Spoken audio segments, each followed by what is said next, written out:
Sorry.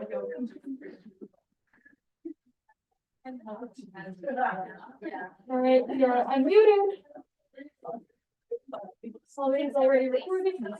Luna, if you're sitting there, can you just enlarge the screen? It's just the green button and then all the way to the left. Enlarge the screen, and also if anything comes up in the chat or in the cans, can you just like call my attention? Yeah, I appreciate it. All right, there's a board up here, so just be careful with that. The return of Hello? Is all double check? It is mentioned, It is mentioned. Like it's on this? but all it says, I have a reflection of 5,000, but I forgot that I was supposed to have. Forgot? leave us to Dan. I'm sure. So I had to not only watch. And at the same time. All right. Hope I think everybody is It's having, probably fine, it's not specific enough. all right, please, I'm trying to call attention. Hope everybody's having a nice day despite the rain. I know tomorrow's gonna be stormy, so please take care of yourselves. Take extra time to walk to class so we avoid slipping. As roads can get dangerous. So this meeting is being called to order at 6:34 p.m. in the Flying A room by Show Vice President Pinto, myself. Before we begin, we call for students to acknowledge that the lands that the University of California locations were built upon were expropriated and founded upon exclusions and erasures of indigenous peoples' human rights throughout California. UCSB is built on Chumash land, specifically that of the non-federally recognized Barbareño tribe.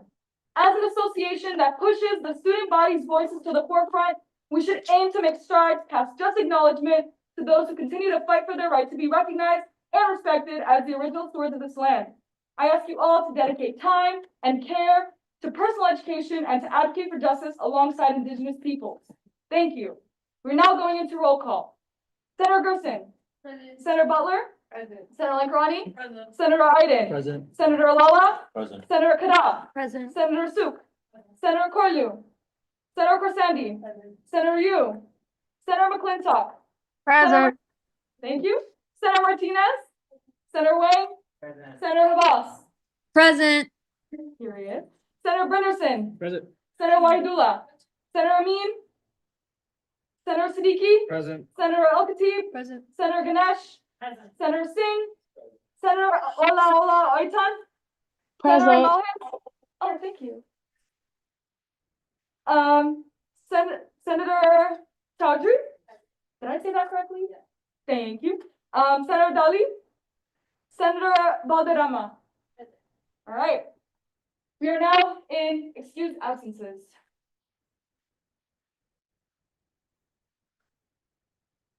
Senator Butler. Motion to excuse Senator Siddiqui after 9 p.m. There's been a motion to excuse Senator Siddiqui after 9 p.m. Do we have a second?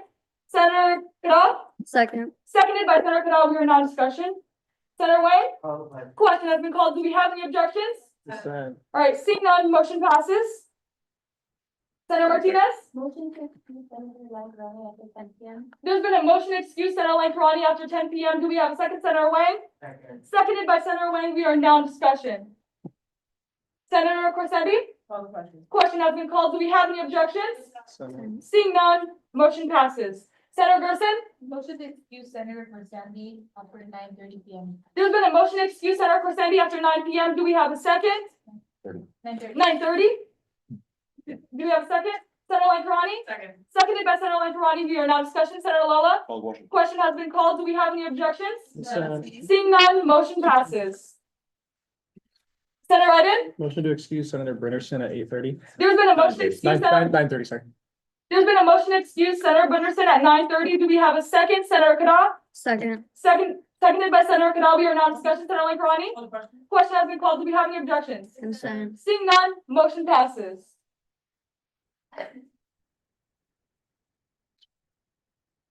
Are we done excusing people? All right, period. Now moving into acceptance of proxies. Senator Iden? Motion to accept Caleb Claro for Senator Dan Siddiqui after 9 p.m. There's been a motion there's been a motion to accept, Caleb Claro as Senator Siddiqui's proxy after 9 p.m. Do we have a second, Senator Wang? Seconded by Senator Wang, you're now discussion. Oh, Senator Kadam? Call to question. Question has been called. Do we have any objections? Consent. Seeing none, motion passes. Also, just to the audience, we have public forum list right here. Want to make that very clear. Anything else, y'all? All right, I'm gonna take that as a sign to move on. Cool. We are now going into public forum. Senator Iden, can you grab that list for me?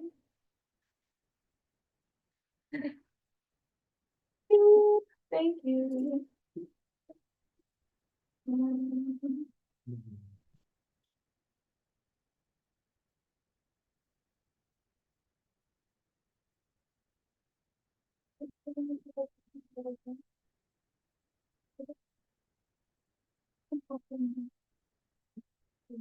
So many chickens.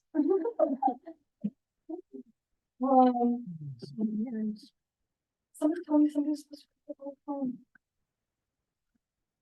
No, no. Oh, Henry, you said somebody from Cosgrove was supposed to be coming to public forum. Oh, they're here. Waiting outside. All right, great. You know what? I'll move first and, all right. So first on our public forum list is Abby Coleman. Alrighty. Alright. I got permission from the chair to be doing my VCU during this public forum. Is that all right? I mean, I'll accept it. Sorry, I don't know if I said it was that loud, like I'm not to say. No, it's fine. Okay. Yeah, no, it's completely true. Just give me a second. Just by chance, will your VC report be longer than 2 minutes and 30 seconds? No, I can make it shorter than that. Or I can make it 2 minutes and 3 seconds. How long do you think it'll be? Maybe 3 minutes. Yeah, okay, period. I'll accept it. Okay, so you have 2.5 minutes to speak with 2 minutes for Q&A. Please say your name, pronouns, and enunciate, but refrain from yelling. Speculation of a senator's intentions and abilities is prohibited and will result in 3 strikes. 3 strikes and you will be removed from the ability to speak on the floor. Please note this meeting is being recorded. You may speak on any issue, whether it's on the agenda or not. Please include a constant warning if it'll be graphic. You may only come up once to make sure to answer questions. Do you agree? I agree. All right. You have one? My name is Abby Coleman. I am the Chief Operations Officer for the Strategic Operations Office. It's good to see you guys all again. I will be giving an update on what our office has been doing this quarter and the rest of the quarter. As you guys know, a main priority for our office is the strategic vision plan. So I won't go through all of that detail. If you want any of that detail, you can look at the Senate minutes from last week, and there's a big proposal and the proposals from all the different proposal firms.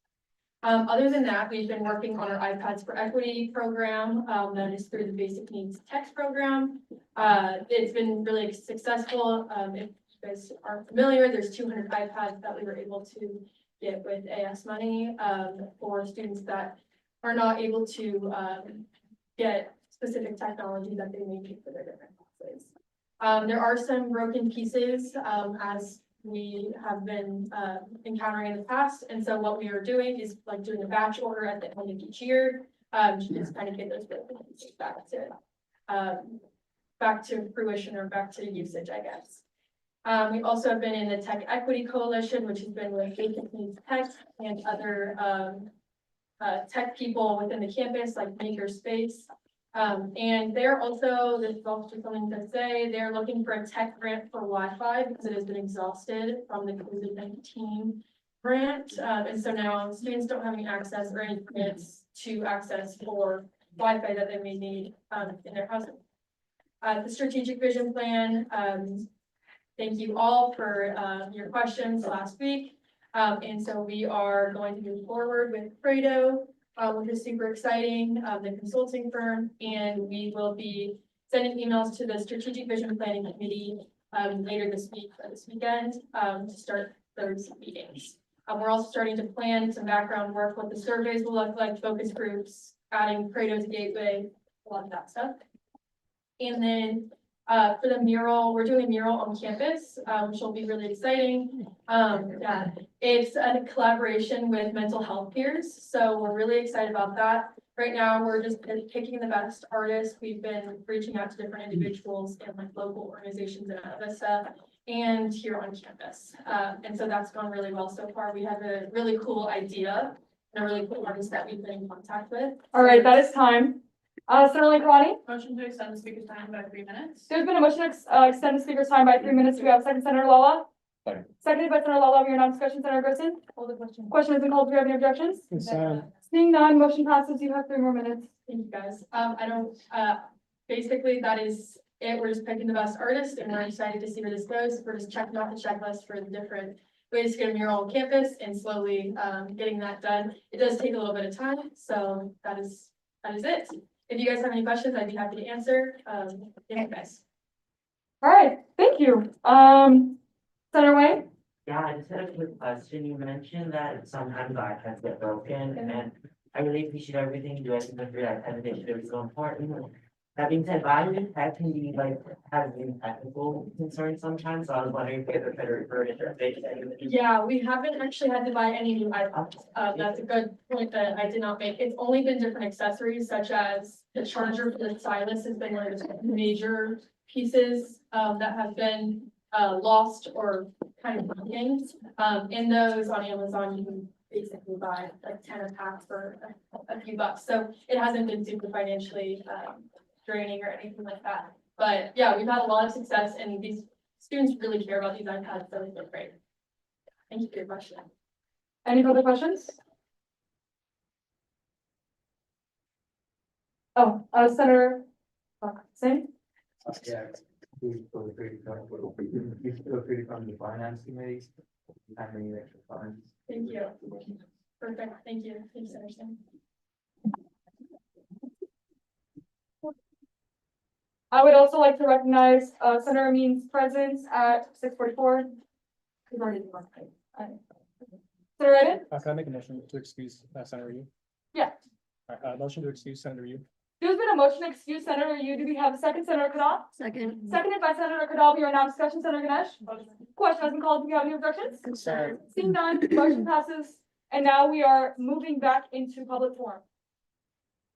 All right. Thanks so much, Abby. Osenu? All right, you have 2.5 minutes to speak and 2 minutes for Q&A. Please say your name, pronouns, and enunciate, but refrain from yelling. Speculation of the senator's intentions and abilities is prohibited and will result in strikes. 3 strikes and you'll be removed from the ability to speak on the floor. Please note this meeting is being recorded. You may speak on any issue, whether it's on the agenda or not. Please include a content warning for the graphic. You may only come up once in which 2 cents and not answer questions. Do you agree? Okay, period. You have 2.5 minutes. I'll probably need 5, by the way. All right, would anyone like to motion to extend the speaker's time, Senator Kadal? Motion to extend the speaker's time to 5 minutes. There's been a motion to extend the speaker's time to 5 minutes. Do we have a second, Senator Wang? Second. Seconded by Senator Wang. We are now in discussion, Senator Iden. Call the question. Called a question has been called, sorry. Do you have any objections? Consent. Seeing none, motion passes. The speaker now has 5 minutes. You have the floor. I'm gonna start with the winter special election that you guys voted on. I am campaigning with CMU, Creative Media Unit. Chelsea, she is doing assistance with like recording and posting reels and whatnot. Because we didn't have any on our Senate account, I know, but one we have no like use. So we're gonna do skits. I think that's like a good start, but we're going to be doing interviews with Dan and Reed and Iman possibly. And possibly Ivy Lee if she wants. They, my pronouns are they done. Oh, good. And we want to just like introduce the constitutional amendments that students are gonna be voting for. I think it's really important. And the media unit agrees, they didn't understand like the way it works overall, so I had to like explain it to them, we went to meetings and we talked about ways to engage students. So the skips are what we came up with, interviews, and hopefully we can get 5,000 voters. But, yeah, I'm working with election board, the vice chair Ruby has given me some media to post on the same day. And yeah, we're gonna collaborate with a bunch of. I talked to UCSB Live, they're gonna help us with collaboration. And yeah, is anyone campaigning during, is anyone like gonna raise awareness about this? And voting. You can keep going. Well, I won't, are they? Do they? Questions is after, Okay. yeah. I expect not, but. Oh, okay, now the Instagram, the UCSB Instagram. Yeah, there was some difficult people to work with. I made this really big proposal for them. So I was speaking with Emily Savage, the social media manager, and I was speaking with Chief Marketing Officer Alex Braga. And they were just telling me like, oh, we have a balanced like way to distribute information with alumni and parents and students. And they're like, we don't want to flood it with students because we might shy away from a parent and alumni.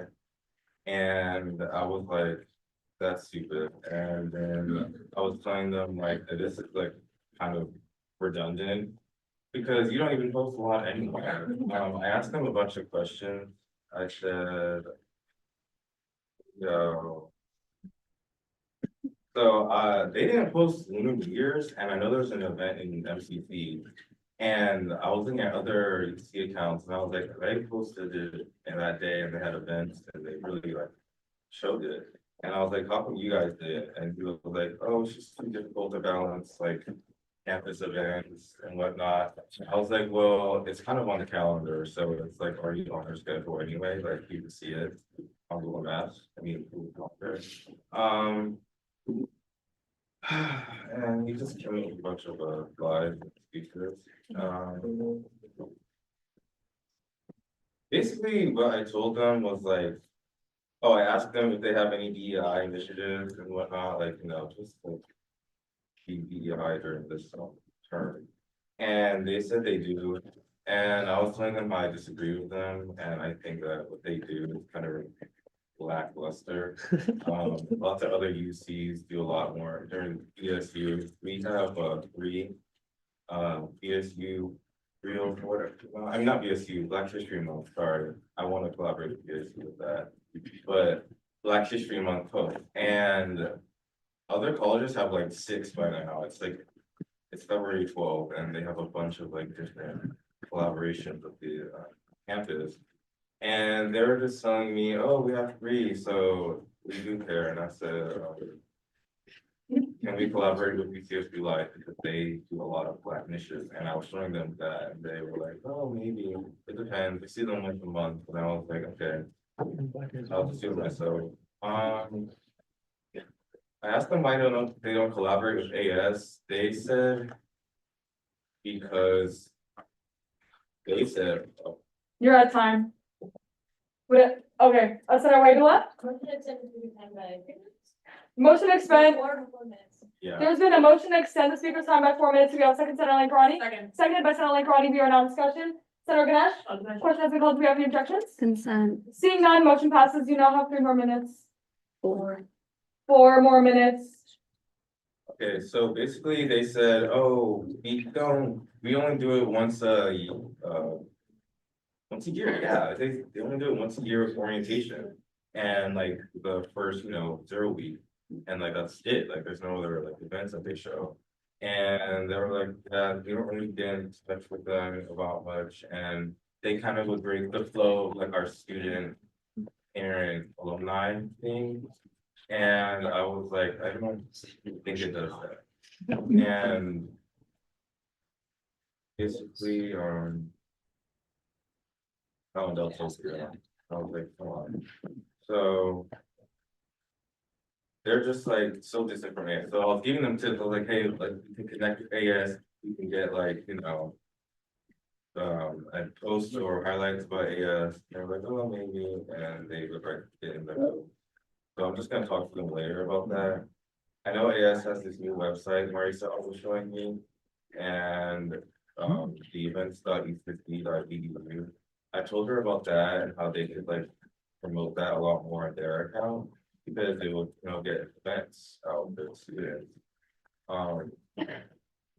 And they kind of, I don't know, like, do, I'm gonna keep emailing them just to keep up with them.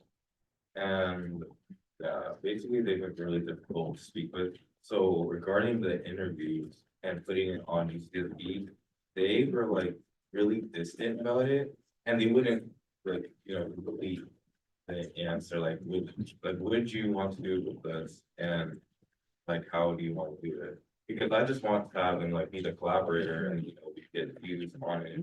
It's gonna go, but I don't really understand what's so difficult about this like whole ordeal. So I'm gonna be emailing them and I'll be trying to connect with AS so we can get 5,000 votes in 2 weeks after the time. And then. All right, thank you. Are you open to questions? All right. Senator Siddiqui? I'm just curious, how many weeks continuously would you say you've been working on preparing for the election?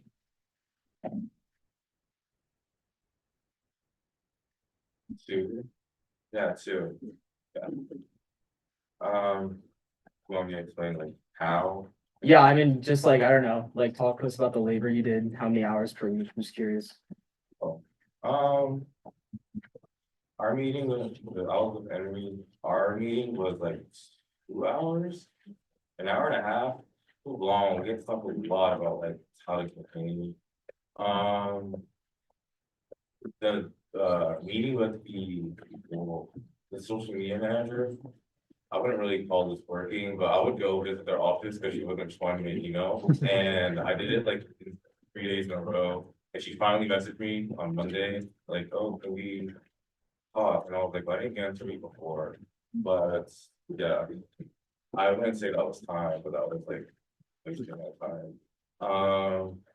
I've been doing media, all the proposal took probably like 3-4 hours. I was working on it just on one night, but they didn't give me a lot of time to work on it. I met with Office of DEI. I want to connect them with MCC, and you know, they do the same thing, they just don't invite each other. I want to meet with them to talk about this too. And that was like an hour, yeah, that was an hour conversation. I forgot the question, but I think I'm gonna just say I worked like 6-7 hours each week. I would, as your supervisor, I would say it's accurate to say you worked around like Oh, wait. 10 to here, 15 too. hours. Yeah, Yeah. you've worked like at least 10 to 15 hours on 11, this. I would say 11, 12, but. It's because we also had our meeting and then we also have our staff meetings, Oh, which we also talk about that. So that adds on another at least 3 to 4 hours. Yeah. Would you say that's accurate? Yeah. Like 30. All right. Do you have any more questions? All right, I will press y'all to repost. Oh, okay. Senator Henderson? Yeah, I just want to thank you for your work. Thanks for coming. Thanks for always being present and especially being so persistent. I think that's seems to be the issue here is that, you know, we have such a small social media following, so you really have to like beg and plead for clout. So thank you for doing that. Yeah. Yeah, and I'll be sure to repost everything you do, and if you need any help getting the word out. Yeah, I'm gonna be not handing out flyers, posting flyers about this election. I'm gonna need help with that, I'll just tell you. Yeah, I wouldn't even call it begging, we were arguing, like, for real, we were on the Zoom call, like, arguing with each other, trying to understand each other. I understood them, they just refused to Yeah. be wrong, and I was Yeah. like, you guys are being ridiculous. Yeah. That was actually, I told them it was nice, but that was actually the most annoying, meeting ever. That's the thing I don't want to do, but thanks. Senator Singh? Yeah, thank you for coming, thank you for all the work you do. The finance committee changed our name last year and we still haven't updated our logo. I would really like some help updating our logo. You don't need to put me in contact with, if you like the officer. Yeah. Last CMU, and we can make a meeting. Do we have any further questions? On Zoom, do we have any further questions?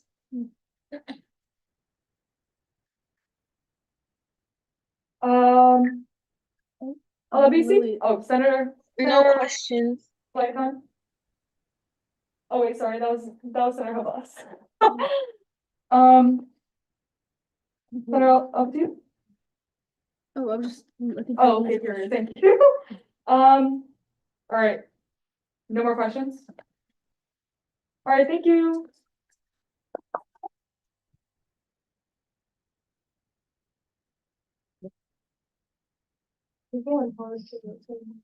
All right, next on our list is Fiona Hosmer Hughes.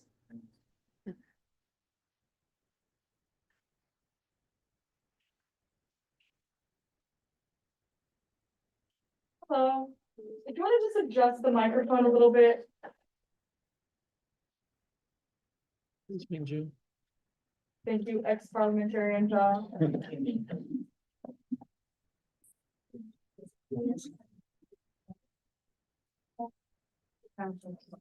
Yeah. Thank you, Judicial Council Member Shaw. Is it Justice Milano?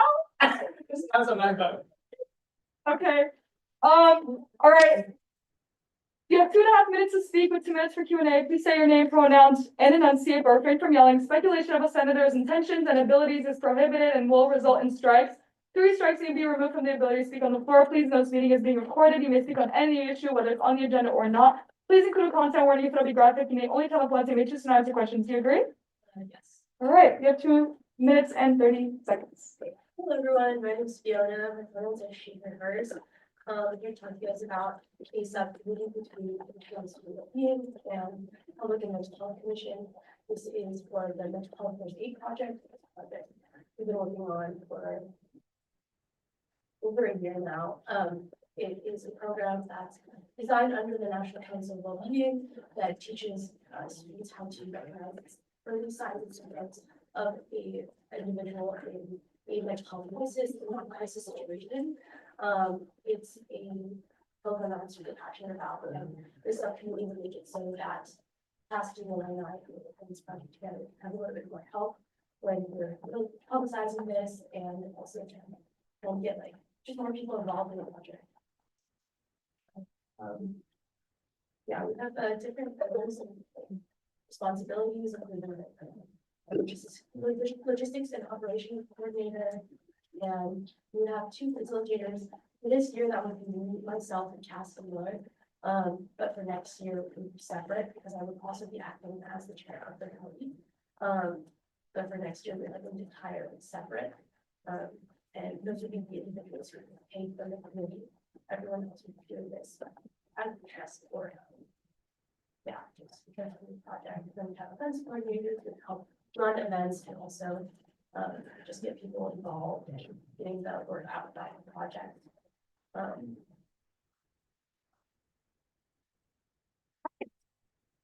Thank you. Senator Ganesh? Oh, sorry. Will you be taking questions? Okay. Senator Ganesh? We can expand on how a subcommittee will help you further this. Yeah, that your current structure model.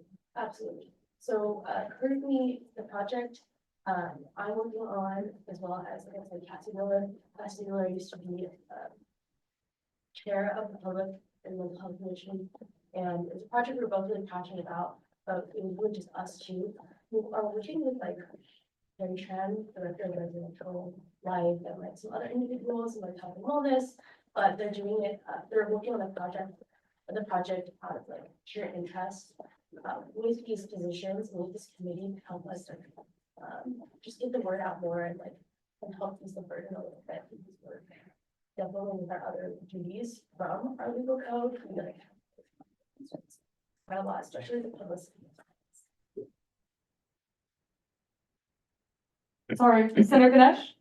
Well, I know the two chairs are coming from Oswald and PNIC, but the additional 5 positions, are you looking to hire fresh?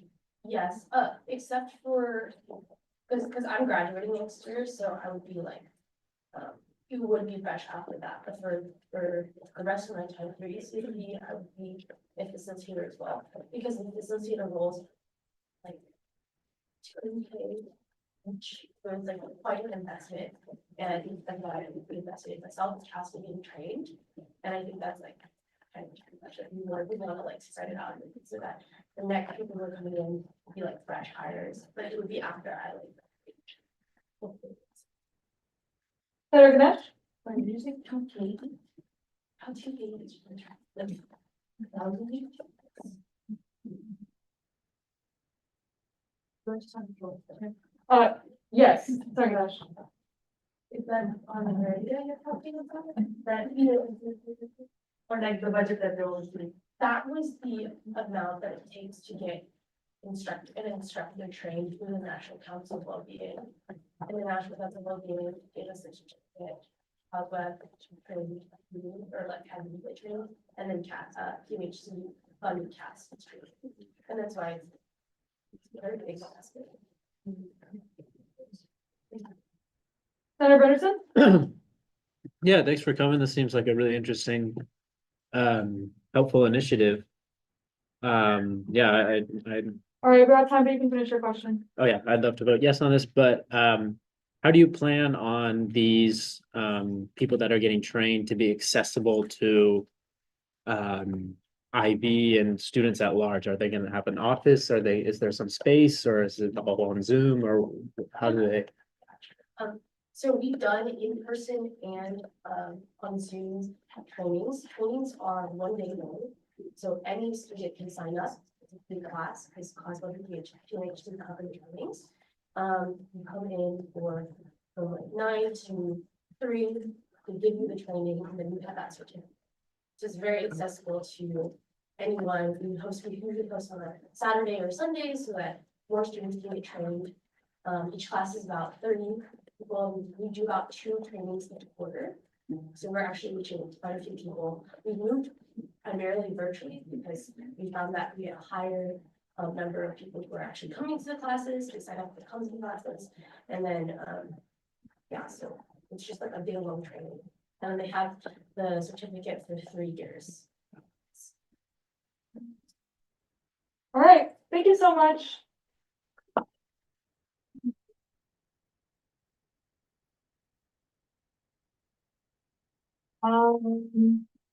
Is there anybody in the crowd that did not get the chance to sign on the form, but would like to speak for public forum? Yes. So me and Vice Chair Jackson, we are here to speak about pending injunction to the Judicial Council. We can't really speak about this have released opposition. So would it be possible to circle back to public forum after we release the decision? So me and Harry can ask a question from senators.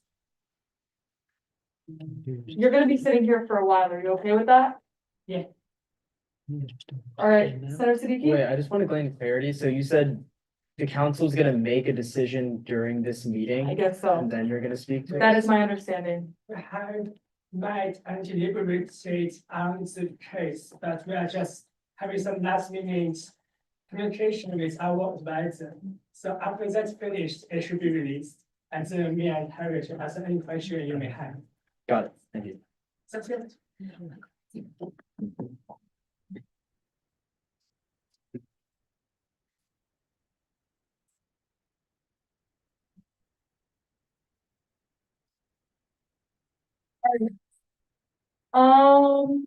We'll be moving out of public forum.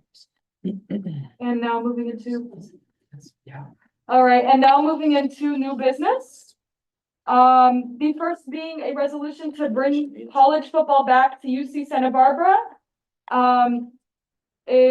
A resolution brought forward by Senator Siddiqui and co-authored by Senator Cadell.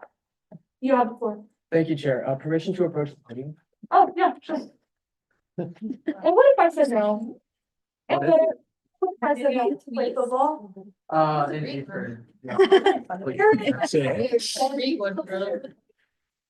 I need that air. I need that air hat. It's just a magic city, my jacket. I've never tried it. Oh, yeah. It's just like,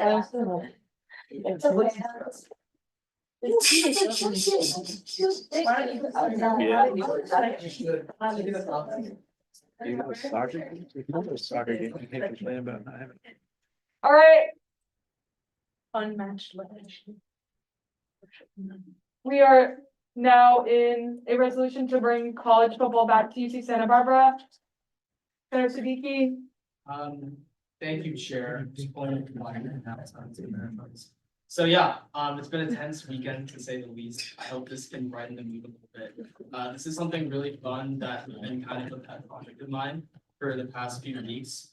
It honestly just started with me having a conversation with someone I know who goes to the Santa Barbara Community College and talking about how they literally have a football stadium there. And I'm pretty sure they have a football team, and we have way more money than them, way more resources than them, and we don't have them. And so I kind of went down this rabbit hole of researching, you know, the history of football at UCSB and where it started. And there's some really cool history behind it. In the resolution, it mentions, you know, Vince Lombardi, for anyone who's not familiar with the NFL, he's like probably one of the greatest coaches of all time after Belichick, led the Packers to win the first Super Bowl in the history of the NFL. Before that, they literally practiced on Harder Stadium on our campus before going out and winning that game. So there's a lot of cool history behind having a football team at UC Santa Barbara. We also talk a lot about, specifically with the future of UC Santa Barbara, us having a new chancellor next year is very significant in terms of having a different CEO at the helm to direct, you know, the direction of campus across all the different divisions. So that's going to have a huge impact on how the university runs next year. And a lot of therefore, I'll say this, really just focus on how the next executives could utilize the tools in their arsenal to actually make this happen.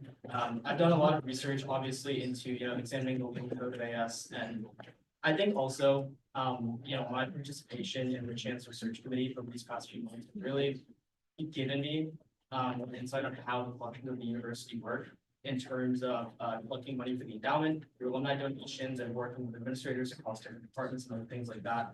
But in short, this is a very comprehensive and full proposal to bring a football team, Division I, hopefully back to UC Santa Barbara. I honestly think if there's a time to do it, it would be next year. With having a new chancellor at the reins, you know, Chancellor Yang was the longest reigning UC chancellor ever. He's been here for 3 years. That's all, and I defer to the secretary. Yeah, so I don't think I can add much more than what the first has, but I think just establishing a football team is something that students have been pushing for, or like reestablishing it ever since it was disbanded, I guess, in 1991. And I just like football is where a lot of new students, football games is where a lot of new students find their connection to the school. It's where a lot of alumni come back, come to fundraising events for football. And while it is like a financial burden to go and reestablish this team, it's also proven to be very financially beneficial to go and have a football team. As I forgot their name, like Temple College, when they won a bowl, went and got $38 million worth of exposure. And that's something that many colleges have said they could never afford to go and have that type of exposure. Their enrollment went up by 30%. And I just think as like a pretty universal, like university name, it's kind of strange that we don't have a college team or a college football team, considering how much of a staple it is to the American college experience. Yeah, that's pretty much all I have to say about it. All right, thank you. Do we have any immediate questions or do any questions? I mean, we are now in discussion. I'm sorry. Senator Brinson? Yeah, I got a few questions, I guess. How plausible, possible do you think this is? How, like, is this something the administration is thinking about? Is this in the minds of the people who need to, who it needs to be in the minds of? Second, how do you think this will like change the school, if it will? And then last, like, how many soccer games have you been to? Yeah, so to answer your first question, I will tell you my estimate right now is that there are no thoughts on campus leadership because we're in the middle of a chancellor search. And that person has tremendous influence and authority on campus, extending to vice chancellor, Pierce, and all the other vice chancellor's departments. We're also going to be creating the 2025 long-range development plan. Starting this year, we have a new chancellor. For context, that's like a 15-year plan that we lays out the strategic roadmaps of campus. It's only done every 15 years. So we're in a unique time where we're getting a new chancellor, we're getting a new president of the University of California, and we're creating a new strategic plan for the next 15 years. So to answer your question about plausibility, right now, in my opinion, because we're getting a new chancellor and because we are about to create the LRDP, it's a blank canvas in terms of what's in the minds of administrators. And I think if you get the ball rolling from now, if you get UCSB Board of Trustees members who are former alumni here, and you get a big push for this now, over the next few months while we select a new chancellor, I believe it is the best chance to make it happen. To answer a question about soccer, I kind of like the soccer games. I think they're pretty fun. But I'll tell you, if there were football games, I'd probably go to way more. Senator Lala? I mean, major projects and ambition is good. It's a very good thing. I'm just wondering. You've obviously got to reflect on which ones to pursue and which ones not. So in that strain, I'm thinking, I have two questions. The first is why was the team disbanded in the first place? And secondly, as soon as I read this early in the week, I went and spoke with friends of mine who are in athletics. And from what I've gathered from them, UCSB athletics is maybe the most independent, but not necessarily in a good way, department in the sense that there's very little sway that other aspects of campus have on them. They sort of make their own decisions strictly. But the most important thing that I heard was the issues that folks on other teams feel with constant underfunding, underappreciation of their sports, lack of attention to them, things of that nature. And I can't help but wonder whether this kind of push and using this, a very smart way of approaching it, of the new dynamics that'll be at play with a new chancellor, with a new system-wide president. Wouldn't all these resources be put to better use by better equipping, better funding, better supporting, and better appreciating the teams that are already here and have been making us proud, as opposed to starting something that who knows how successful it'll be in the near to medium-term future? Yeah, so you talk about funding. UC Santa Barbara is uniquely impacted with funding struggles due to not having a law school, due to not having a medical school, due to not having any sort of professional school.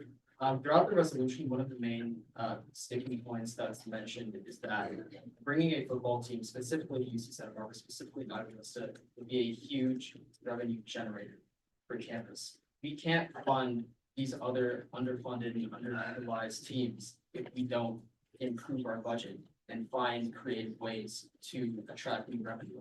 And going back to your point about the athletic department being super independent, I think that dynamic may remain when we have a new chancellor, but once it can change. I think the larger point I'm making here is that we have a blank canvas. We should be ambitious in terms of the funding of other programs and other athletics.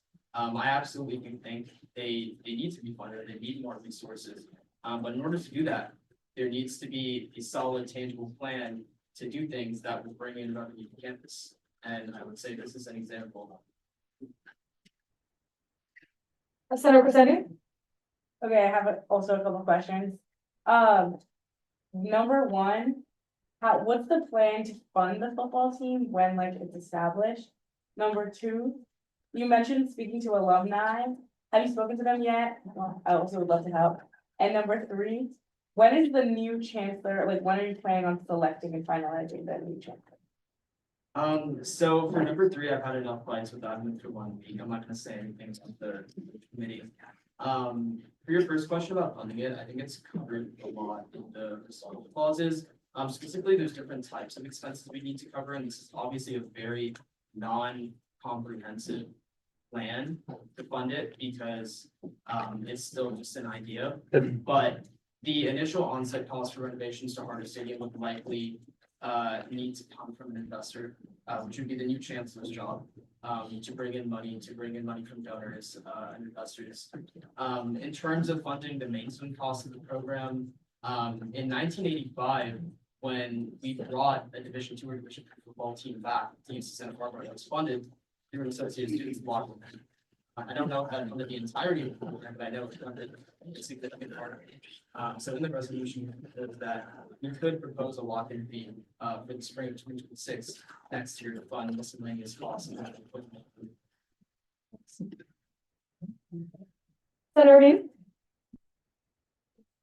I have a question. The second question about alumni. Right, okay. Oh, Sorry. Senator Chris Andrews?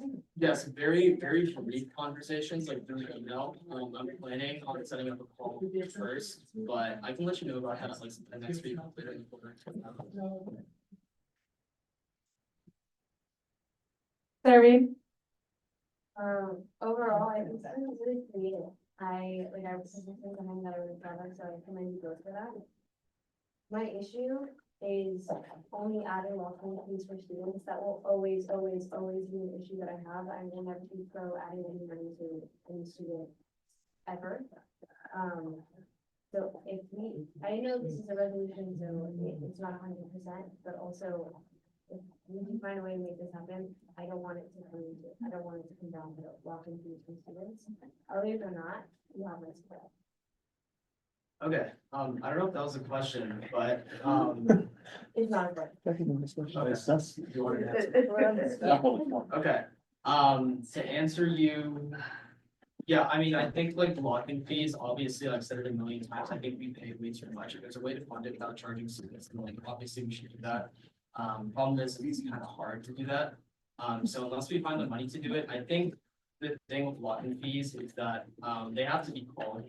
You know, there are a lot of lock-in fees that we pay that provide great services. The food bank, for example, is a lock-in fee, that's cut down student hunger by almost 40 or 50% since it's been introduced on this campus. So I think with lock-in fees, we have to look at, quality over quantity. And if we think about, what is something, like if we could think of any idea that we think a very large majority of UCSB students would agree on and love to watch and participate in, I would say it's this.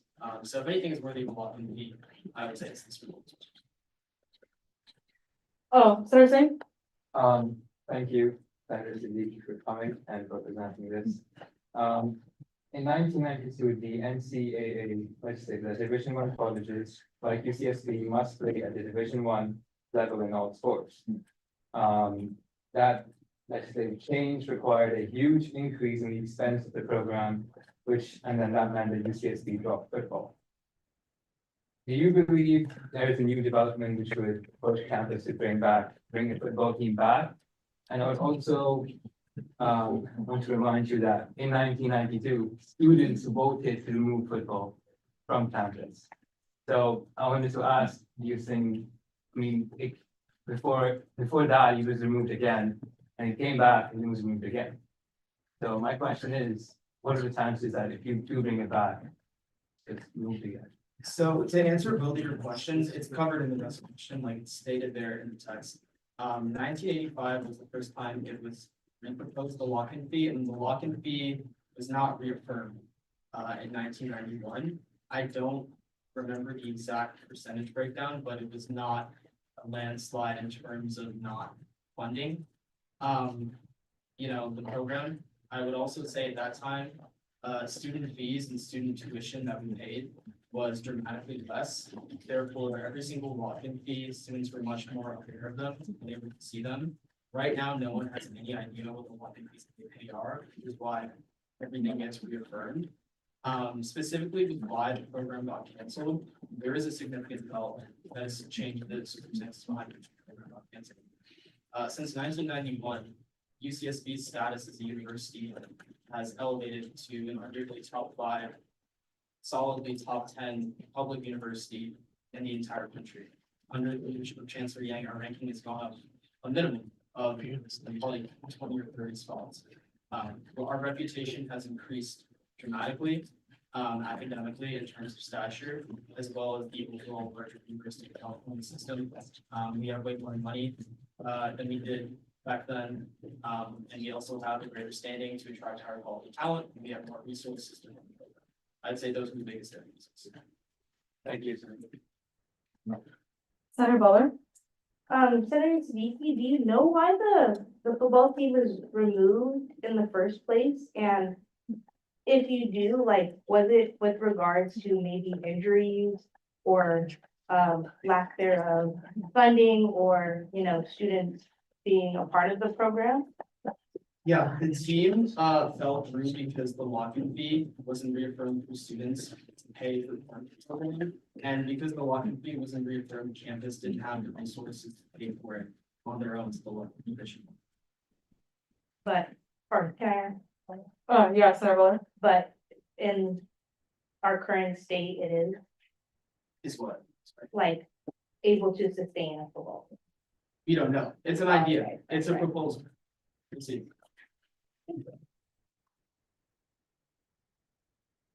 Yes, Senator Suk? I don't mean to pick apart your resolution right now, I know like everyone else asking questions, but you said that TSB is the only University of California school that doesn't have a football team. Doesn't UCLA, UC Davis, and UC Berkeley are the only UC technically football team? I'll defer to the second. Senator Goodall? No, I believe Oh, Riverside. that like Riverside has. I thought, okay, when I went and I saw several different sources that said that it was the only. Or potentially, I might have needed to specify and say which tier of UC that doesn't have. You know how there's like tier 1, tier 2, tier 3. So I might have missed, I can go back and check that information, but I did see something where it did state that like UC Santa Barbara was the only one, but I'm not gonna, They do. I won't say it. It is alleged. Allegedly. Senator Suk? Yeah, in the interest of being accurate, No. I would say no. Because it takes a big funding to have a football team, and then also UCSB is part of the Big West Conference. And for UCSB to compete against other football teams, we would typically have to leave the Big West Conference, I'm pretty sure. No, only football. They joined Big Sky. Yeah. Would never happen. All right. It's an idea, just something to think about, but I just in the interest of that, I would say, just think about that. All right. Cool idea, guys.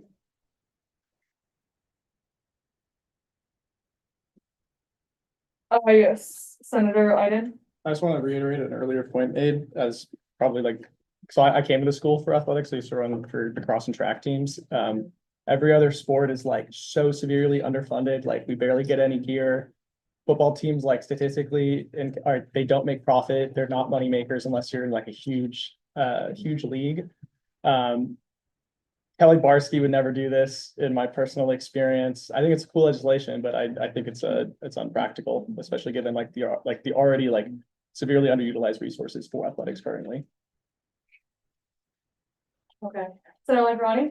Yeah, like I like the idea of the legislature and like it is like a good idea to look at other avenues of potential revenue for the university. But at the same time, I feel like asking for funding for like a football team while like a good portion of our students struggle to find and maintain housing, this feels kind of like a punch in the face. Cause like I went to a very small high school and all of our funding went to the football team. And I just remember like begging like the principal, like, hey, most of my teachers have to work 2 other jobs, and the fact that we're putting all our funding in the football team is a big punch in the face. Seeing this again come up in college, it's just like, maybe we should focus on other issues before we focus on the football team. Oh, Senator Siddiqui? Just quick response, a big part of the intention behind the legislation is to introduce revenue generating investments. And this is a lot. I'm 100% with you. There's way more information to this. Housing, food, basic needs, accessibility across campus, but we're not gonna magically get the money to fund those things that have been consistent problems for decades unless we introduce new revenue generating resources. And I think you can make the argument that this may not be. But I think like the larger question we're going at is like, how do we get more resources in campus to address some of these issues? Oh, yes, Senator Crucetti? Yeah, honestly, Senator Lincoln, I see where you're coming from. However, our school has zero school spirit, like absolutely none, like very, very little. That's fine. Yeah, we don't, guys. All right, And I genuinely believe that this could be a good move to raise morale, raise school spirit, like. I feel like we are a very small number of students in this room that all we do is focus on what's wrong, what's wrong, what's wrong. And I wanna know what the general population, or like the student population, every day, they don't think about the things that we think about. I think they think about stupid shit, like have a good football team. So like, to the general population, honestly, I think this could be, you know, it could be beneficial to the morale of us. And that's also like, I feel like it could be a good idea to like survey the students to see like, would you like to have a football team, yes or no, and then we can go from there. That wasn't a question. all right, Senator. I'm trying really hard. I'm sending it to you. Just tell me your name. Dally, Senator Dally. Senator Dowling. Next time. So building off that kind of, I did actually want to know if like, I know it's too early for this, but, oh, I have two questions by the way, before I finish. How do you know that the student population does want a football team? Because as was mentioned, we don't have school spirit at all. I have been to maybe 2 soccer games ever. So like, if we do have a football team, would that even, do you expect it would even generate revenue and that students would show up? And then also, I don't know anything about football, so what are like the pros and cons of it being like P1? Like what is the visual? All right, hold up. I think Senator Goodall wanted to. If you want to address it first. I'll try to answer. Senator Siddiqui? Sorry, for your second question about Division 1, it just really, it makes it in people difference funding. Division 1 is a higher level. Playing against better teams, a lot of other benefits. I don't think that's time. Can you reiterate the first, your first part of your question was how we know if students will want a football team or not? I think in order to survey whether students want a football team or not, they also need to understand the costs and benefits that come with it. And I would say the perfect mechanism to do that is exactly laid out in this picture. First, find out if it's possible by negotiating with admin. And then second, if it is possible, propose a lock-in to students. Students can see how much money it will cost each quarter to fund the program, and there will be a pro and con statement outlining the program. Again, the resolution is calling for the executives of next year to bring this as an idea to administration. It's not proposing a lock-in fee, it's not proposing a plan, it's calling to advocate for a plan to administration. All right, really quick, I wanted to bring something forward as it pertains to our Student Bill of Rights that I wanted to make the authors aware of. So in Article 2 of Legal Code, Student Bill of Rights, Section D, it says that all students have the right to be free from violence on this campus and in Isla Vista. So as we know, football disproportionately affects those of African American ethnicity, and causes a lot of permanent bodily harm, such as CTE. I just wanted to raise that point. And another being the fact that the reason why we probably don't have school spirit is because our mascot is a colonizer, that has literally killed my ancestors, as well as a lot of people throughout Central and South America. I just wanted to raise that point because it kind of does, yeah. That was it, just curious. Senator Wayne? So someone else said that the monkey might raise morale. I don't know how important morale is when students aren't housed and hungry. So I hear the argument that this initiative might be a fundraising opportunity. My question is, what's the chance that you think this initiative will result in fundraising as opposed to a single fund? So again, I want to reiterate that this resolution is calling for next year's executives to make the case to add do this. We're only gonna know whether this will be a revenue generator once we talk that. The reason for that is that the new chancellor is gonna have to work very hard to identify potential investors, and we won't be able to know if this will be revenue generating. But we don't know the onset costs, we don't know a lot that fee that students will pay. All of those things are technical details to be worked out later. And again, if this plan does come to fruition and we find out it's not beneficial or that it's not a revenue generator, then we don't have to go through with it. This resolution is not calling for the implementation of any plan, it's simply asking for the executives to have a conversation with administrators about this next year and see if it'll be a benefit to everyone. I do have to take a point of personal privilege. Is it cool with you if I yield chair to Alexa since this is your piece of legislation? Sure. All right, I'm yielding chairship to Senator Butler. Still in discussion. Senator Bredesen? Yeah, I just want to kind of talk about how it could be a liability and maybe address, you can help me address some of the possible cons. Senator Iden and I were looking at overall football, yeah, how much they can contribute to universities, and it seems like from what we saw, they tend to be more of a liability. They, I think, smaller than half are a revenue generator. So I think in that vein, like, are there other possible negatives that you can think of when we have a football team, especially seeing from the fact that we haven't for a long time, and that's kind of fostered a certain culture of not having a football team? I know that, you know, that it comes with a lack of school spirit, but maybe people don't really care about school spirit when they're coming to a school without a football team. So there's just, you know, there is a difference between a school with a football team and one without. Yeah, I don't want to take up too much time because I know we've been talking about this for a while. I'll just this is not gonna answer a question, I'm gonna reiterate the same point again. The point of this resolution is to have the executives meet with admin, identify the pros and cons at that time, once we actually have information on the current dynamics. Again, everything is, I will just, actually, yeah, I'll cover it off there. I think it should be situational. I feel like I've reiterated that point a bunch of times. Senator Dodd? I do think that just the fact that there are a lot of different, we're kind of isolated as a UC. We're not as close as a lot of other different campuses are. And I think with there not really being any big football teams around us, there could be a lot of different community members that do come out to see these games that want to just watch some good football.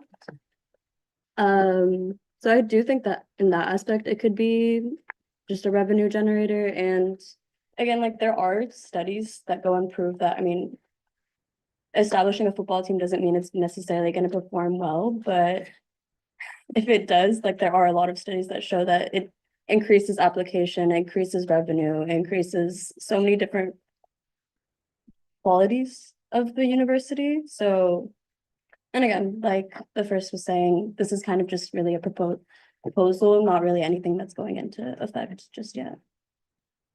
Senator Iden? Motion to pass a resolution to bring college football back to UC Santa Barbara. Chair, can I go back? Yeah. There's been a motion. Motion to pass a resolution to bring back college football to UC Santa Barbara. There's been a motion to pass a resolution to bring college football back to UC Santa Barbara. For a second, Senator Kadar. Actually, can I motion to remove a certain clause before we do that? Well, there's been a motion on the table. It would have to be rescinded by Senator Iden. Senator Iden, will you like to rescind your motion? There are definitely other UCs with that. Or Yeah, no, I misread, I got this. But is there a second? Oh. Senator Siddiqui? Second. Seconded by Senator Siddiqui. We are now in discussion. We're in discussion. Would you like to? Comment, Laughs. discuss, We're in discussion. we're in discussion. Senator Brennan, Call the question. question has been called. Is there an objection to the call to question? Consent. Is there an objection to the consent? Seeing none, motion passes. To a resolution to bring college football back to UC Santa Barbara. I will now be deferring the chairship back to the internal vice president, Pinto. Thanks. Point of order, we still need a hand vote. You're so right. All right. You're so. All right. We are now going into a hand vote. For those on Zoom, just put up your raise hand emoji. All right, so hands up for yes to pass and move forward with a resolution to bring back college football back to UC Santa Barbara.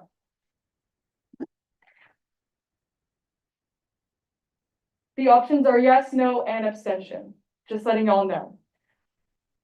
2, 3, 5, 6, 7, 8, 9, 10, 11. All right, for no, hands up for no. 1, 2, 3, 4, 5, 6, 7. Abstentions?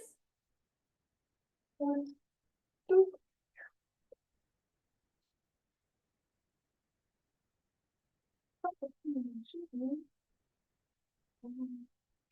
Yeah, motion passes.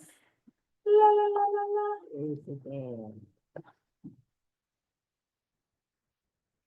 No, just because of those extensions. Literally just because of those extensions. All right, we are now moving into a resolution requesting that the UCSB Recreation Center address student equipment concerns and improve communication with ASUCSB Senate. A resolution brought by Senator Chris Sandy, Senator Lala, and Senator Suk. You'll have the floor. Who wants the floor first? All right, Okay. Senator Chris Sandy? I can start and then, have the rest of them. But basically, this is building off of the report that Henry and I, or Senator Lala and I gave last week. But it's basically to just like codify or to implement more, like substantially the request that we're making of the UCSB Rec Cen. So you'll read in the therefore clauses, just like we addressed the Stairmaster machines that we discussed last week, and also to implement quarterly reports with the Rec Cen to kind of establish communication and accountability with the Rec Cen. But yeah, this just is just building off of our report, and Henry and or Senator Lala and Senator Suk. Right, Senator Lala? so you guys are familiar with the theme of this resolution. It's basically what Senator Sandy and I spoke on. Was it last meeting? Last meeting, and what Senator Suk added a lot onto, and I really want to thank you for all the additions to it. You had the expertise of a student worker there who has been thinking about these issues for some time. The only thing I would note is that we tried to put some, considerably forceful language in there of expressing exactly what it is that we want from the recreation center, be it on the Stairmaster situation, be it on the rental program, as well as the quarterly reports to the Senate, which we will be sending to the senior staff we spoke with, and we'll make sure happens if this resolution is passed. So, thank you. Senator Suk? Yeah, there's a lot of things with the Rec Cen chat. There are problems there. So trying to figure out the situation, but I'm so happy that y'all started thinking about this, and think about that we could do about it as. See. We're not discussion. Senator Brennerson? Have you guys made contact with this board, or like, are they gonna see this? Senator Lala?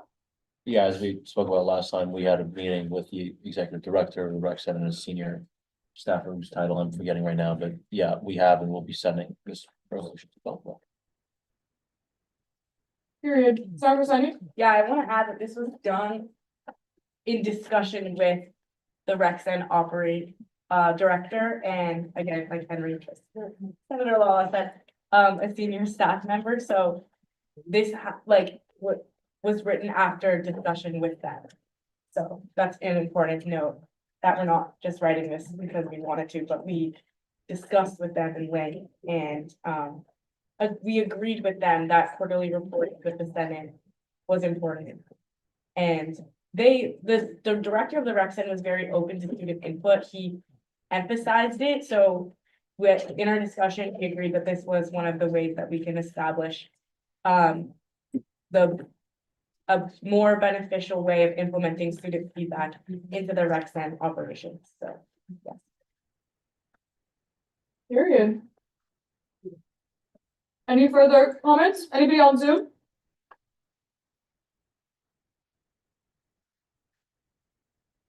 Anybody in IRL?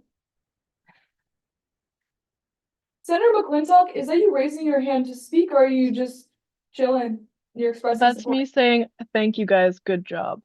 Period. I like that. Senator Iden? Motion to pass a resolution requesting that the UCSB Recreation Center address student concerns and improve communication with the ASU CSB Senate. There's been a motion to pass a resolution requesting that the UCSB Recreation Center address student concerns and improve communication with the ASU CSB Senate. Do we have a second? Senator Amin? Second. Seconded by Senator Amin. We are now in discussion. Senator Wahidullah? Question has been called. Do we have any objections? Consent. Seeing none, we are now going into a vote. Are you prepping it? All right. Hands up for yes.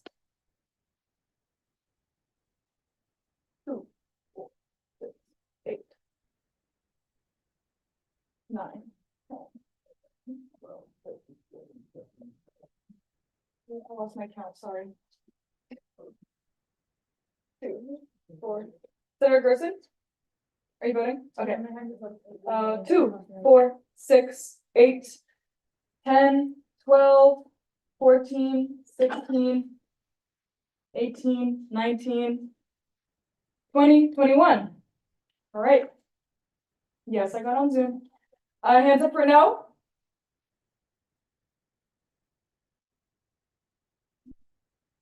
Abstentions? Do we have 21? Yes, we do. We currently have 21 people in the room. All right, period. Motion passes.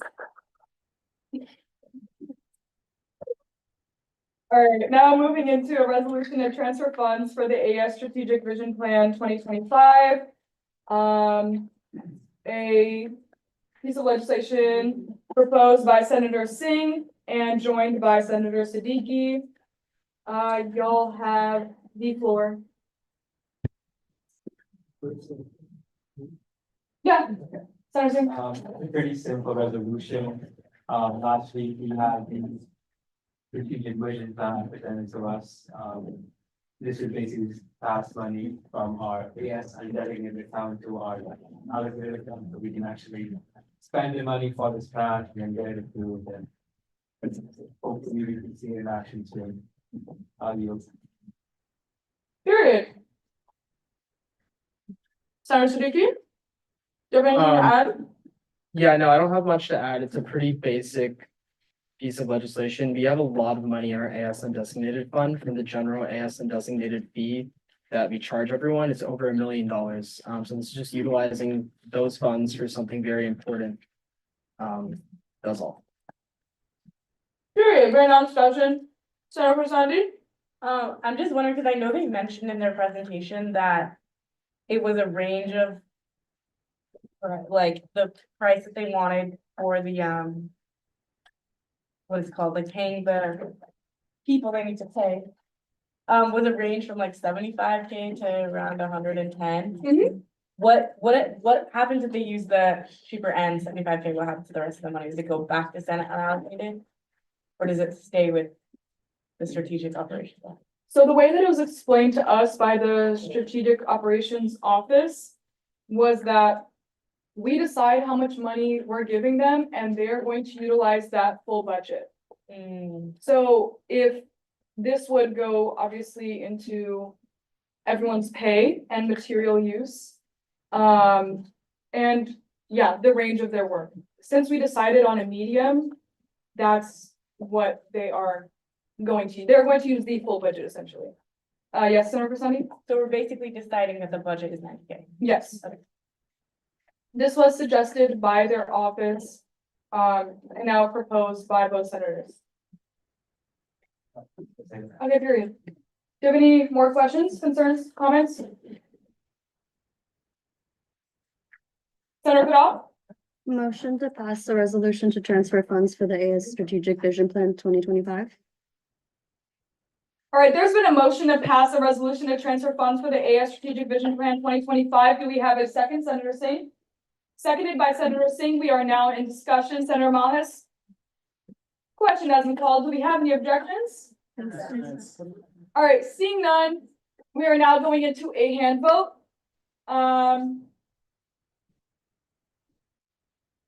So Martinez, you got it. Hands up for yes. This way I have more time to count. It's kind of hard. 2, 4, 6, 7, 8, 9, 10.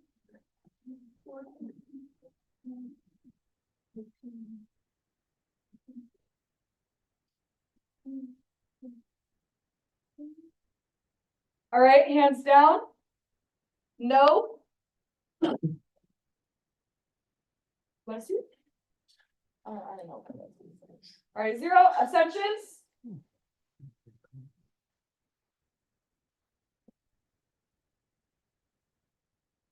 Right. Thank you, Holly. I'm sorry, I just saw that. All right, motion passes. Yay. Now moving into a bill to create a mental health first aid subcommittee under Commission on Student Wellbeing Legal Code. Brought by Senator Lala and joined by Senator Ganesh. Who wants the floor first? Senator Lala, go ahead. So this is what you heard about from Fiona, who came in earlier, who is a mental health commissioner over at the committee, part of the Commission on Student Wellbeing, which has in recent history been one of the most competent, on top of things, productive units for the entire student body, frankly. This falls under a mental health task force, which they have been in they have founded in collaboration with the Public Mental Health Commission, which has accomplished much for the student body in recent years. And this is simply meant to institutionalize what they do. So it's not just 2 co-chairs being overburdened, something that we as senators understand, not having the staff necessary to do certain things and meet all the requirements listed out for you. And they would have a subcommittee dedicated to putting on these trainings, as was explained earlier. This idea was first brought to me by the great Sydney Yamanishi, who is now head of staff at the president's office when I first became a senator. So it's being brought only now because it's gone a lot of reworking and as we check over that we're by people involved in both BCUs. So this is a thoroughly thought out piece of legislation. Now, the only thing I had to figure out was a little stressful was the net fiscal impact, just left unclear until a little while earlier. And I just want to clarify, there will be 7 people on it total, but 2 of them are the commissioners from both COSWEP and the Public Mental Health Commission, unpaid. The other ones would be, as Fiona described it to me, would be simply out of interest. So the only ones who would be receiving honoraria would be the 2 mental health facilitators, which she described in her report. That would be at 300 per quarter, the regular rate for works in the association for each quarter, obviously. And then there's other costs associated with this, just regular ones with adding any kind of program. So I estimated it would come out to 3,000 per academic year. It might be lower than that, but better safe than sorry. So that's it. I'm really excited to pass this and help them carry out their work more effectively. All right, thank you, Senator Ganesh. You yield? Okay, we're now in discussion. Oh, Senator Lambrani? Yeah, it looks good. I just have a question about, is CAPS in any way, like involved in this whatsoever? Cause looking good, like, it looks great, but it's like, are we including like resources that we already have on campus, are we involving CAPS at all, or? Lowell? Yeah, that's a good question. Two things. The first is that CAPS from I'm not a specialist in this by any stretch of the imagination. From what I understand, CAPS does not have all the resources that students would need out of them. So it's not only not bad, but I think it's an actively positive thing to add additional resources in the same field that might not be being met at the student, at the administration level. So if students can provide that service, I think that's that much of a plus for us as an association. And I also want to emphasize that this isn't necessarily a new program that is being proposed. This is something that is already happening, has been really effective in its current iterations, but would be made available to more people by adding these positions. So yeah, as far as I'm aware, no coordination with CAPS, but looking at that. Yes, Senator Lankroni? Sorry, follow up that, would you be open to collaboration with CAPS in the future? That's. Lowell? I mean, sure, but I don't really matter here. Who really matters is those who will be running this Right. subcommittee. If we introduce, I can relay that to them, for sure, but they be the decision makers. Senator Ganesh? To answer Senator Nagarani's question, the creation of the subcommittee will also like give them more resources and labor to be able to collaborate with CAP. That they don't have right. Senator Ganesh? Motion to pass the bill to create a mental health first aid subcommittee under the national All right, wait, Sure. this is a bill, we have to table it. Oh, shit. Would you like to rescind your motion, Senator Ganesh? Can I amend my motion? Just rescind it and make another one. I rescinded. Senator Ganesh? Okay, thank you. Motion to table a bill to create a mental health first aid subcommittee under Commission on Student Engagement. For 1 week. Let's say for 1 week. All right. There has been a motion to table a bill to create a mental health first aid subcommittee under COSWAB legal code for 1 week. Do we have a second? Senator El-Khatib. Second. Seconded by Senator El-Khatib. We are now in discussion. Senator Lankroni? Question has been called. Do we have any objections? Consent. Seeing none, motion passes to table this for 1 week. All right, now moving into a resolution to request an exemption from policy BUS 79 for AES entities, brought forth by Senator Corlew and joined by Senator Singh. Seeing that Senator Corlew is not here, Senator Singh, you have the floor. Thank you, Chair. Basically, UC policy BUS 79 says that you need a justification when you're using student fees to pay for goods and services from non-UCSB affiliated associations. This applies when BCUs basically buy money or buy food for their meetings. Technically, that goes against UC policy. This is basically asking for a blanket exception from the Vice Chancellor for Student Affairs from this policy, so AS entities can freely buy food for their meetings without needing a justification statement, which will obviously slow things down a lot. And that's it. Thank you. Period. We're not discussion. Senator Brennerson? Is this an issue that's come up recently? Thursday? And what? Yeah, it is a big issue that's come up. Campus has been telling us that you cannot be buying food from student fees if you don't have justification for it. And then instead of requiring justification for each and every requisition form, this would just mean that they can apply for food without needing that. Right. Senator Sadi? Have you talked to Margaret about this before you wrote the resolution? Senator Singh? I believe the associate director for finance and budgeting has been in conversation with campus. Senator Siddiqui? Yeah, in the first paragraph of this resolution, it says the Vice Chancellor of Student Affairs, Gary McPherson. He is not the vice chancellor. It's inaccurate. Gary McPherson is the Vice Chancellor for Administrative Services. So that should be corrected. Senator Singh? Motion is to open a resolution requesting exception from policy BUS 79 for FMC.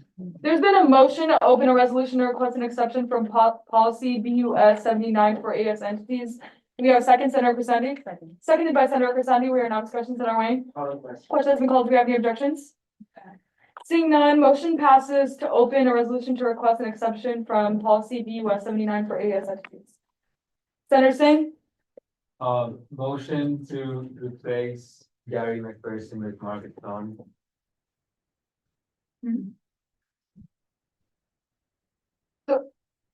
Just to clarify, you meant to say Margaret and not Gary? Yeah, to replace the name Gary McPherson with Margaret Thorne. So. Okay, thank you. There's been a motion to replace, in the first sentence, the name Gary McPherson to Margaret Clown. Do we have a second? Senator Chudlery. Seconded by Senator Chudlery. Your non-discussions.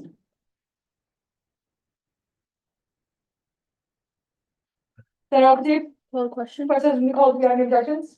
That's it. Do we have any objections to consent? Okay, because I just didn't feel very enthusiastic. All right, motion passes. Is that one still running? Are we sure? Yes. I feel like she had like multiple units. It's- From the website. I thought it was two M's. This was from the resolution. I think there's 3 W's. All right.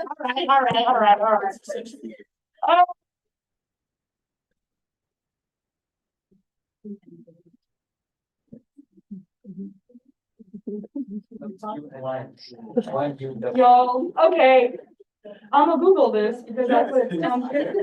Here, it's a Facebook. I looked at It's a one.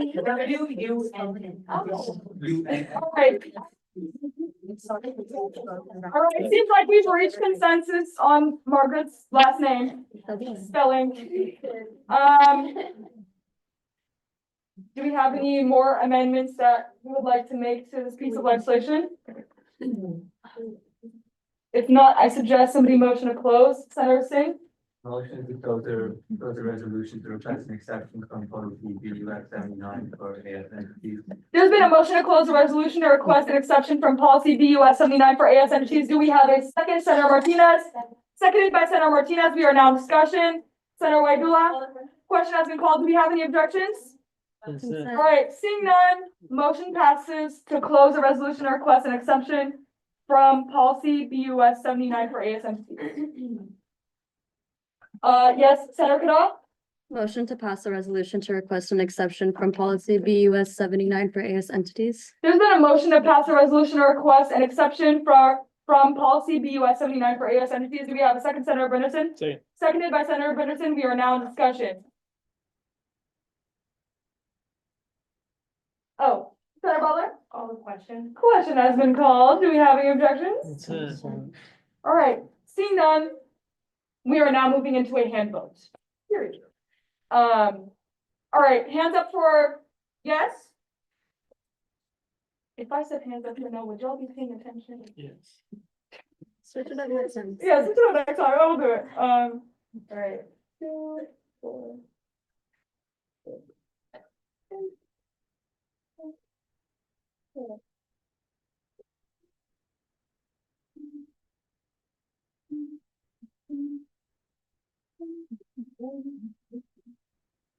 All right, we have 22 yes. Hands up for no. Abstentions?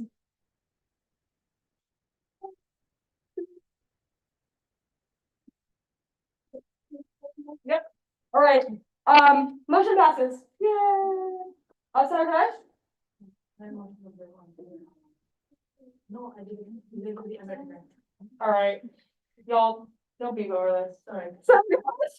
Motion to add on the bill to establish governance board guidelines and creating the first year election of governance board act onto the business. All right, can I ask why this is being added now onto the agenda? Because we're still working. That's a bad answer, Right. actually. I need more of an explanation than we're just working on it, Senator Ganesh. Okay, it's a big bill, a lot of consultations happening, and so therefore it will take time.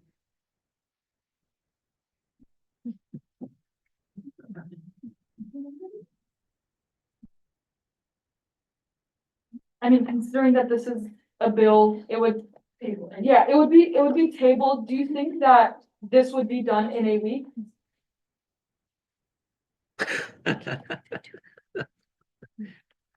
Honest answer? Yes. No. Okay. That makes me not want to allow this. You can do that. I know, I can do that. I'm just, And it's not personal. it's definitely not personal. I am sympathetic to the cause. Senator I Ganesh? wanted to motion out right now so that I could open it up for further collaboration. How would the senator feel about adding it to discussion items instead of new business? It's not discussion. Laura, you just said you wanted collaboration. I just need, girl, you can either deny my motion or add on. That's my take. Yes, Senator Ida? I think like another point to add, when I've discussed with the senators, I'd like to have this in new business to discuss, and then the idea is to just table it out afterwards. But I would appreciate a brief discussion on some points in this bill.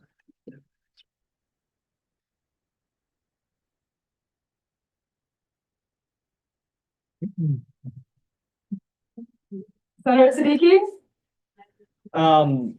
Yeah, I just want to say that I believe off a preliminary look at this bill, the language that's in it right now, it contravenes established financial policy on requisition submissions and legal code with respect to Senate governance.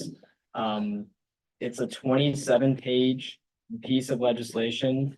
I don't think it's going to be decided in a week or even two. I don't really know what productive conversation we're gonna have on the legislation besides just the people who are already familiar with it and want it to pass. So I don't think we should let it on.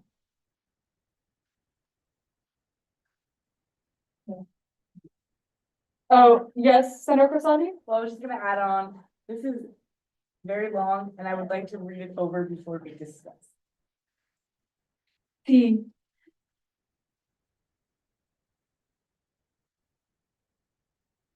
Alright. I'm gonna deny it. We have a long day ahead of us. We tried, but baby, how am I supposed to review 27 pages right now? All of it is. I do that before every meeting, so I just, alright. But it's been brought to everybody's attention, which is important. If you would like to collaborate on this project, I suggest reaching out to, Senator Ganesh, Senator Suk, and Attorney General Carlson. Period. Right, okay. Moving on. Oh my God, my wrist is high. Senator Martinez? Oh my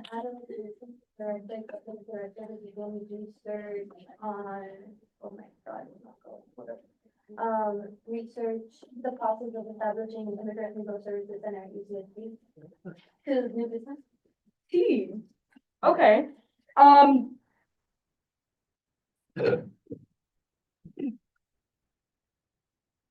mean, I'll allow it. I'm okay with it.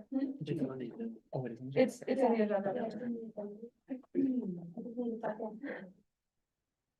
No, I don't. Does that even have to be approved by the Senate? If I just fill out? Somebody clarify? And can I see like that? Right, T, okay, so, there's been a motion to add a resolution to direct the executive director to begin, to research the process of establishing an immigrant legal services center at UCSB Do we have a second, Senator Lankarani? Second. Seconded by Senator Lankarani. We are now in discussion, Senator Lala. Call the question. Question has been called. Do we have any objections? Consent. Do we have any objections to the consent? Seeing none, motion passes. This resolution is now added onto the agenda. All right, Senators, Martinez, Ganesh, and El Khatib. If you would like to talk a little bit about this resolution, Senator Martinez. For sure. So, I started the whole process of this possibly around 2 weeks ago when, the executive director came, and spoke to us about the situation that's going on and we established that the outreach committee was gonna be giving out red cards. I decided that night that I was gonna email a draft about, possibly beginning the process of establishing this immigrant legal service center, ECSB, to USS, which is the Undocumented Student Services, like organization here on campus. And before I did that, I talked to the executive director and we decided that it would be a pretty lengthy process to actually get this started. We would have to go to the Board of Regents and submit a petition and it would just be a lot of organization. But we decided that we obviously want to go through with this and I think it's very exciting to be able to offer these kinds of resources to the many immigrant students that make up UCSB. So to begin this process, I'm introducing this resolution with Senator Ganesh and Senator El Khatib, and I couldn't be more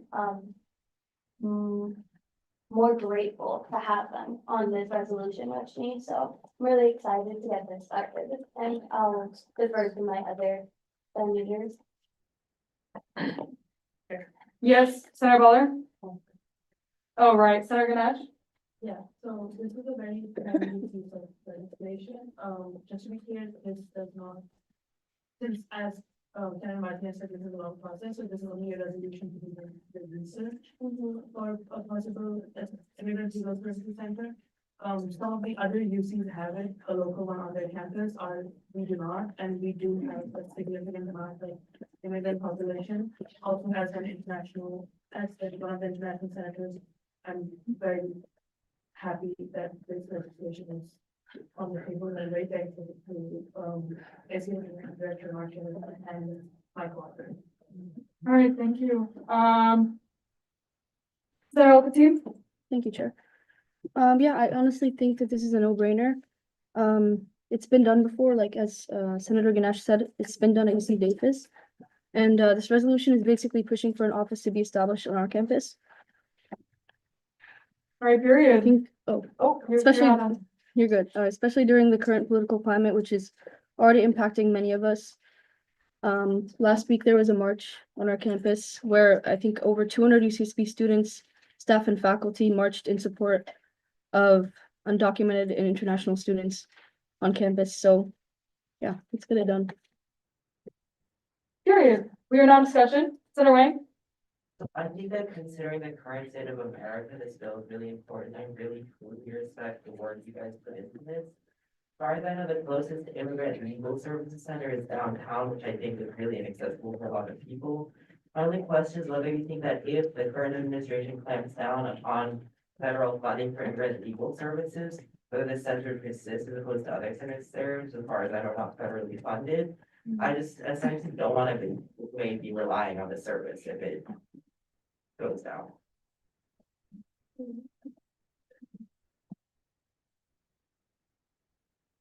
Essentially, the LDR of what Senator Wang just expressed is their hesitance with this this service because of the possibility of losing federal funding. Was that a good TLDR? Yes, Senator Wang? I think this is really important. I think we should go through. I just wanted to clarify, like, how you think this will stand up to the potential federal, whatever. I can listen. Senator Ganesh? That is the, thank you for bringing that up. That is the part where the research into the process of establishing will come, like, that will be part of the research, seeing if this will create any issues with federal funding. Thank you. Period. Senator Martinez? Yeah, and, the executive director and I still are planning on meeting with an attorney from the Immigrant Legal Services Center from UC Davis. And, talking to them on how we can establish it, you know, and meeting with them before it continues and begins with such the process of, depending on where we could get the funding from, so. If that answers your question, yeah. Senator, Grisanti? Have you guys worked at the Legal Resource Center, like, near Pardal? I don't really know much about them, but I just did a quick research and it says that they have like, hold on. Like, if you go to like their website, like, we offer legal information and support on a variety of issues, and then like the list, and then it says immigration issues. Like, have you talked to them and seen like the work that they've done? Because maybe you can like build off of that, and have it accessible there. Yes, Senator Ganesh? Yes, so I did do some research. Yeah. Yes, I did do some research into the services they provide. They're definitely not as robust as we want them to, especially in this climate. We were looking at UC Davis's center specifically to build off of.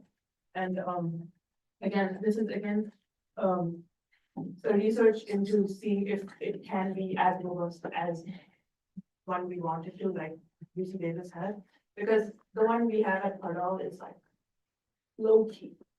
Like their Very low immigration services extend to you have an F1 visa, you have a J1 visa, and you know, the current climate is, it does not really target people with papers.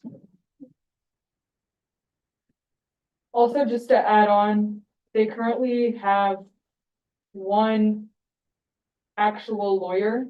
Yeah. And the rest are, they got 2 lawyers. Thanks, Marissa. I've only ever seen the one. And a couple of random students. That's the extent of the current, legal services team. Also, Pardal Center is constantly going through the issue of not having enough space. That's another thing to consider. Senator Amin? Overall, I think that this is really well written. My question is, so in the last round, Martin said, whereas other universities such as UC Davis have already established an immigrant legal service center in areas where they provide free immigration legal. Representation, outreach, and education. We will run, I didn't do that, okay. So not the wrong, but sort of the last one.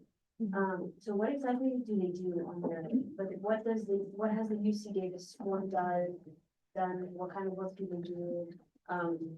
How many students have really engaged with that, like, is that super duper needed? I kind of wanna, just curious.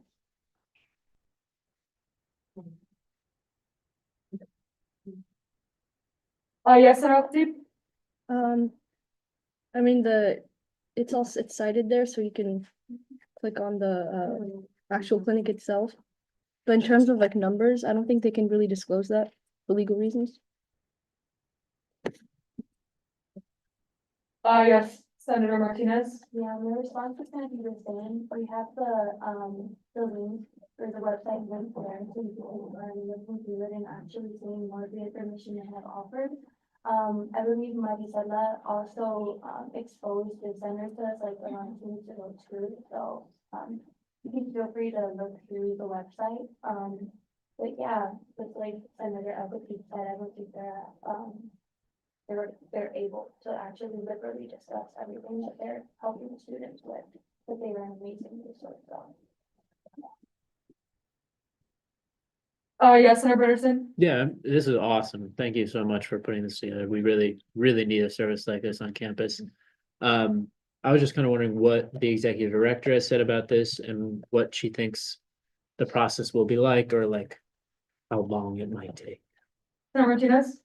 Okay, so, so basically the executive director, when I came to them with the proposition of creating the center here on campus, they told me that I should, we were already, making a lot of appointments to meet with the attorney, but then they were like, you should submit this resolution first so that it could be expedited. So basically, we're gonna meet with an attorney from the Immigrant Legal Services Center there at UC Davis. And then from there, we're going to submit a petition to the Board of Regents. Once we get a lot of collaboration from the other organizations here on campus that also deal with immigrants and undocumented students and international students and photo. And then from there, we're gonna continue on towards that process to see if we can get that funding from the regions and start to get it actualized here on campus. Awesome. Yeah.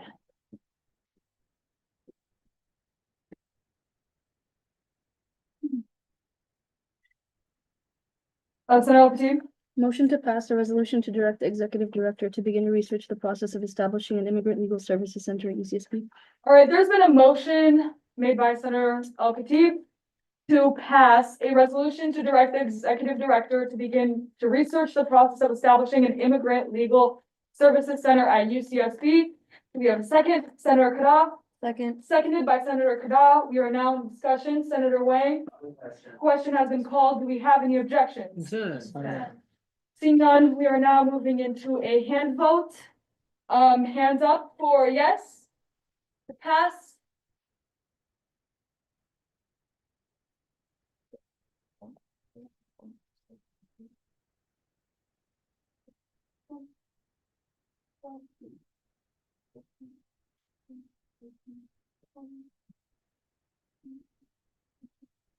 All right, no. Abstentions? All right, just like that, the resolution passes. Thank you. All right.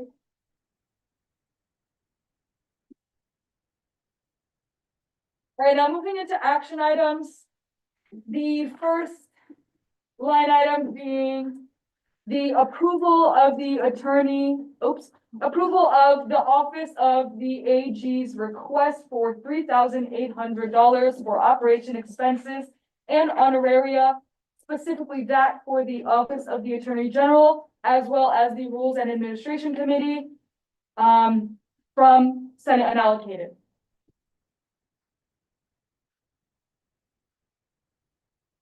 Senator Siddiqui?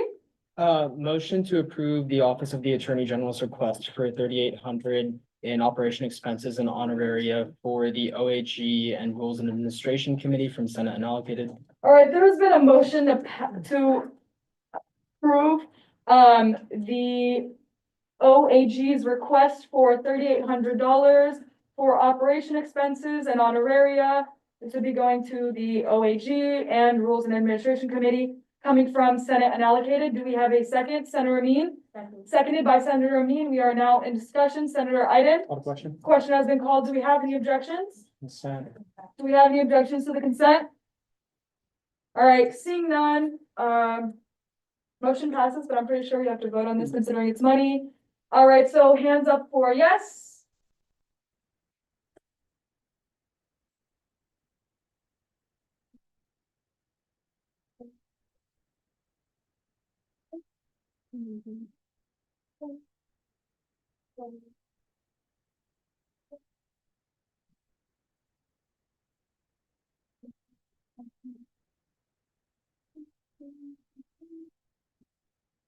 All right, no.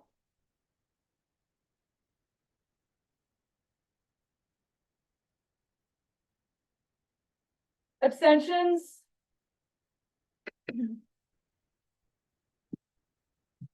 All right, motion passes. Next line item being the approval of $90K from Senate unallocated to Credo Consulting to begin the AS Strategic Vision Plan of 2025 on behalf of the SOO, the association and UCSB community. I heard that clearly.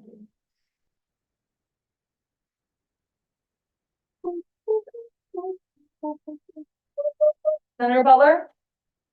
Motion to approve $90,000 from Senate unallocated to Credo Consulting to begin the AS Strategic Vision Plan 2025 on behalf of SOO Association All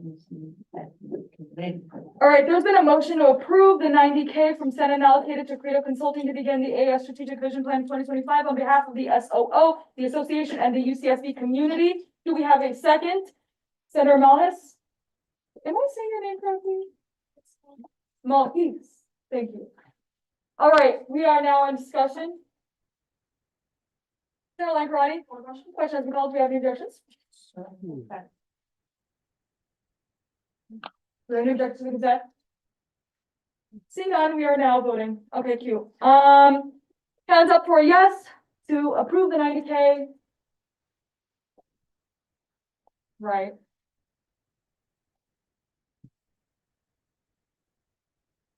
Yes, that's 93.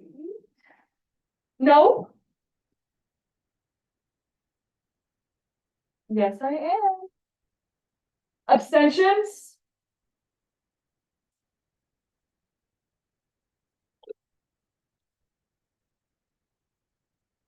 Senator Ola Olaitan, you have not voted.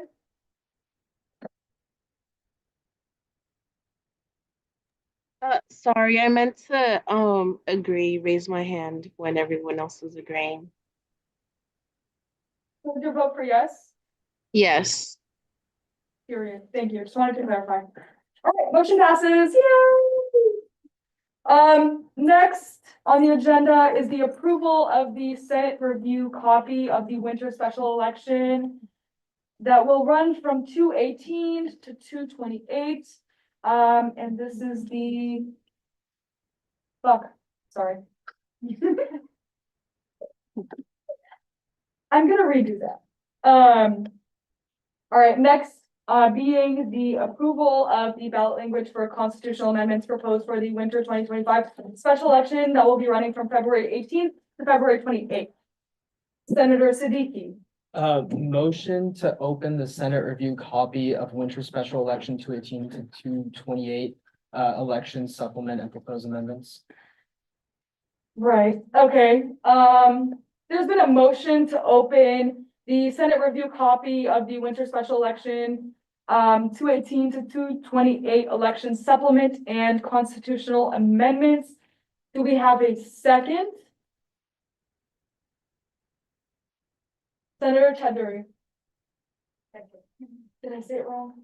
Charge. I'll get it eventually. All right, seconded by Senator Chaudhary. We are now in discussion. Senator Lankarani. Question has been called. Do we have any objections? All right, seeing none, the motion passes. This is now opened and ready for surgery. Senator Siddiqui. Motion to strike subsection E or section A of section 2 under amendments to Article 7. Exercise full authority over the branch regarding personnel decisions for non-elected officers and replace it with be empowered to make personnel decisions for all undergraduate non-elected officers, period. Every officer has the right to file a case to the Judicial Council alleging a violation of the Bill of Rights or other aspects of legal code, period. All right, just to clarify, this is under this is in Article 7, Section 2, because I was lost for a second. This is specifically here. All right. There has been a motion to strike or replace, amend. Oh, I'm striking that and then replacing it with this. All right, there has been a motion to strike. Fuck, is that a section? Whatever. Item E under Article 7, Section 2, subsection 1, subsection A, subsection E. Exercise full executive authority over the branch regarding personnel decisions for non-elected officers and replace it with be empowered to make personnel decisions for all undergraduate non-elected officers. Every officer has the right to file a case to the Judicial Council alleging a violation of the Bill of Rights or other aspects of legal codes by Senator Siddiqui. Do we have a second? Holy shit. Senator Wahidullah, seconded by Senator Wahidullah. We are now in discussion. Senator Kadat. Call a question. Question has been called. Do we have any objections? Consent. Do we have any objections to consent? All right. Seeing none, motion passes. God, my brain hurts. There's so many subsections.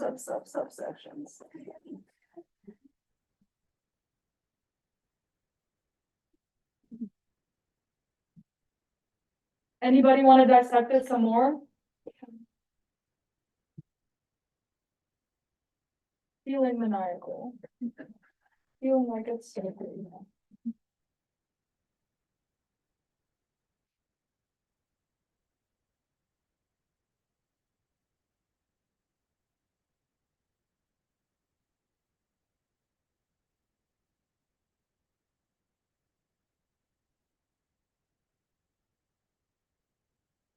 Senator Amin.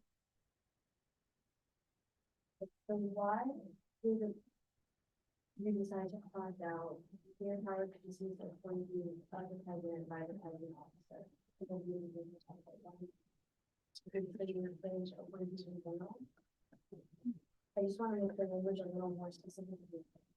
That if you want it, please go ahead, president and board. Should I say something? Do you remember that cute video we did? Yeah, but that was to change it. Oh, Yeah, Okay, yeah. I'm gonna shut up now. Okay, cute.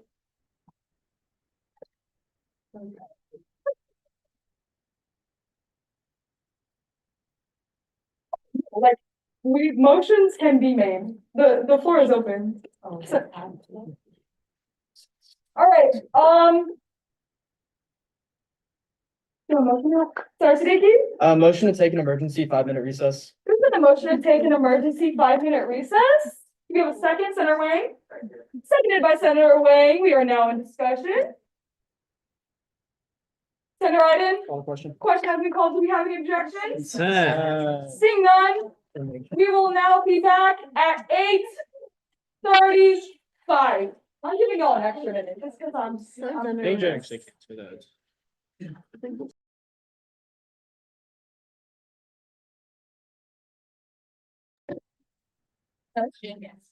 No way, I got unlimited?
Thank you. Thank you, IDP, yeah. Thank you.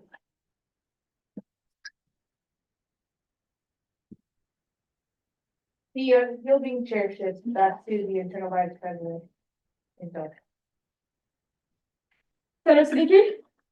Motion to amend subsection A of section 2 under Article 7 and strike the language and all AS professional staff and all AS operations, spaces, property or other services.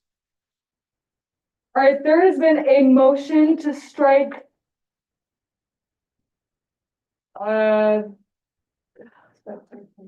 subsection A under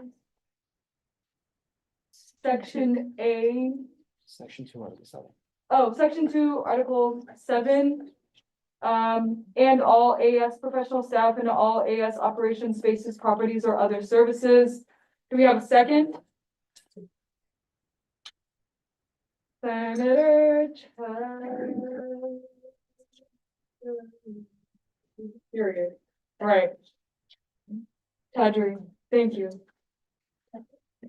Seconded by Senator Tadri. Do we have a, oh wait, we're on discussion.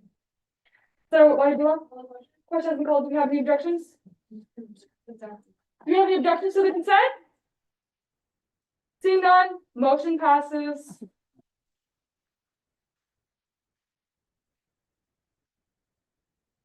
Senator Siddiqui? Motion to amend section B or subsection B of section 2 under Article 7, subsection B, and take out the words and have jurisdiction over to replace with and shall oversee. All right, there has been a motion to strike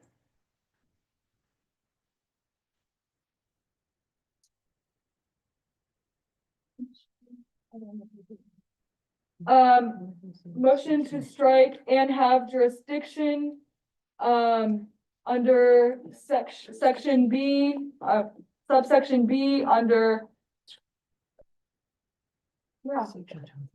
okay.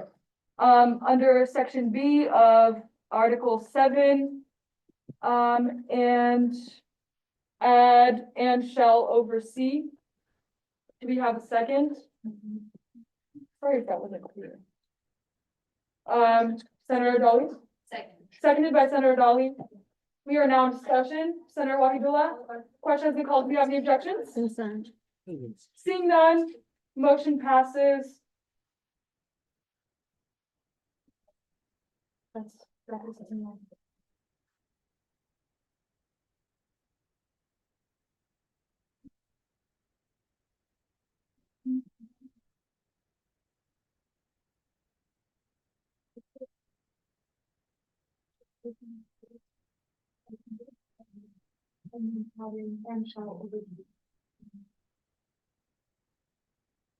Well, essentially, we'll take that.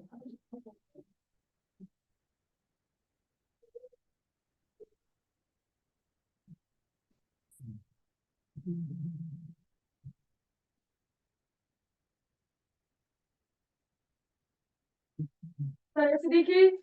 Motion to amend subsections J of subsection B under section 2 of Article 7, and strike that clause.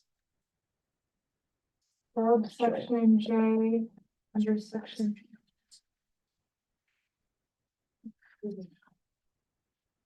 All right, there has been a motion to strike subsection J of subsection B under section 2 of Article 7. Do we have a second? Senator Dolly? Second. Seconded by Senator Dolly. We are now in discussion. Senator Chuduri? Question has been called. Do we have any objections? Consent. Seeing none, motion passes.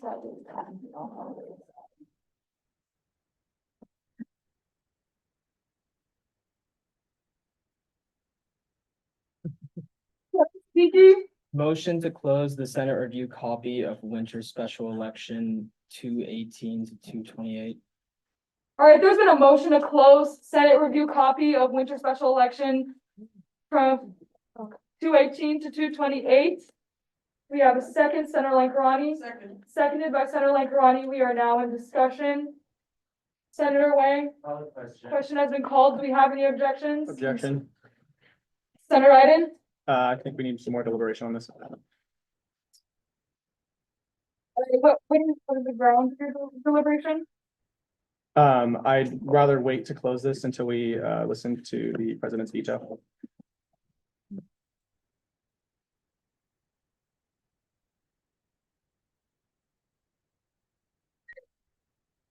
Same.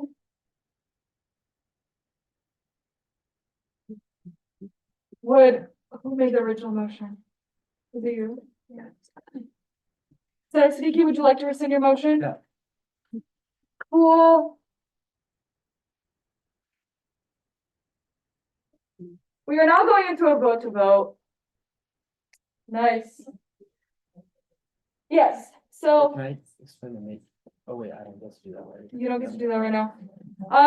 All right, we are now going into a vote to vote. Essentially, we are voting on whether or not to sustain or overrule Senator Iden's, motion to keep the piece of legislation open. Senator Amin?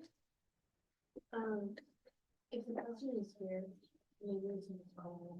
No, wait, what are you saying? All right. Can I rescind my objection? Hold up. Senator Siddiqui? I rescind my objection, is this still open? Yes. Okay, I rescind my objection. All right, Senator Siddiqui has, rescinded his objection. Senator Siddiqui? Motion to. Well, sorry, fuck. That doesn't make sense. Senator Iden? No, I was just correcting it. But he was an objection. So he's rescinding his motion. You rescind the motion. Yeah, you're rescinding your motion, okay. Y'all are confused about that. Senator Siddiqui? Motion to edit subsection B of section 2, and strike out, from subsection B, and shall oversee all matters pertaining to AS professional staff / human resources, auditing, organization, and management.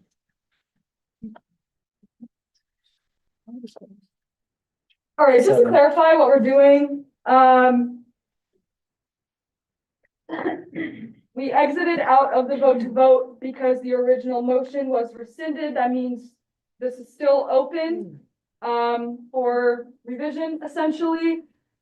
There has been a motion to strike and have jurisdiction over all matters pertaining to AS professional staff / human resources, auditing, organization, and management under subsection B of section 2 of Article 7.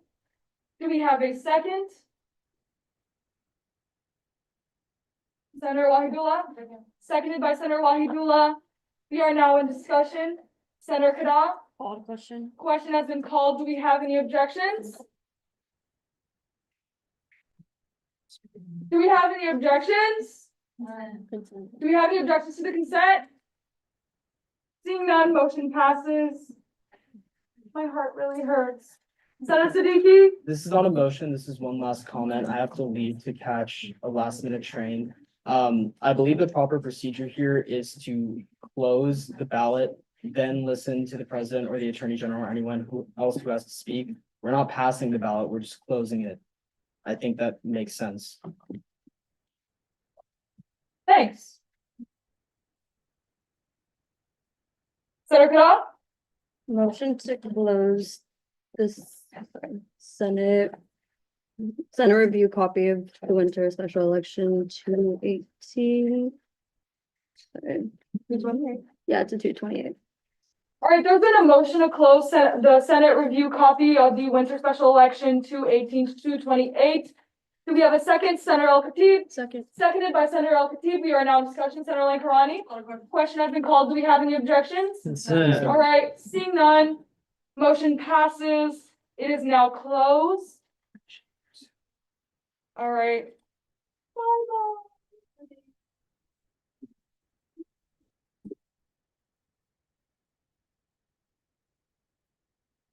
All right. I said. I'm gonna move out of this. Just so. We can. That discussion item is. Let's go into unit reports. Yeah, let's go into unit reports. I invite KCSB, to the podium. Good idea. To give their AS budget approval request presentation. Holly, can you please pull that up? It should be under unit reports. Yes, give me a second. I'll pull that up for you.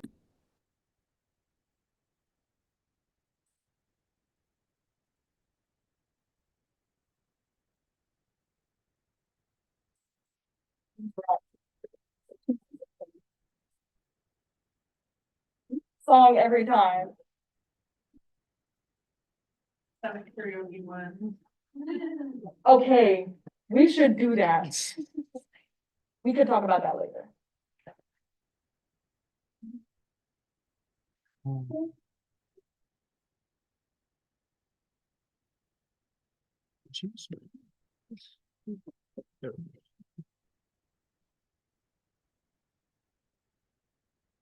It is a presentation. All right, go on the floor whenever you're ready. General manager at KCSB, and she, her pronouns. With me, I have Ori, this is our program director at KCSB. We have a really short slide deck for you guys. Basically, it's about resealing our upper deck, on top of the, Store Communications Building, which is where KCSB presides, under Shore Tower. It is an orphan building, so we need to take care of all the upkeep, of the building and general maintenance. But Ari will get into some general information if we can go to the next slide. Can we go to the next slide, please, Holly? Yes. Once again, yeah, I'm Ari, I use he, him pronouns, and like Nyla just said, KCSB needs to reseal the upper deck of the Store Communications Building in order to prevent further damages, primarily water and rain related damages to our studios and equipment. This is done every 6 to 8-ish years, and it's time. Once again, so we've been quoted by the Design Facilities and Safety Services for $25,930, but we'd like to approve up to $30K, just in case, I don't know. And then this money's not coming from or is coming from our Southside account, so it's not coming from any student fees at all. Just need approval to spend it. And on the next slide, we pulled up, essentially why we're here presenting this to the Senate is KCSB's executive committee approved the $30,000 on the Friday, February 7th meeting. But as per legal code, any expenditures from the Southside account exceeding 15,000 needs to be approved by the Senate, which is why we're here today. So that's basically what we have for you guys. We're trying to approve $30K for the building to be resealed. On the next few slides, we have some pictures of the leaks and the water damage. Not food related, this is whatever primordial soup has been thrown for decades above stored and drips right onto the heads of us and everyone that walks the building and works there. So Right now, we've been kind of putting buckets under the leaks and like tarping over our equipment, but it's making it really difficult to use the studios. So we would like to reseal it to prevent further damages, so we don't have to like spend money on equipment and stuff like that. Yeah, that's basically all we have for you today. Open to questions. I wanted to firstly ask, have these minutes been sent to AS Minutes? Not, I can do that right after this. Our executive, or our assistant director, Jennifer Kaiser, asked us to review the Senate and after the temperature given sent out to the association yet, but they're linked on that slide. All right, I can like email it to you right now. I mean, it's already linked here. My suggestion to our senders is that someone motion for this to be added into our to be approved folder under the AS Minutes drive.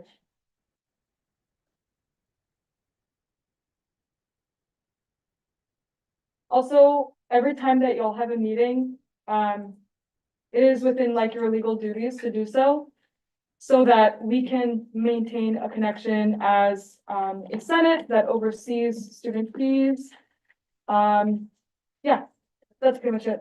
Senator Benderson? Motion to add. KCSB 217. No, 27. 27, meeting minutes to the To be AS, approved folder. to the AS to be approved folder. I'll take it. There's been a motion made by Senator Brenderson to add KCSB's Friday 2/17 meeting minutes to the to be approved folder of the AS minutes drive. Do we have a second, Senator Kada? Second. Seconded by Senator Kada. We are now in discussion. Senator Lankarani. Question. Question has been called. Do we have any objections? Consent. Seeing none, motion passes. Can somebody please do that? Senator Iden? I don't know if it's just me, but I don't have access from my AS account to their minutes. Oh, to your minutes specifically? Okay, so what I can do right now is.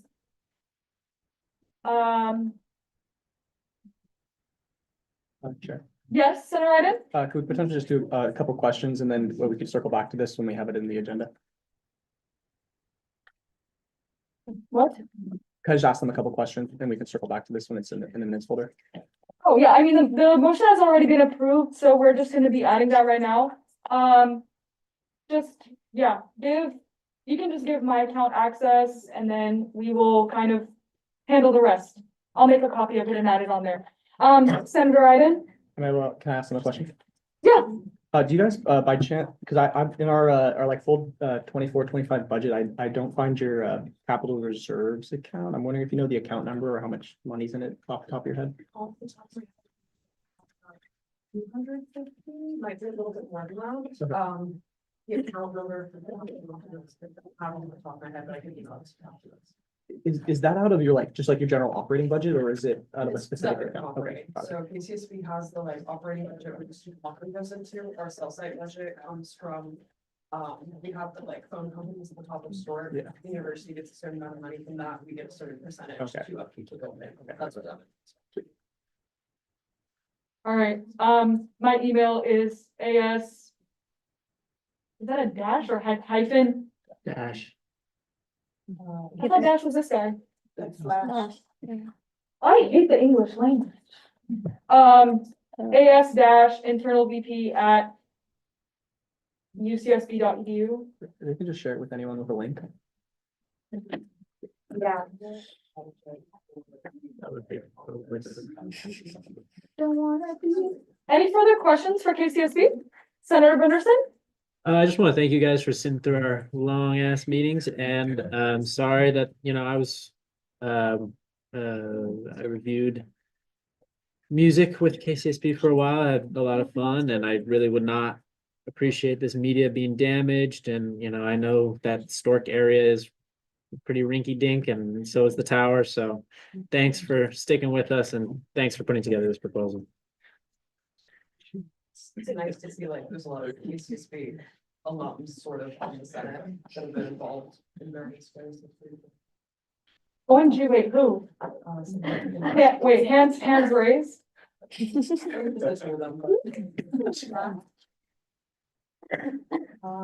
believe I shared it with you. I will also update the link on the drive the commission should be shared so that anybody can take a look at it from there.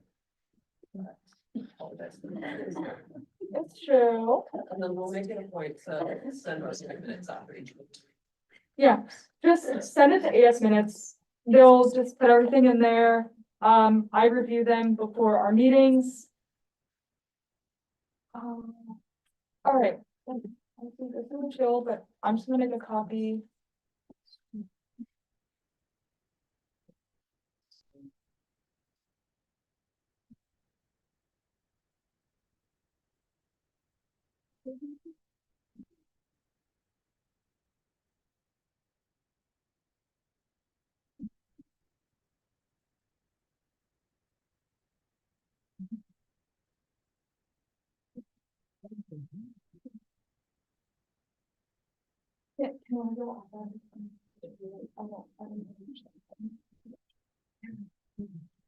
Oh.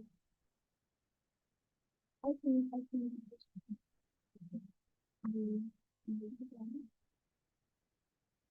Sorry, I'm like moving it right now. Do we have any further questions?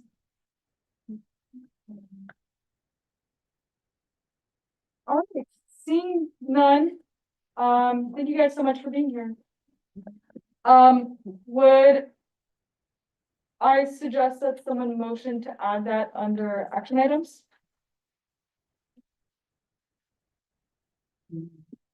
Senator Iden, Sorry. Motion to add, KCSD's funding request of $30,000 for the purpose of resealing their upper deck, taken from KCSD's, capital reserves to action items. there has been a motion to add the approval of, holy shit, why didn't we go ahead? Of the $30,000 needed to reseal the upper deck of Stork Communication Building From KCSD's capital reserves. from KCSB's capital reserves. Do we have a second, Senator Wang? Seconded by Senator Wang. We are now in discussion. Senator Cadell? Call to question. Question has been called. Do we have any objections? Consent. Seeing none, that is now added under action items. Thank you. Appreciate you.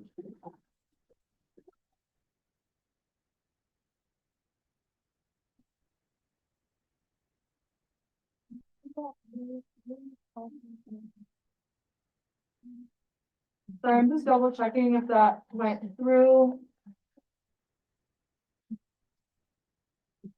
All right, here it is. Cool. Senator Wydula? All right, there's been a motion to enter a 15-minute recess at 9:01. Do we have a second, Senator Benderson? Second. Seconded by Senator Benderson. We are now in discussion, Senator Cadell. Call to question. Motion has been called. Do we have any sections? Consent. All right. Seeing none, motion passes. We will now be back at 9:06.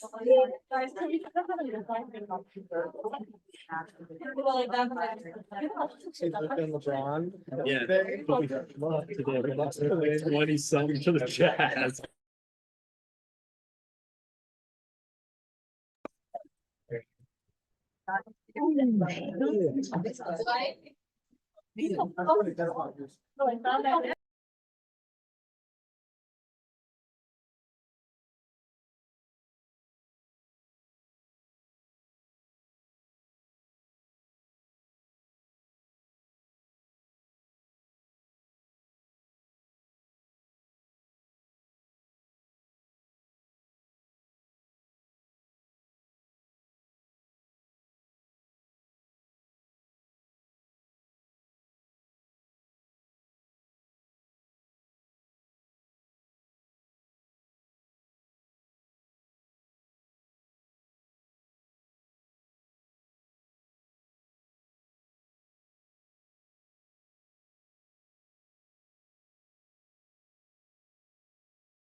Are we unmuted? Yes, you're unmuted. You're good now. Cool. Okay. We are returning recess at 9:18. Did we close it? Did we close it? Did we close it? Somebody else did it? Did we close the Senate review copy? Yeah, we did. I did. All right.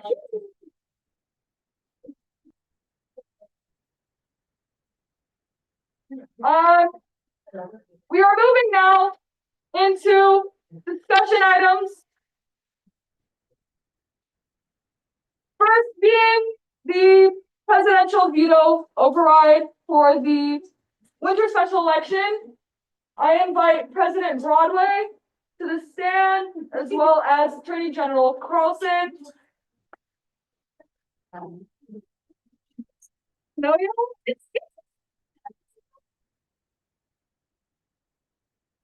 know, podium, stand. Stage. Mike.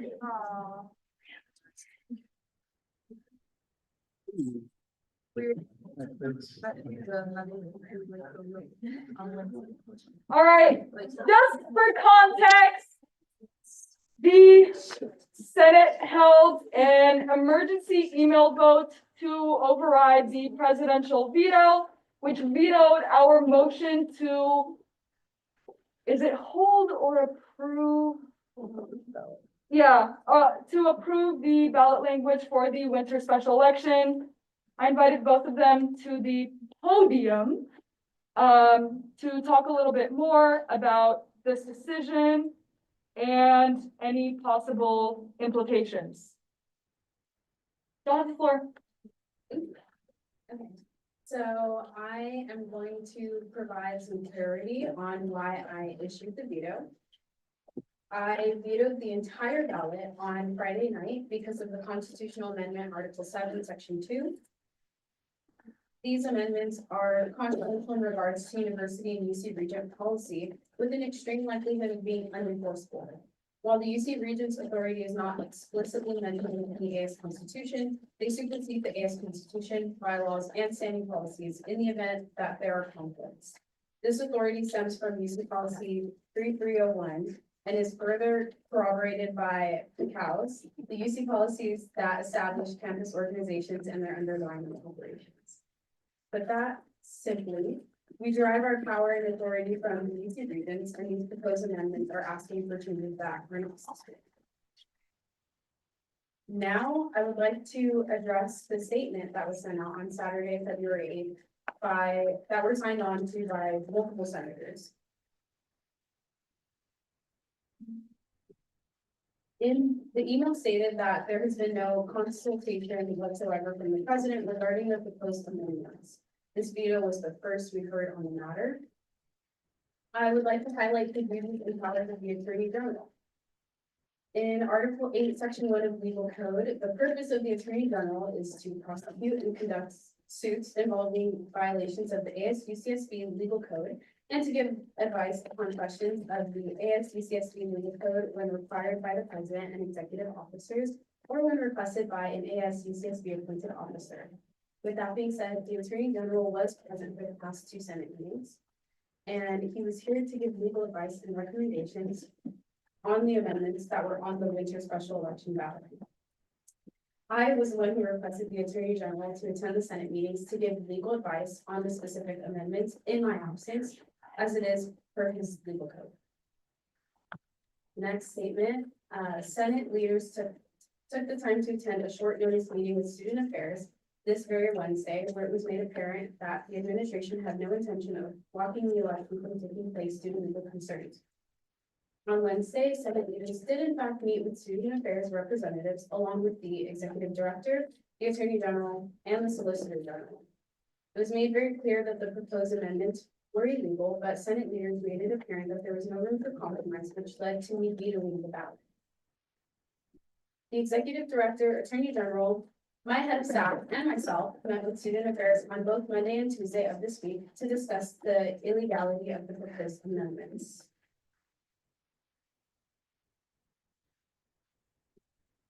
Another significant email We are told that the election ballot in its entirety is illegal in nature with no relevant UC, state, or federal policy cited to support the claim. ASUCSB Executive Officer, Section F states the president is empowered to veto legislation of the Senate within 2 business days of its adoption. The president is then responsible for submitting a statement explaining the reasons for the veto within 3 business days of the passed legislation. Typically, the process of the veto looks like, once the president issues the veto within 2 days of the legislation passing, then the president and Attorney General would present the reasoning and evidence in depth to the Senate at the next Senate meeting. Once that is received by them, the Senate then may vote to overturn the veto. Due to the Senate overturning the veto instantly, there was no given time for the Attorney General and myself to give you all the evidence and policies mentioned in the original veto. In the statement, it seems possible then that this veto is motivated by potential illegality, but rather policy differences at the executive branch. Lack of communication from executives furthermore leaves us concerned that this veto did not originate with student leaders themselves. As stated before, under the Constitution outlining the veto process, and required to specify the reasons for the veto at the next convening of the Senate. Using the time between issuing the veto and today's meeting, the Attorney General and I were planning to gather all relevant research on the policies mentioned and bring them to the Senate at today's meeting. The Senate did not provide me with this opportunity to further explain my point of view, again, a requirement of the veto process due to the swift overturning of the veto itself. I would also like to note that the Senate has previously set a precedent to connect with any entity or position that will be affected by a legal code change or a constitutional amendment to gather input or insights as to whether it will be beneficial to the position. That was not the case for this amendment. Ever since the constitutional amendment was made public, it had been a concern to me. So I requested more information from the Attorney General on the legality of the amendment. When we researched and found it was illegal, I directed the Attorney General to go to the Senate meetings and talk to the Senate about possibly amending the amendments or deleting them entirely. Both options were refused. The Attorney General and I have been meeting and have been in communication every step of the way. I would like to remind you all once again that the Attorney General is a representative of the Senate, or of the President, sorry. You have all requested that if I cannot be present myself, then the Attorney General may represent me instead, and that's exactly what happened for the past 2 meetings. And the last statement from the email that I would like to address is, let us be clear, the President's decision does not object to any singular amendment. It is a blanket veto for the entire ballot, preventing an election from taking place. Unilaterally blocking an election strips the ability of the student body who elected us all and pays our salaries to ultimately decide this matter. The reason I vetoed the entire ballot is because the entire ballot was voted on and approved. Therefore, the only option was to veto the entire ballot. We cannot move forward with an election that contains false and illegal information, which would be put out to the entire student body. If we did move on with the election, it could not be reinforced. If that happens, it would ruin the integrity of the association as a whole, because students would then question elections moving forward, and we already struggle to reach the 20% threshold for elections. We as an association strive for transparency with the student body, so pursuing an election that has an illegal constitutional amendment is wrong, and I hope you all can see that now. And I think the best over to be for the agenda.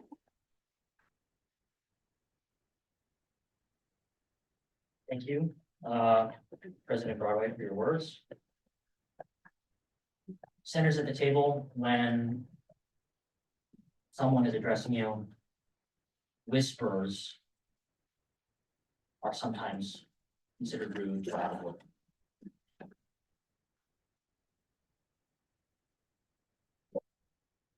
This has been a very exciting process. Without it, we wouldn't have noticed some key things.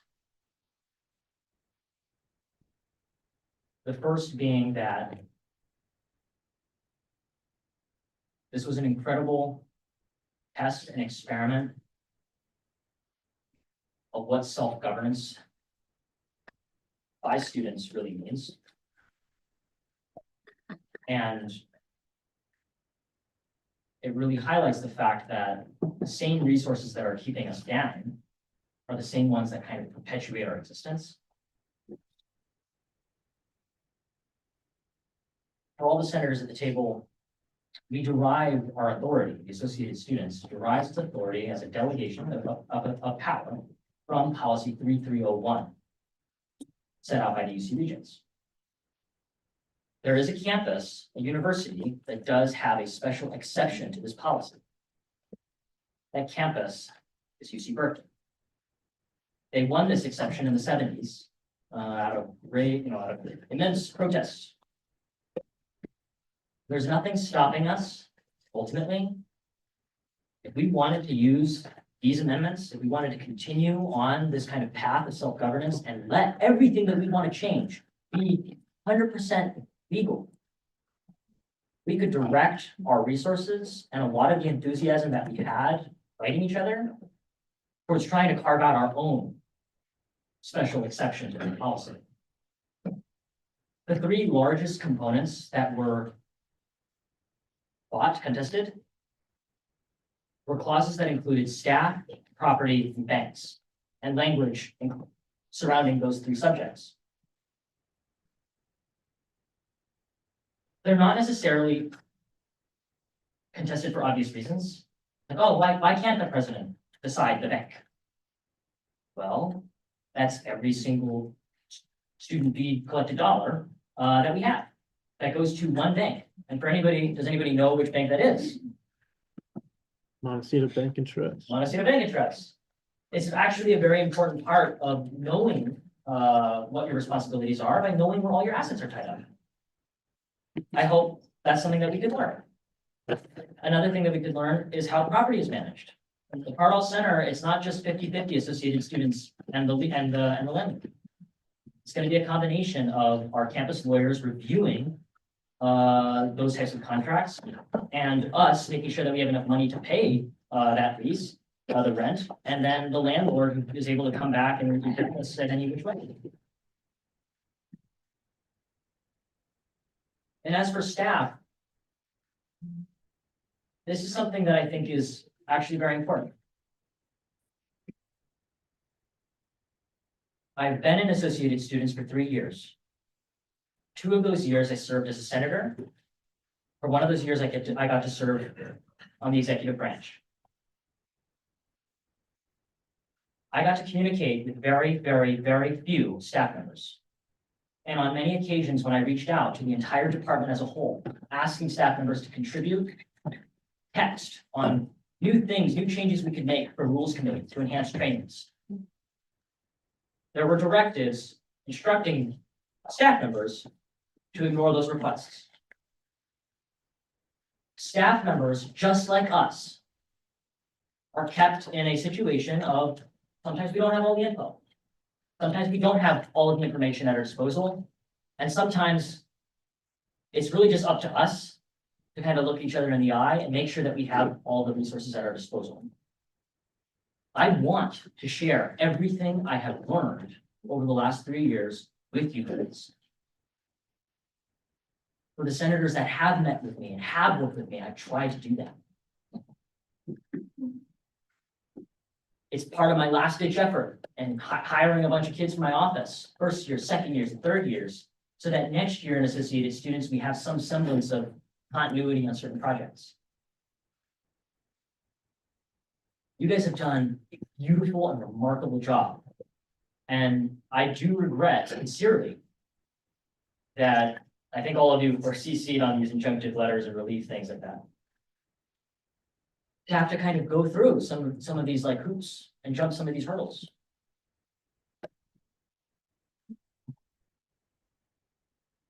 The reason why I fought so passionately the articles presented is because I know firsthand how difficult it is for staff to kind of work together with students from the government perspective. Not from a BCU standpoint, not from a student, any normal student who might be like an RCO, right, who's going to get their requisition submitted to the office. They all have these beautiful, the 99%, right, of all the effort expended in associated with students, watching the money flow, watching projects get planned, watching all of these beautiful events just be executed flawlessly.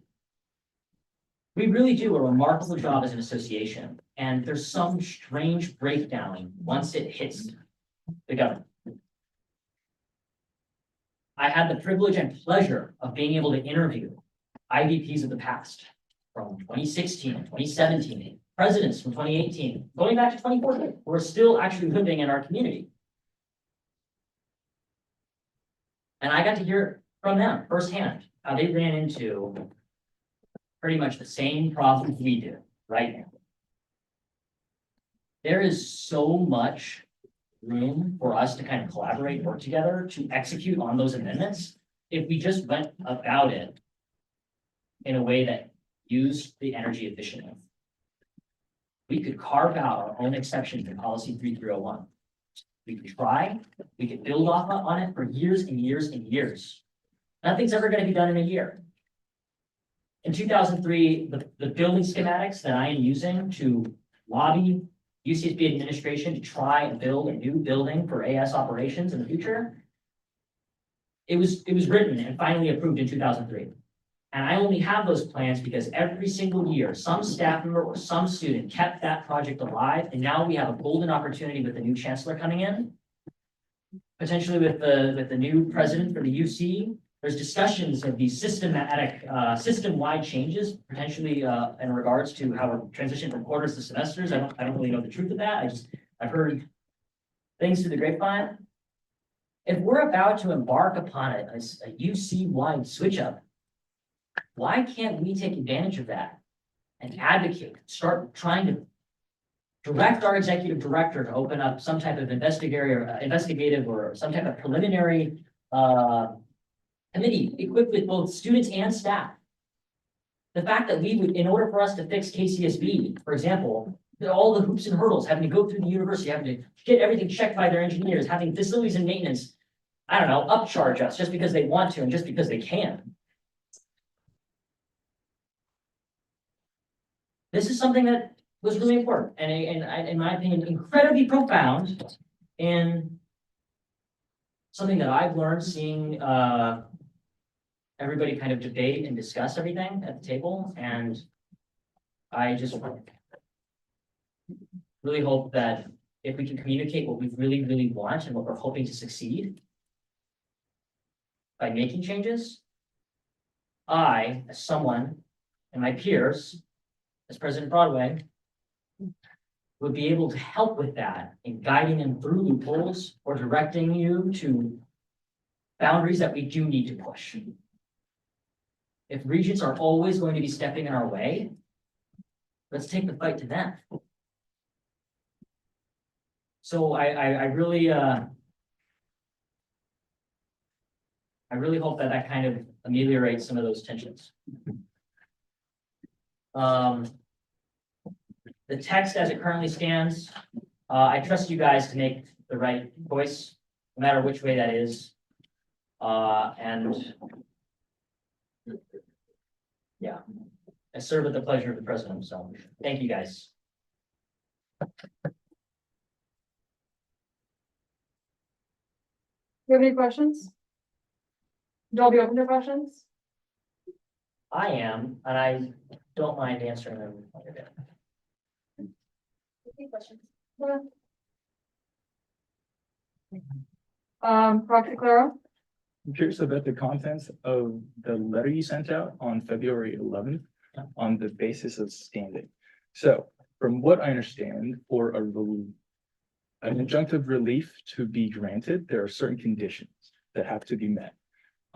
Do you, as an attorney general, think they've been met? And what are those conditions? In terms of injunctive relief, if I'm not mistaken, and again, for the record, my major is chemistry, BS, with a master's in material science. That's functional, inorganic, and quantum materials.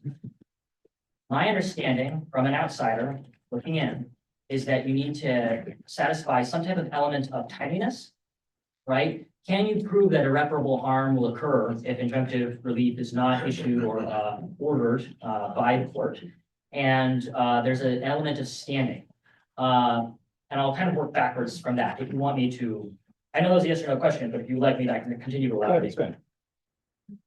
the element of standing that we have, is that as any student, any fee-paying undergraduate is allowed to file a JC case. Not just an elected official, any fee-paying student is. And so in terms of standing, that's immediately met. In terms of deciding the court's standing, it's a little bit of a different story. At the end of the day, the straight to the point, TLDR answer, I suppose, is that, the executive branch, attempted to provide that check, that balance of power stipulated check, on the legislative branch and its, operation.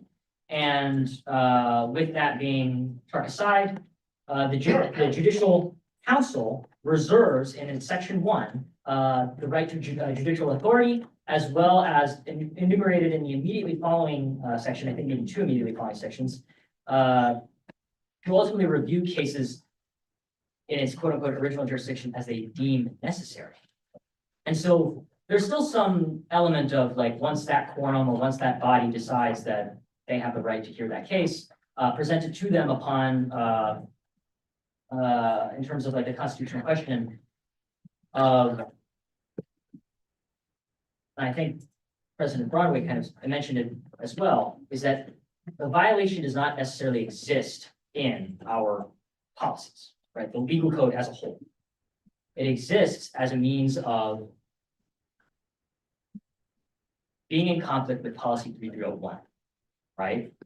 And if we're going to begin starting advocating towards that branch, to me, as the AG, not as the president here, but as the AG, the correct course of action is either, 1, do not engage in that policy yet until you've figured out a way to ultimately make it legal or find clever avenues by which you can advance those interests. Which is why, to me, it was always so confusing, why I never really understood directly why the amendments were being fielded in the first place. They were just increases in executive power and authority, right? You're codifying the responsibility of staff, banks, property in individuals and not in the Senate, as it currently stands. And so in that kind of context, coming up with like how we come up with, changing how we're coming up with contracts. We rented out the Carl Center. Who do you think signed that?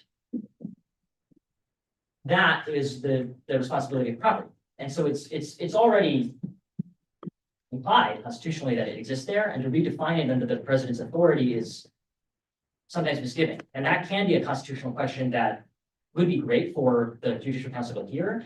But in terms of the case that we wanted to bring, in advocating specifically for injunctive relief, was not the question of policy, because again, you guys reserve the right to also deliberate on that, but to make sure and to prioritize the fact that make sure that the association is kind of staying true to its mission so that we can make good on what is being stated. So is it the procedure or is it? Dr. Carroll, you have to be recognized. Also, if you could please speak up so I can hear you on Zoom. Yeah, Frank Square. Do you think this is a procedural issue or a policy content issue? Like what is the crux of this argument? Because I don't get it. You're arguing that irreparable harm has been caused, which is one of the conditions that have to be met when it comes to injunctive relief. How is this harm? Describe what the harm is, and is it irreparable? And how, I just don't get how a procedural amendment is being voted on. So the process is there, and the democratic process is ongoing. One other question I have that you can also answer. Can I do one at a time? Okay, go ahead. Thank you. When it comes to the injunctive relief, is that preliminary injunctions are not designed to stop irreparable harm. Irreparable harm is just irreparable. It's to prevent irreparable harm. And the argument that we put forth to the Senate, as well as Judicial Council, and I have done this, is that the irreparable harm comes from students voting on issues that are unenforceable. It's no stranger, based on the conversations and some that we kind of had earlier in this room, is like some people were like, oh, UCSB doesn't have any school spirit, oh, this extra stuff. Some people look at AS and say, oh, AS doesn't have any power, right? That's relatively a fringe minority. Most people would recognize that, oh, AS, they plan all, they help do the events, they fund a lot of the different services that I use on campus. if students were to see that the government of the Associated Students were to try to introduce a amendment or initiate some type of change, and they realize that, oh, they couldn't make good on it, that causes damage to the institution's ethos and credibility. It's the same reason why the Senate hasn't really advertised why BDS hasn't really been implemented yet. It's because you guys don't really want to be held accountable by the student body to say, oh, we can't do those good things, right? It's the same reason why we're still buying Coke for Senate meetings. We don't simply have the capacity to enforce those things. And we didn't advertise way back when that, oh, all these different powers, all these different things are at play. But we can do our best, right? We can try to execute on very specific policy goals, on very specific services. That right there, to me, is the irreparable harm. That to me is everybody outside looking in and saying, why would I ever vote to support a fee when it's not even being, when I don't even have a say in how it's going to be applied? Why do, if I don't really have the say, why would I authorize lock-ins? And that type of decision, that top-down decision that we believe is highly likely in the event of an election moving forward, to me, as the person who signed that letter, is where the irreparable harm comes from. And wanting to come around that and circumvent that before all of a sudden an administrator says, hey, we're not going to certify your election, that hasn't happened in decades. That would be completely unprecedented and would be a complete tragedy for the association that would befall the association. I take a point of personal privilege. I'll be yielding chairship to Senator Butler. Danielle. No, Foxy. Sorry. I have a question with regard to that. Do you? I still haven't gotten, I don't think you've demonstrated the right standard for it, because at most, your standard for seeing irreparable harm is at best speculative. There's really no tangible damage that could be done in this case. If you could just provide some context when it comes to, I guess, tangible damage. I still don't get that. Can you explain to me, I don't know anything about, I guess, the processes of the amendment process, That's a really important thing to bring up, Foxy. I think that conversation would best be suited for judicial counsel in terms of their deliberations. And so I apologize kind of on to my other Senate colleagues in the room about kind of that back and forth, but I would love to hear or field additional questions if you guys have them. I hope that is, I understand it's not satisfactory not hearing it here, but depending on kind of the events of tonight, we'll just see what happens. Senator Wawa.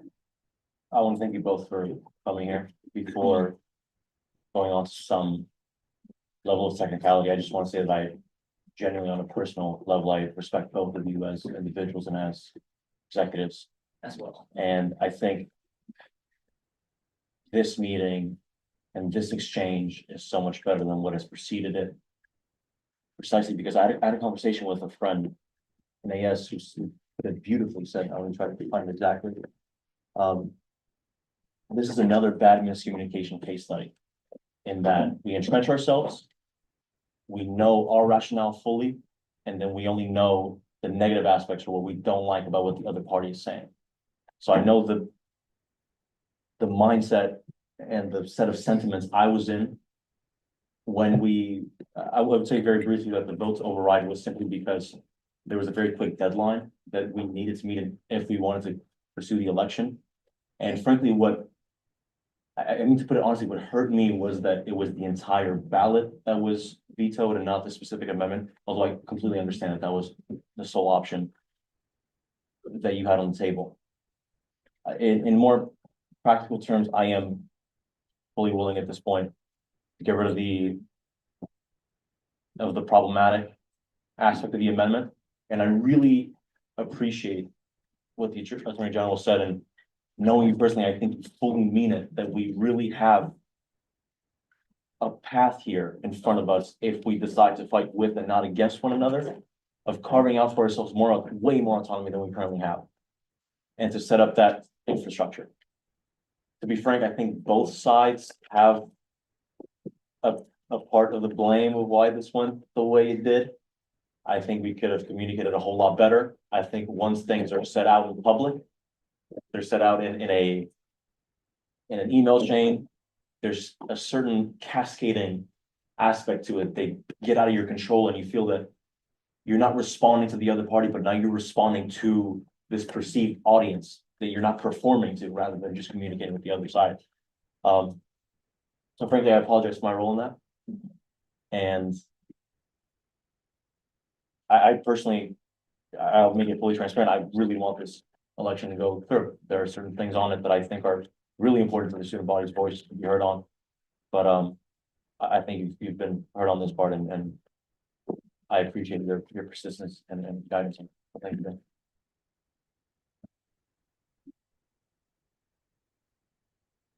Do you have any questions for President and Attorney General?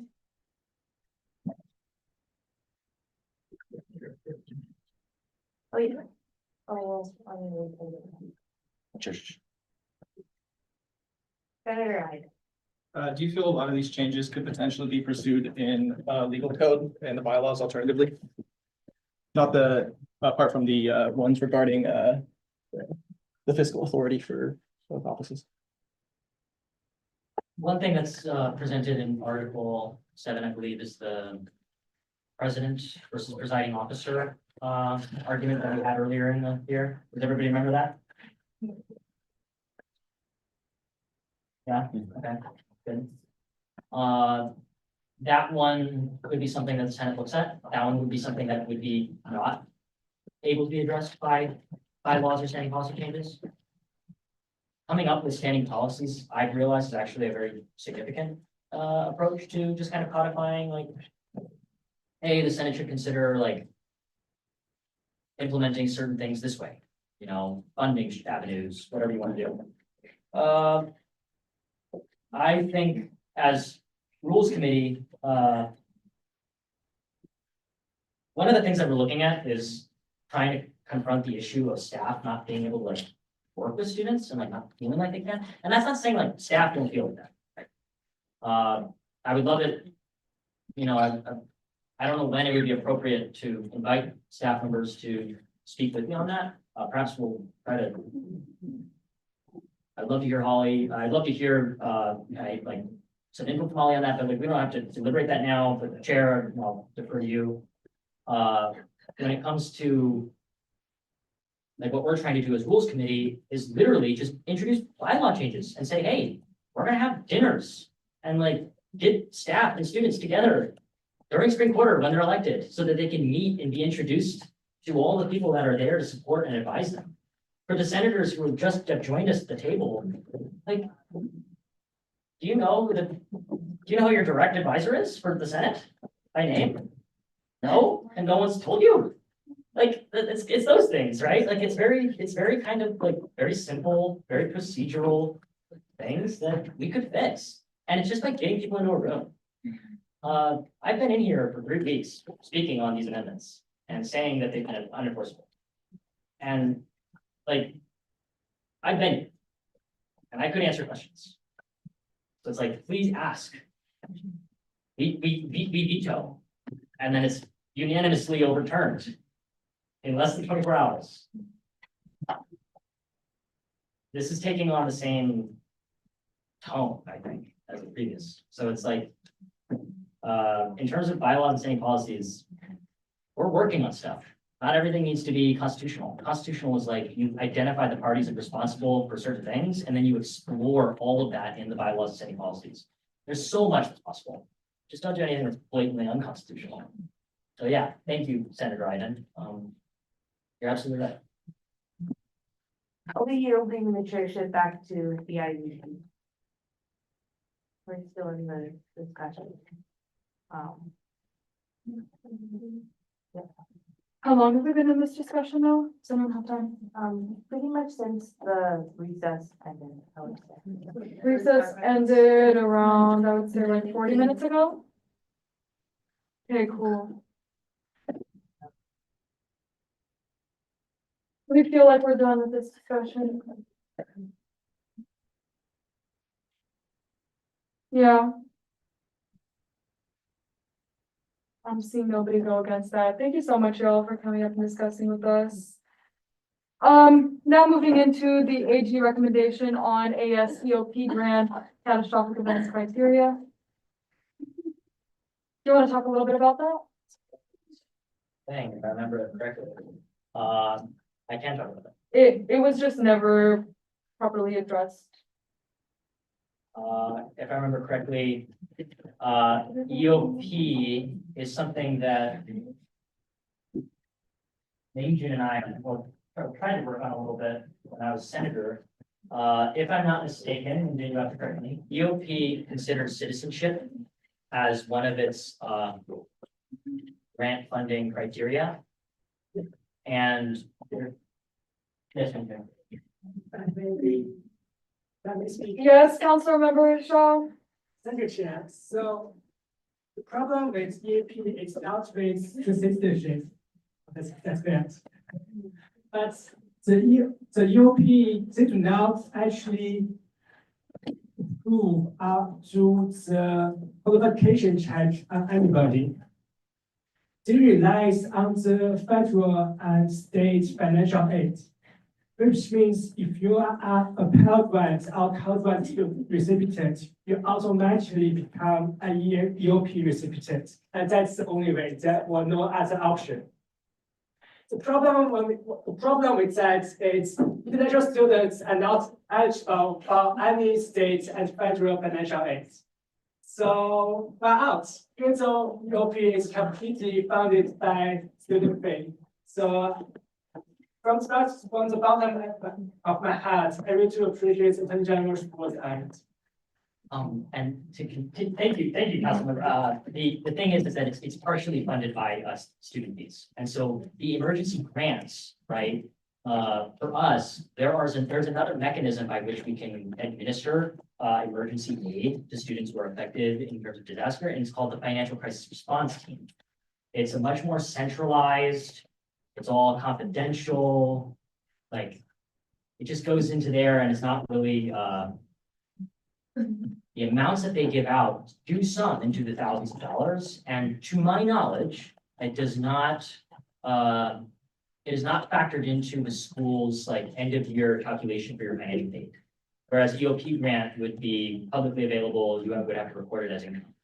And so those things have been kind of like weighing on my mind. And so my recommendation to the Senate was that I would recommend going more fully into the financial crisis response team if we were going to pursue a route for the wildfires. But with the understanding that, I'm completely deferring to the Senate on that option. So to make use of the recommendation, but feel free to come up with anything that you guys would like. But I wanted to explain why I choose financial crisis response team over EOP. Is that clear to everybody? Yeah. Does anybody have any questions or comments, concerns? Proxy Clara?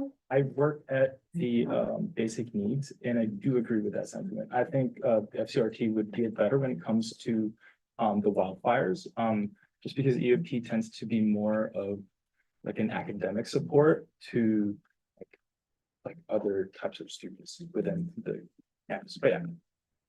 Thank you, Jackson. Do any further questions, comments, concerns? Anybody on Zoom?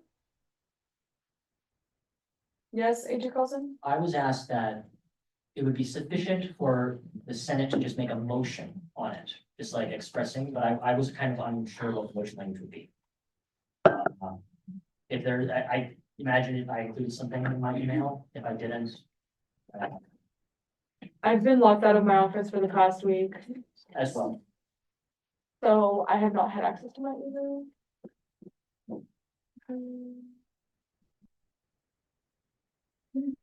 If not, Let me look through that one. I read it. When was this set? I don't know. Period. I'll, What? I'll look for it. Okay, if you could just forward that to me, that'd be great. Okay.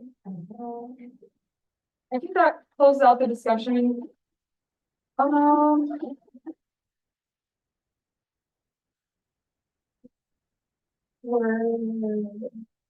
lot of things being discussed.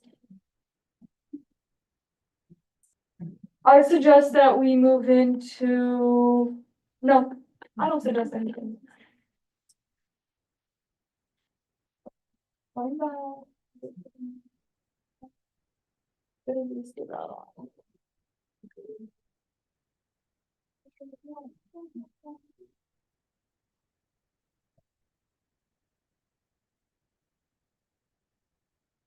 Here's some external reports. Do you have any external reports today? No. No. You count under unit reports? Do you want to give a report?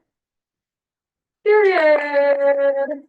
Inviting Chair Hansen to the stand. I just feel like stand is a pretty word, but I also watch a lot of what's that like really gay anime? You know what I'm talking about? JoJo's Bizarre Adventure. That's why I'm a fan of stands. Sorry. Very niche joke, but if you like anime, you get it. I feel like you would love, the game Ace Attorney. Okay, I know about Ace Attorney. Okay, you have the floor. Okay, I'll keep it short. I'm sorry I wasn't here earlier. I have a different meeting I had to be to. Last week, the elections board voted on a precise timeline for the election, and we are going to stick to it at this point. It'll be the last time I come and tell you our timeline has somewhat shifted. So since President's Day is Monday of next week, we will start this election Tuesday at 8 a.m. It will then run until Friday at 1 p.m. of week 8. We determined that since this election is double the time of a typical election, the most equitable solution for the concepts of extending the election is just to say there is no extensions. So other than that, if you guys want to submit pro-con statements, email me for these amendments. This won't be like the language. This doesn't have to be as diplomatic. It can have opinion in it. So email me for that. Other than that, yeah, we start candidate registration for spring general election Monday of next week as well. That'll go until week 9, and then candidate orientation meeting is week 9. Any of you guys that will run again, just, it'll be in a bulk mail and on the elections board site. You just need to fill it out in that time. Other than that, yeah, let's have this election. I don't know, I raised my hand in literally chair. Thank you for coming and giving your report. I just wanted to touch base because you said something about bulk mail. So will the winter special election link and information be also sent via bulk mail? Yes, Has that already been organized? it's getting organized tomorrow on elections board. Okay, because I know the timeline for those bulk emails takes a while.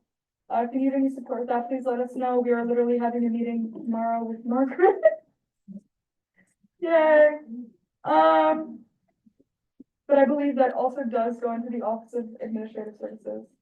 So we'll have to touch base on that. Does anyone have any questions? On Zoom? Oh, Senator Ganesh? Just for clarification, that's from Tuesday, the 18th to Friday, the 28th. Yes, 10 days. And no, Yeah, and no, extension. Yes. We determined that since it's over double the time of our typical elections. Like our typical elections, we have to finish our typical elections. These ones, we've already discussed the issues with perpetual elections. So we did determine that since it was over double the time, that the hard deadline was an option. Senator Ganesh? Do you think it's possible to reach the voting threshold in 10 days?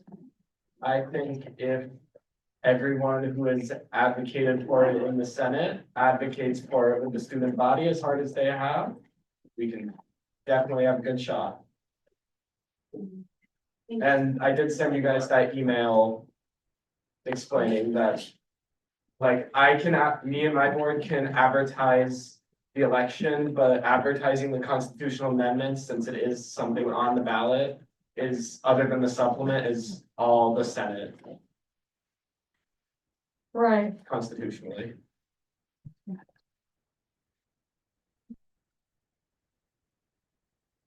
Still don't have access to my email. I'm so irritated. Does anybody have any questions? Further questions for Chair Hansen? All right, seeing none. Thank you for being here. Yay.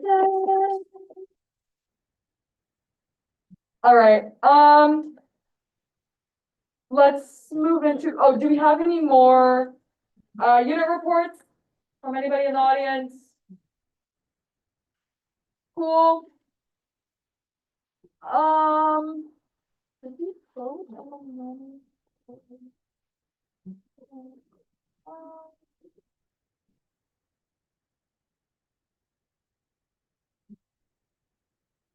yeah, we'll now move into appointments.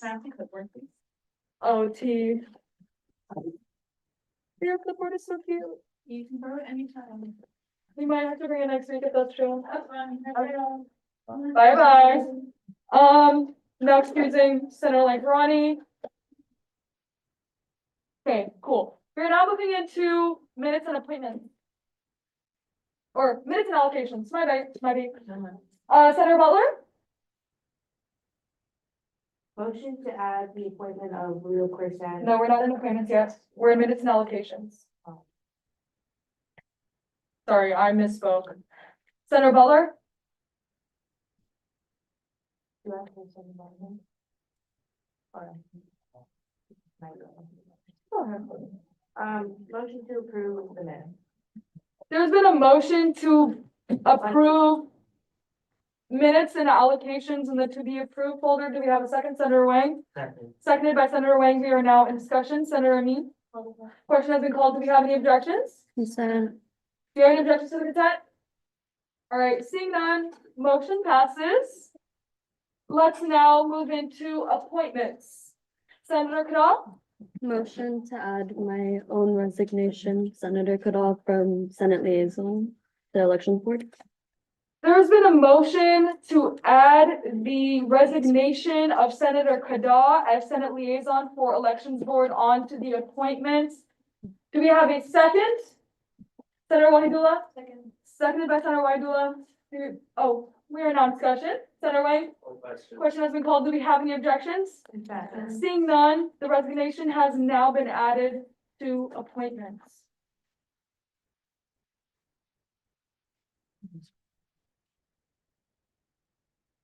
Senator Ganesh? I was just taking a note. It has been sent, just sent for. Can you say that? But I sent it to all. It's in the. Go ahead. Motion to add co-chair Maya Clark to the appointment. The president has received their statement from superintendent. Motion to add conference director Karen Edward Oates to score, finance chair Meg Chang to score, Cassandra Garcia Serrano to publicity / marketing chair to score. Motion to accept, in addition, accepting the resignation of Shayna Hall from liaison committee. And adding the appointment of Andrew Lay, Anthony Alonso, and Dina Farm, all as member at large for liaison committee. And adding Portwood Bank committee, Dennis Gator chair, Kimberly Lopez vice chair, Sadia Kajli treasurer, Mia Lopez public affairs coordinator, Melanie Mendoza public affairs coordinator, Amelia Cavella public affairs coordinator. Can you clarify one more time, who? Oh, this is all going.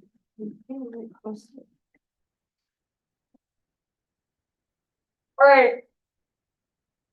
There's been a motion to add the following appointments and resignations to the agenda under appointments.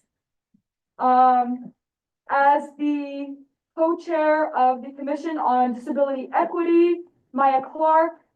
For the Student Commission on Racial Equity, the conference, Harris Eber Oates as conference director, Meg Chang as finance chair, and Cassandra Garcia Serrano as publicity marketing chair.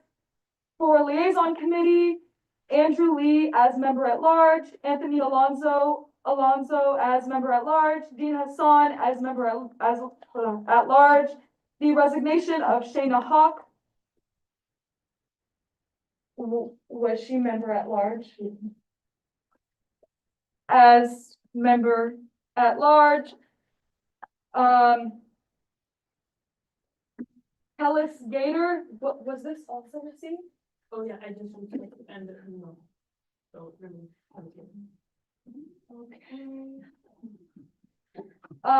Kimberly Lopez as vice chair of the food bank committee. Sadia Kadri, I don't know how to say that. Kadri as treasurer, Mia Lopez as public affairs coordinator, Melanie Mendoza as public affairs coordinator, and Camelia Pavia as public affairs coordinator. Do we have a second? Senator Lala? Pardon, I was just sent a request to add one appointment and one resignation onto the list. Can you add that after we pass this motion? Period. Okay. We are still, Senator Cook? Second. Seconded by Senator Cook, we are now discussion. Senator Wang? Question has been called. Do we have any objections? Consent. All right, seeing none, it has now been added to the agenda. Senator Lala? Motion to add the resignation of Hannah Whiteman as nutrition coordinator for Cosweb onto the agenda. All right, there's been a motion to add the resignation of Hannah Whiteman as the nutrition coordinator, correct? Of Cosweb onto the agenda. Do we have a second? Senator Wahidullah, seconded by Senator Wahidullah. We are now in discussion. Senator Chaudhry? Question has been called. Do we have any objections? Consent. All right, seeing none, has now been added to the agenda. Thank you everyone for your participation. Okay, one more. Yes, Senator Lola? Motion to add the appointment of Sophia Rodriguez for nutrition coordinator of Cosweb. There's been a motion to add the appointment of Sophia Rodriguez as the nutrition coordinator of Cosweb onto the agenda. Do we have a second? Senator Wahidullah? Second. Seconded by Senator Wahidullah. We are not in discussion. Senator, Proxy Clara? Call question. Question has been called. Do we have any objections? No. Do we have any objections to the consent? All right, seeing none, motion passes. All right, cool.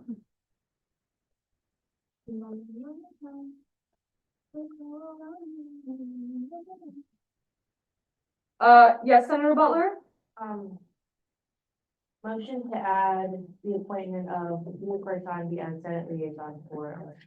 All right, there's been a motion to add the appointment of Leo Corsandi as Senate liaison for elections board. Do we have a second? Senator Lala? Second. Seconded by Senator Lala. We are now in discussion. Senator Gerson? Question has been called. Do we have any objections? Consent. All right, seeing none, motion passes.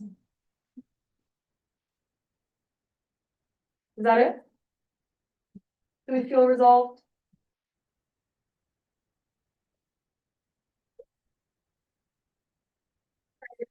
Well, floor is open.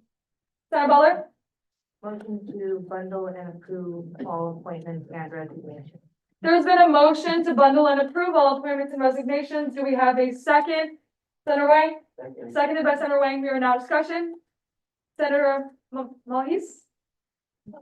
Question has been called. Do we have any objections? Consent. Seeing none, motion passes. Beep, beep, beep, beep, beep, beep, beep. I believe we only have one thing left on the agenda. How are we feeling about the agenda? Do we want to accept her?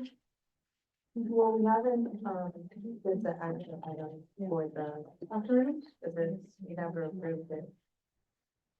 we can still, accept it. No, we can still accept the agenda. It just means that everything in the agenda will not be changed. But we can still make motions. Or we can just do that later. Okay, period, whatever. Yes, Senator Iden? I move to go back to the Senate review copy of winter special elections. You want a You motion? don't have to motion. It's not a motion, it's just request of the chair. Okay, period. I will accept that suggestion. We are now moving back into. So long. We are now moving back into the Senate review copy of the winter special election 218 to 228 election supplement and ballot language.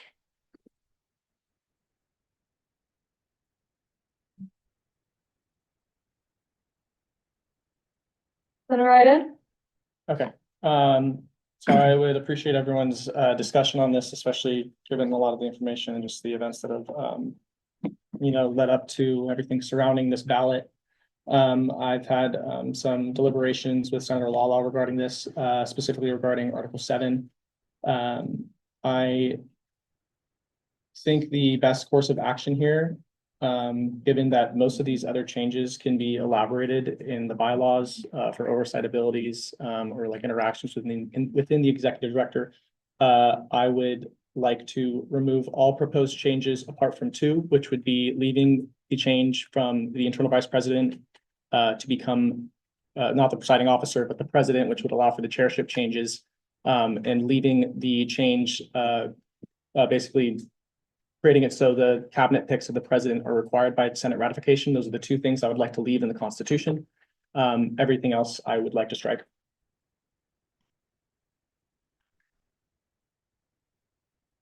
Is that a motion? No, that's just the discussion. All right. We're now in discussion about what Senator Iden just proposed. Senator Ganesh? Just the motion. You've gone back and forth about this for God knows how many years. Everyone who had an opposition has opposed, and now somehow we don't have an opposition. Put it on the ballot. Why do you care? In a nice way, but like why? If it doesn't, if there's no harm in putting it on the ballot, why would you remove it? Sure. Oh, yes, Senator Bean? It was just explained.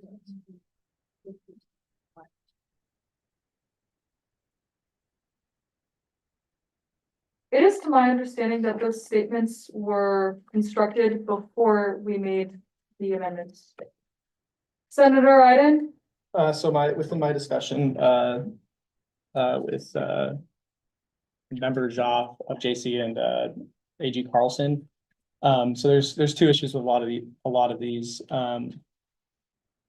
the actual like oversight of staff auditing, organization management spaces, is not exactly tenable. And also there is the second point is a lot of these responsibilities are better defined within the bylaws compared to a constitutional one, or else we risk going into the problem such as the IVP is the presiding officer of the Senate, where you can't really make a change to that in the bylaws at that point in time. It's like those responsibilities that we dictate in this constitutional change are their responsibilities, and we'd have to go through a whole election again compared to leaving it to a, like water, like bylaws are constantly changing, allowing these responsibilities to shift and change over time and allowing them to be more flexible.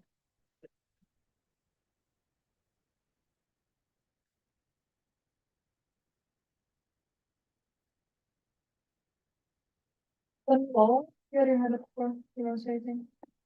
I mean, put in plain English, if we don't, and maybe I wasn't following the exact detail of where your question was aimed towards, but if we don't make these changes, there won't be an election.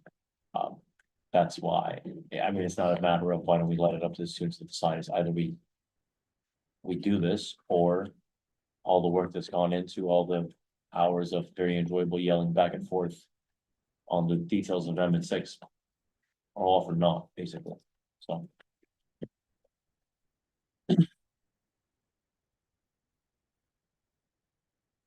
Senator Ganesh? Senator, I didn't proposing that you do just Article 7. It was to my understanding that what Senator Iden proposed is that we leave, subsection B, subsection, A. And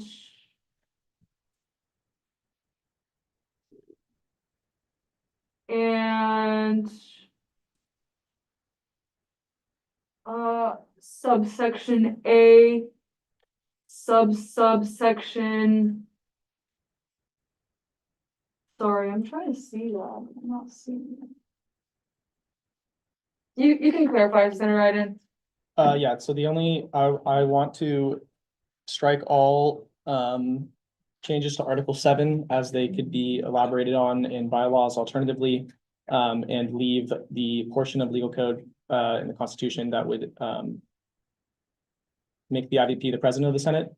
And the portion that would require Senate or, the president's, cabinet to be ratified by the Senate and not subject, like, because as it currently stands, they can pick their cabinet, it's not subject to ratification. I would like that changed so that it is subject to ratification.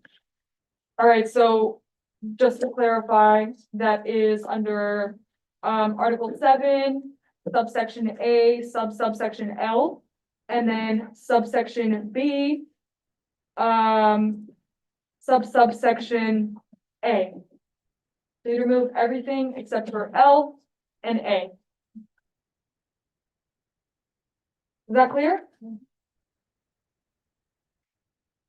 That wasn't a motion, right? It was just, yeah, that was just a discussion point. Senator Iden?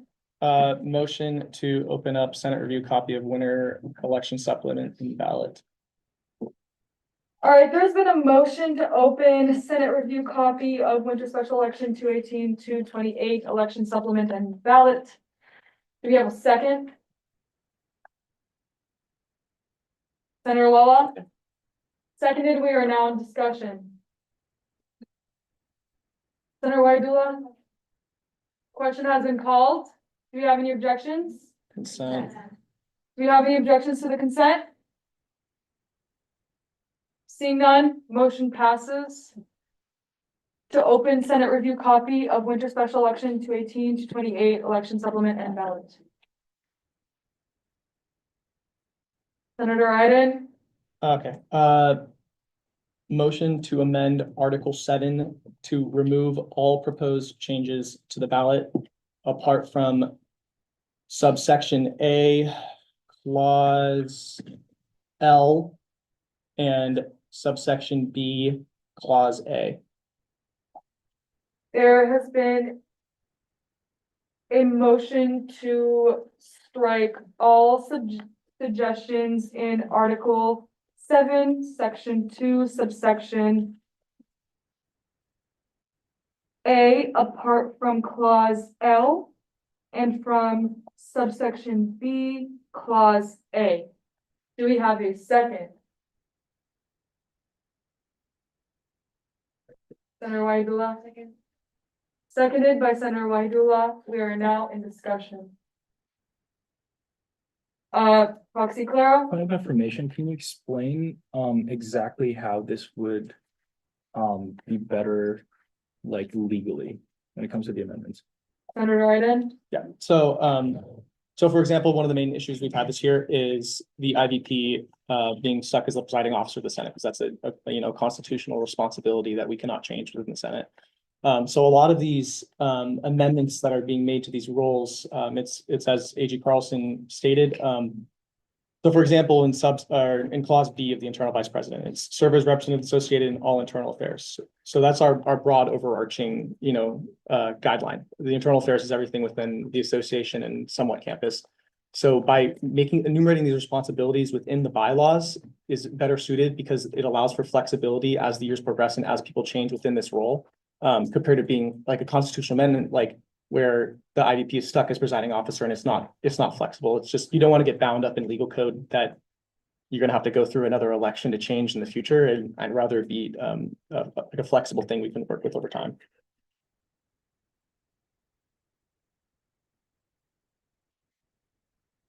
Okay. Senator Butler? All the questions.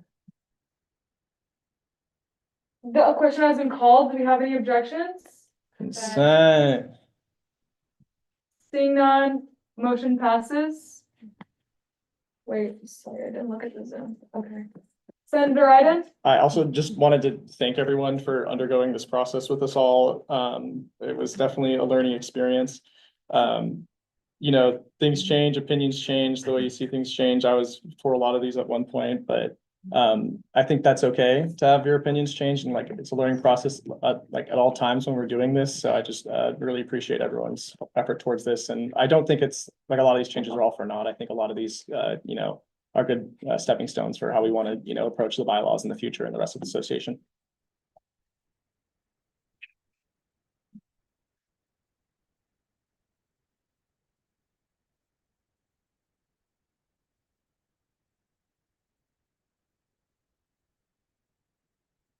Okay.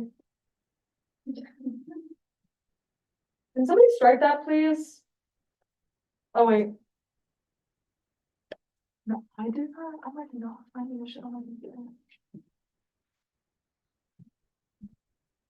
Oh, wait, format. Oh, format text, okay.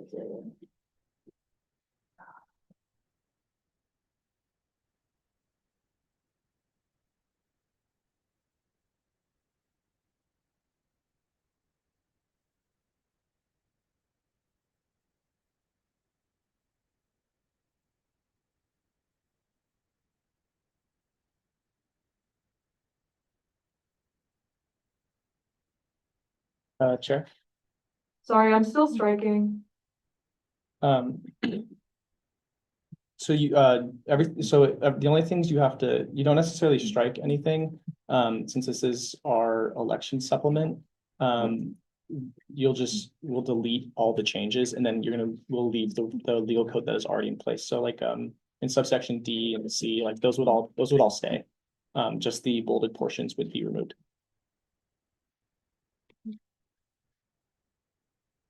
Okay, let me control Z a bunch, hold on.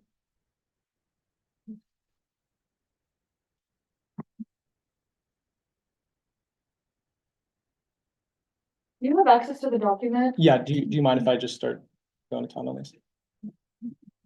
Do your thing, but I do think it's important that we also show the revision that has been made to this document, and that's why I was striking instead of deleting. Senator Iden? Do you mind if, because I was gonna ask what he would have preferred if we're passing this. Okay, Foxy Claro? Motion to reconsider to strike, all of the sections mentioned by Senator Iden. There's been a motion to reconsider all of the strikes that proposed by Senator Iden. Do we have a second? Senator Kadal? Second. Seconded by Senator Kadal. We are now in discussion. Senator Amin? What? I don't know if you know, like, Proxy Clara. Can I ask you why? Proxy Claro?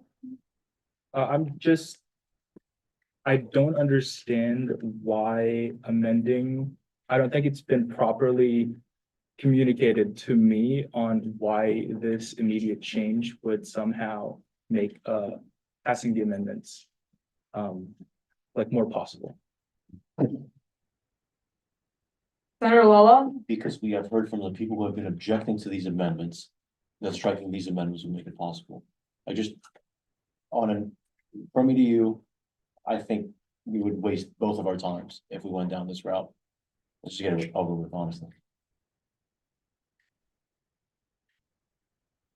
Proxy Claro? Just for the record, can you explain explicitly how? Senator Lala? Not my job.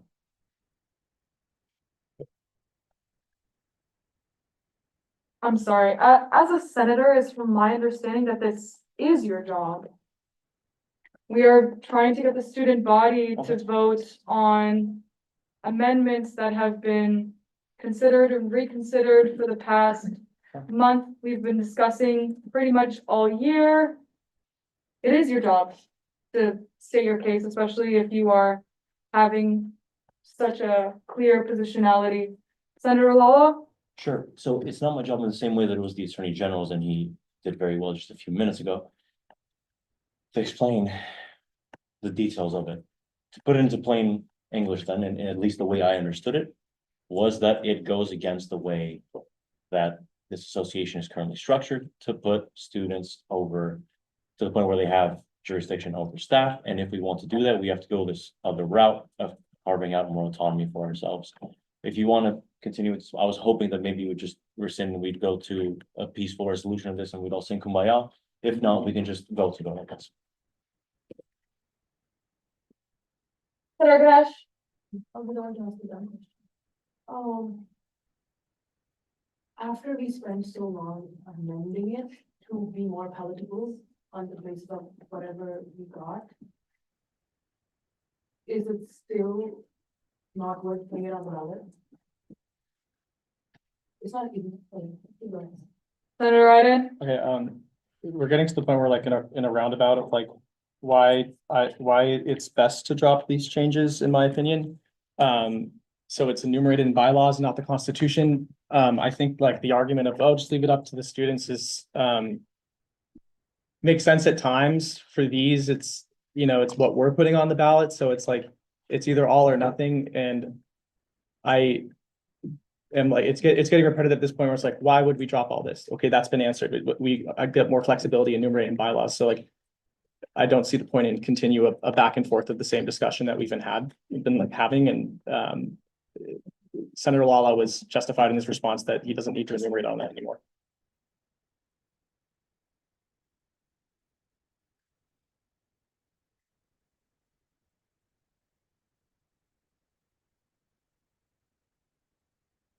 I'm getting to a point where I want to propose a hand vote to approve every single one of these amendments. If this is so incredibly contentious, we can go by it one by one, understand each other's points, and then move on. That is going to take a lot of time, but I'm dedicated.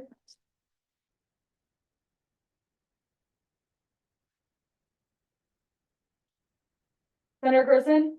If there's specific ones that are contentious, why don't we just talk about those? That's why, we do all of them. but that's why we would go through every single one. It seems that what is contentious and what isn't contentious still has not been clear. Senator Butler? We're in a discussion to reconsider changes that have already been changed about Article 7.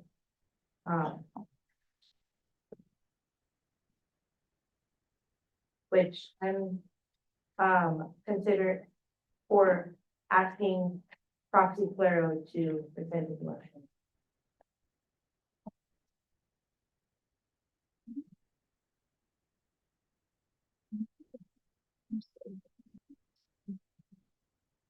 Yes. Judicial Council Member Shaw? Okay, Chair, could I do my public forum rest now? I haven't died. Okay. We're in discussion. We're still in discussion for a motion to reconsider the strike. So we can't, unfortunately, we can't just go to public forum. If someone would like to call a question, then we can move forward and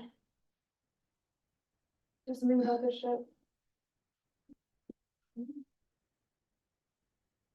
I'm fully down to go each single one hand vote. I'm so dead ass. Yes, Senator Gerson? Why doesn't Proxy Clero, as he's the one who made the motion? Motion to reconsider, yes. Motion to reconsider, list off the specific ones he wants to go over. Actually, just kidding. Ignore what I said. Take it back. Strike from record. Thank you, Senator Gerson. Senator Wangula? Question has been called. Do we have any objections? Objection. All right, an objection has been called. Would you like to rescind your original motion? Like to rescind the original motion. You would like to rescind your motion?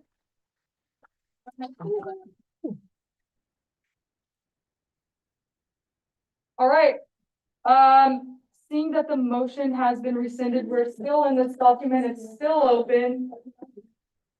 Senator Butler, Motion to close Senate review copy of winter special election 218-228 election supplement and ballot. Point of inquiry, yes, Senator Iden? would I have to finish these changes before we close, or can I, if they're already like enumerated in the agenda, could I finish them after?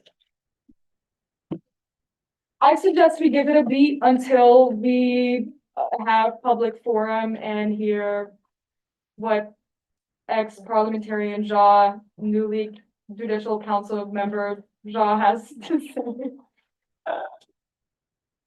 But I will be making a copy of this. But yeah, a motion has been made to close the Senate review copy of the winter special election 218-228 election supplement and ballot language. Do we have a second, Senator Iden? Chair, could I request that Senator Butler rescinds her motion, and I can make these changes, we can come back to it after public forum? We are not in discussion. I can make any point, I don't have to second a motion.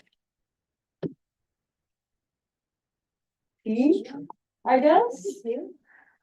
Senator Butler? I'll rescind my motion. All right, motion rescinded, Thank you. still open for surgery. Senator Singh? Motion to strike the motion to amend Article 7 to remove all proposed changes to ballot auto part, Section 2, subsection A, subsection L, and subsection B, clause A.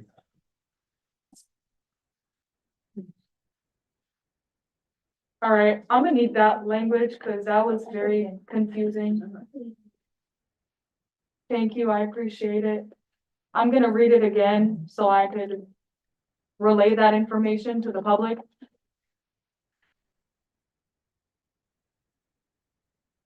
All right, there's been a motion to strike a motion to amend Article 7 to remove all proposed changes to the ballot.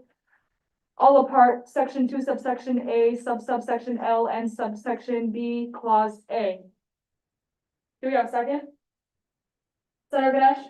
Seconded, we are now in discussion. Senator Calero? Call the question. Question has been called. Do we have any objections? Objection. Right, an objection has been called. Yeah, what is your objection to, Senator Iden? Oh, would you like to rescind your motion? No. All right, motion has not been rescinded. Yeah, we're going into a vote.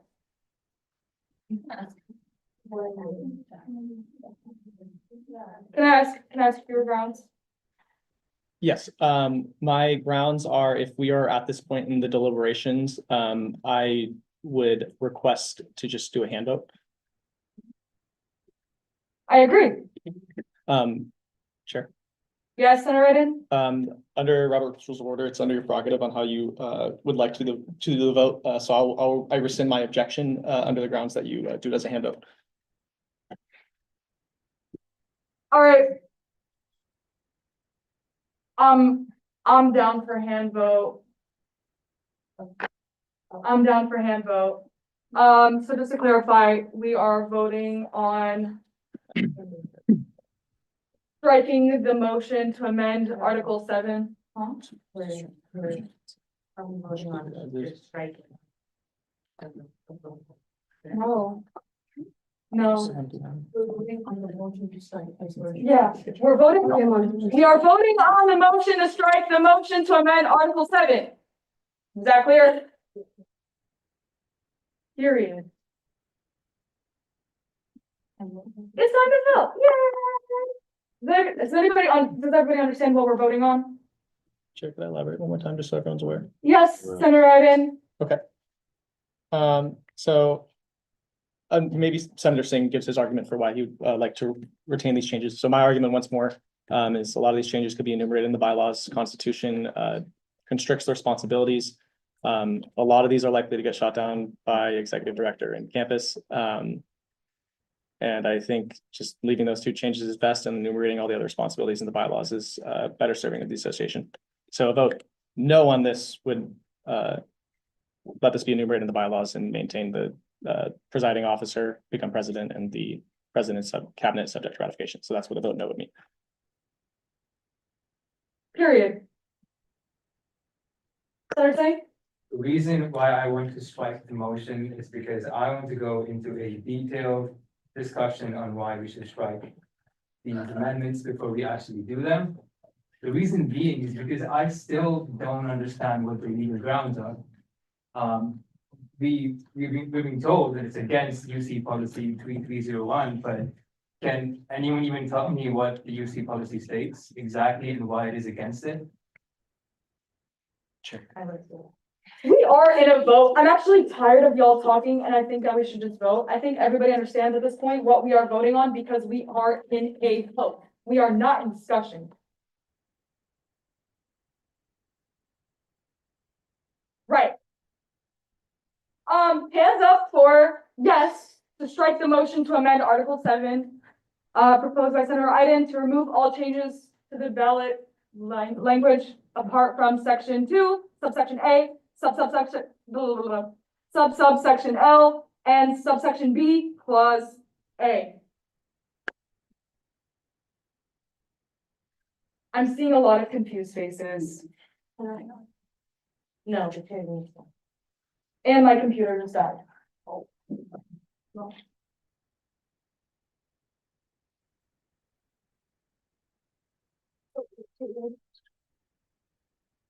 All this would do is bring us back into discussion on all of the amendments in the winter special election ballot language.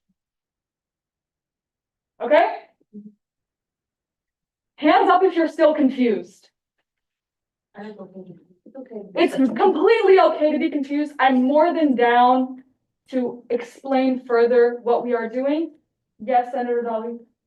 I'm just confused on, is the vote for yes to keep it or strike it? Or is the vote, that's just the only. The vote is to essentially go back on what was just proposed to strike everything.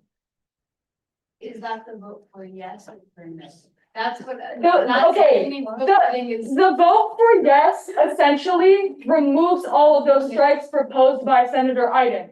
A vote for no is to keep those strikes proposed by Senator Iden.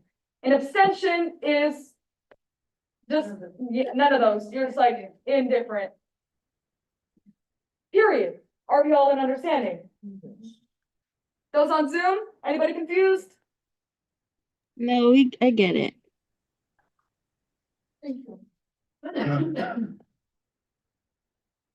Okay, cool. So hands up for yes.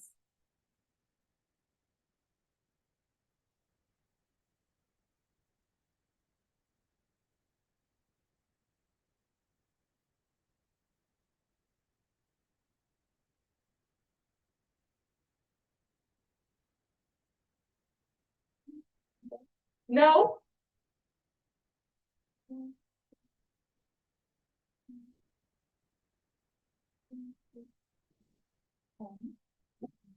Abstentions?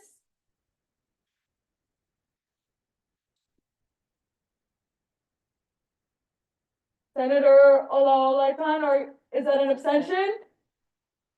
Yes. We are at such a weird point, but technically it is 50+1. So motion passes. All right, motion passes to strike the motion to amend Article 7 to remove all proposed changes to the ballot, all apart section 2, subsection A, clause L, and subsection B, clause A.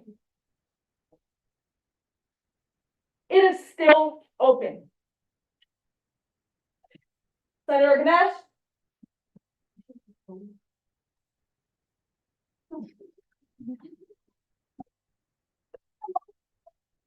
Copy of the election,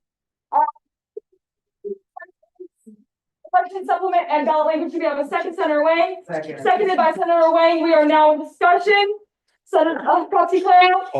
Question has been called. Do we have any objections? Objection. Great. I really have to pee. Um, Okay, you can ask me this. uh. Senator Ganesh, do you rescind your motion?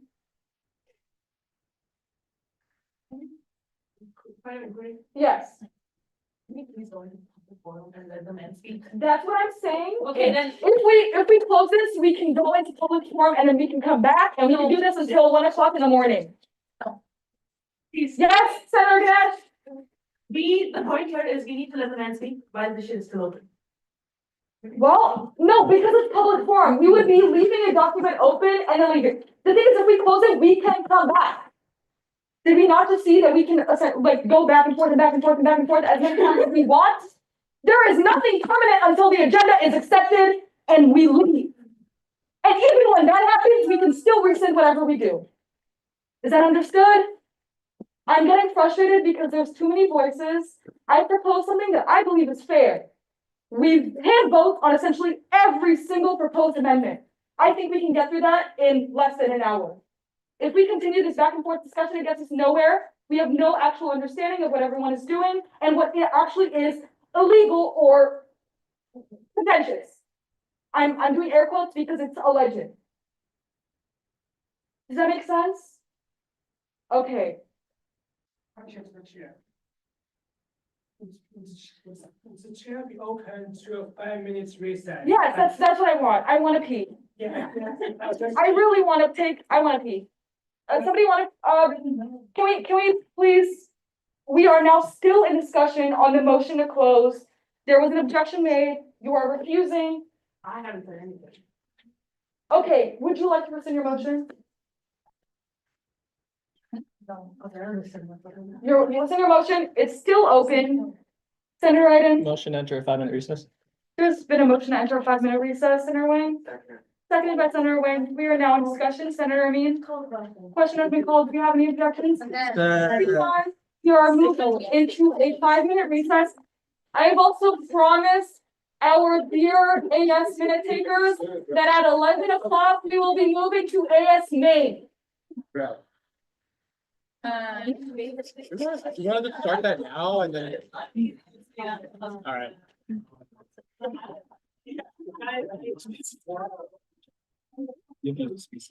Yeah. I should.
Did they end the meeting?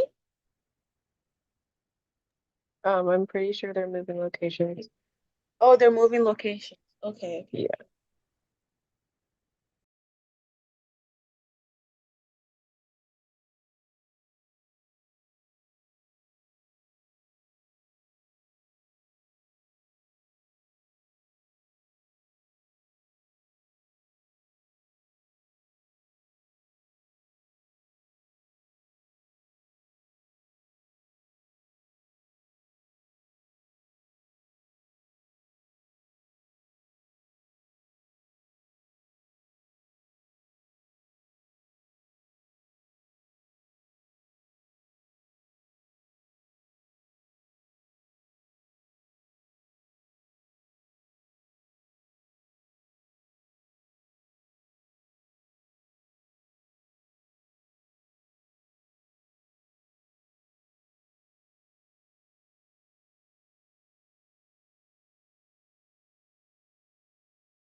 Oh,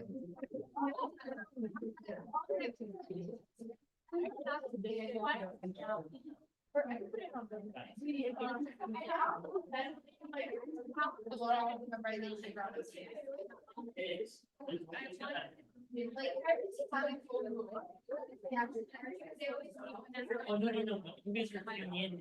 Yeah. I like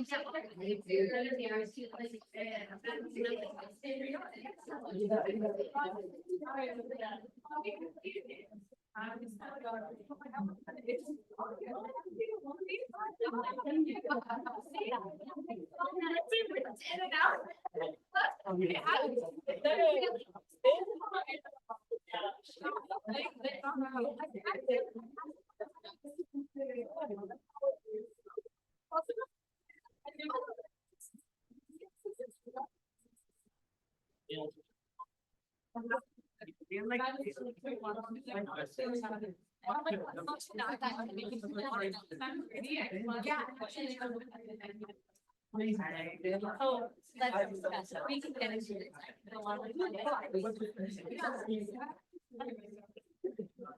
Oh, and.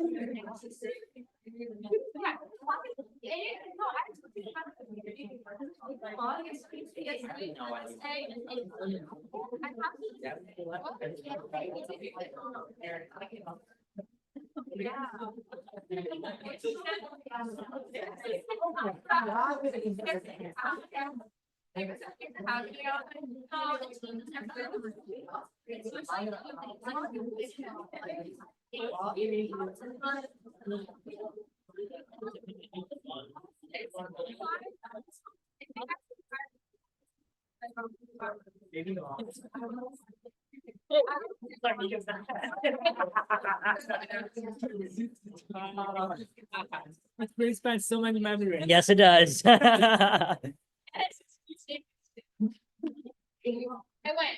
we have power. I have 1/4. It goes here. We have That's Connect States. So, I heard it out, who, but it didn't. I checked the connection of out.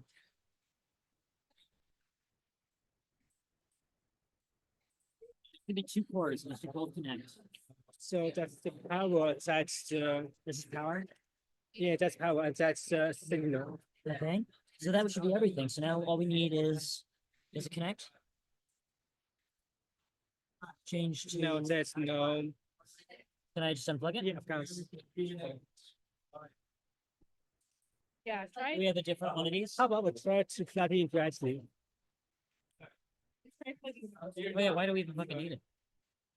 About streaming in that one. Right, got it. Good. Good job, MJ. Appreciate the help. Hey there.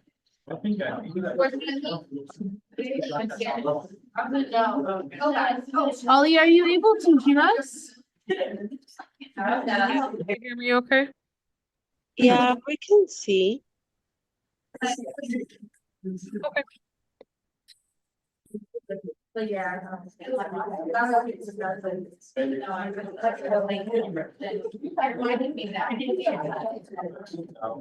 Hi, Clara. Do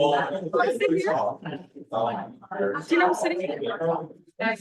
No, I'm not allowed. Do you need help?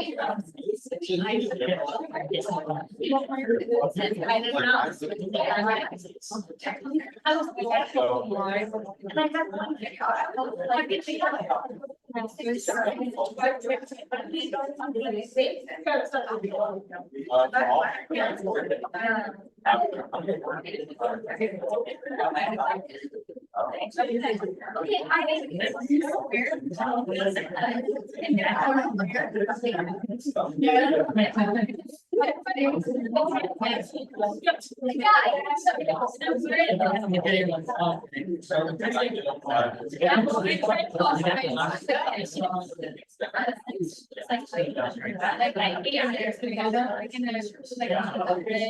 I'm not sure. You're not. As much as they are wrong.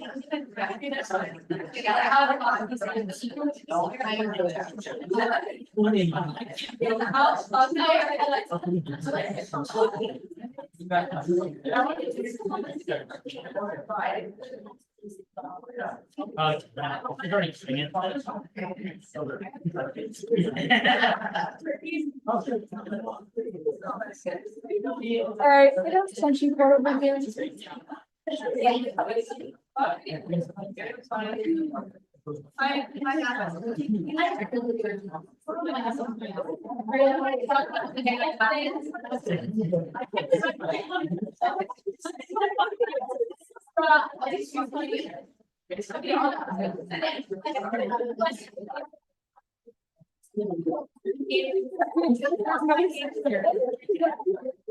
Yeah.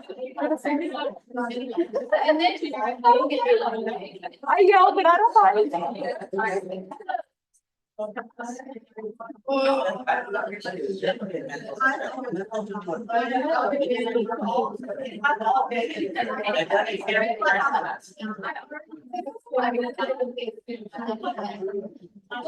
right, all. I'm gonna plug in my computer and then we're gonna start. Fine.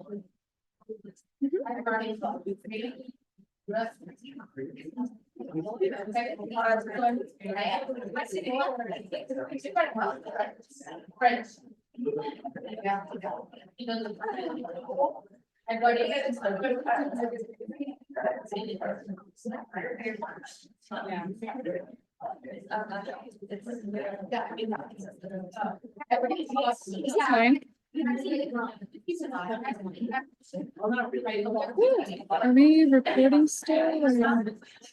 Or...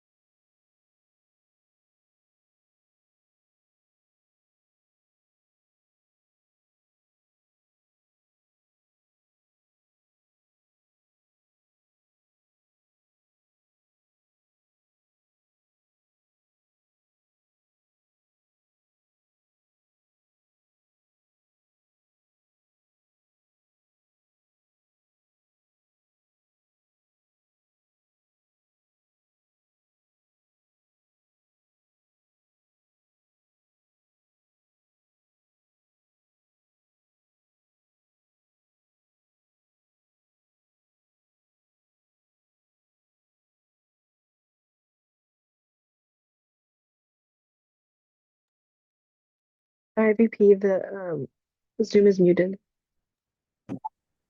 Okay, I can hear you guys now. For a reason. Wait, you muted yourself again. I muted for a reason. We're still setting up. Okay, perfect.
Because we're still trying to organize.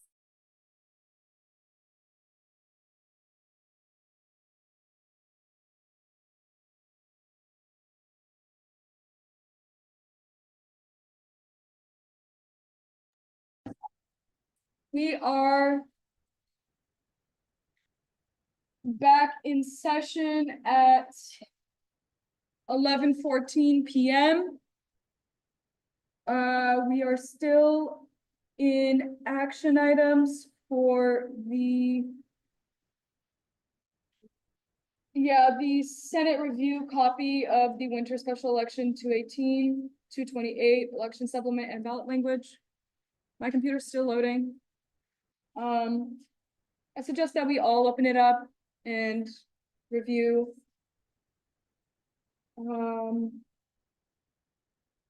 Yeah, period. Okay.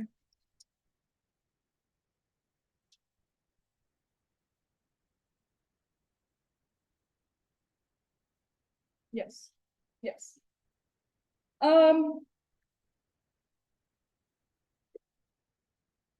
I propose that we go one by one. Hand voting for approval on each amendment proposed, which is bolded, and in the case of section 2, subsection A, article E, it's in red. Don't know why, but it looks pretty. Can everyone on Zoom hear us? Yep, you're all good. Thank you. Period. My computer's still not fully turned on. Yes, Senator Singh? I'd like to invite council member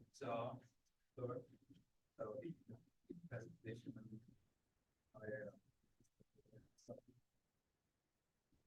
Sure. Chair, so I always speak. So there are two layers to the constitution amendments. The first layer is legality of it. And to that, so I'm speaking as my personal capacity. And so take it with a grain of salt. But my opinion is that everything that was mentioned in Holly's email had to go in their entirety or heavily amended.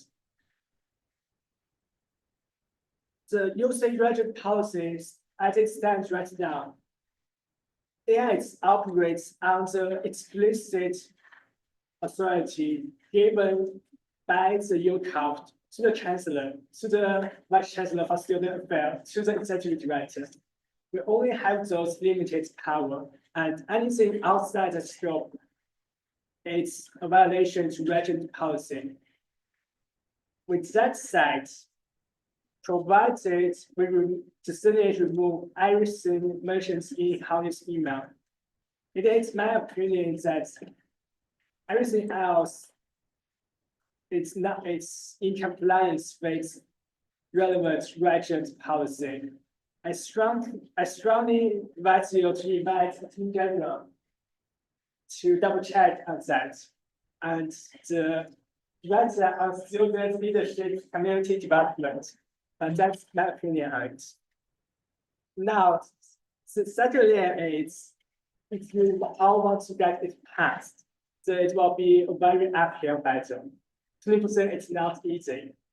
And as long as someone just chooses to not vote, everything will fail. So that's the political question for you to consider. But for the legal question, as long as everything in House email is taken out, so you are in the clear, in my opinion. Yeah. Can you please open up this for you?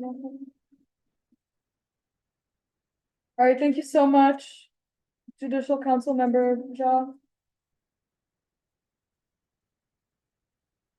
I don't have access to my email other than on the computer in my office, so I'll review that now.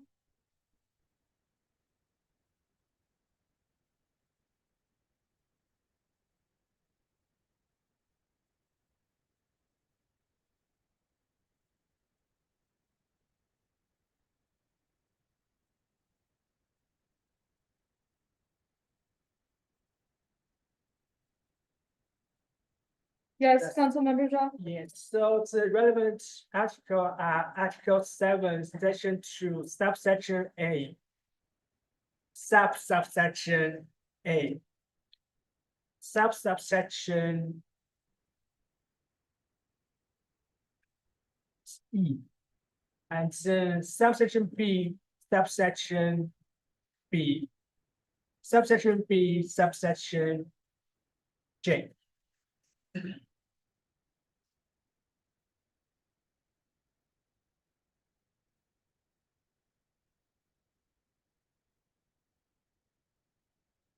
Has already been.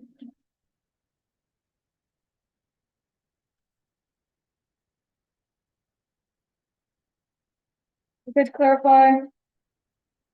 That is. Article 7, section 2.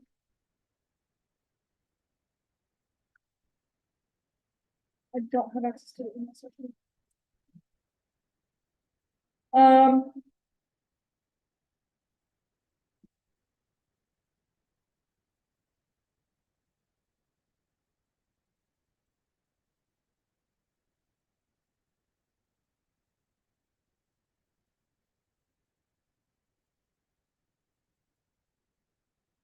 Can you list those out in a text to me? Yes. Thank you.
Okay. I'll be highlighting these so it is clear, everyone. In bright purple.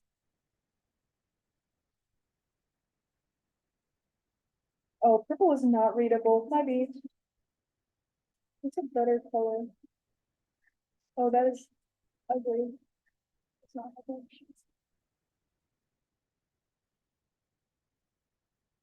Whatever. Gonna be highlighting them in orange. So the recommendation was made for clause A and E. Under subsection A. Section 2 of Article 7.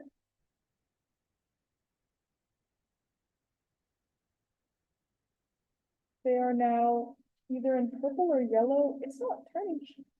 Not purple, orange. And then clause, and under Article 7, Section 2, subsection B, clause B. And J.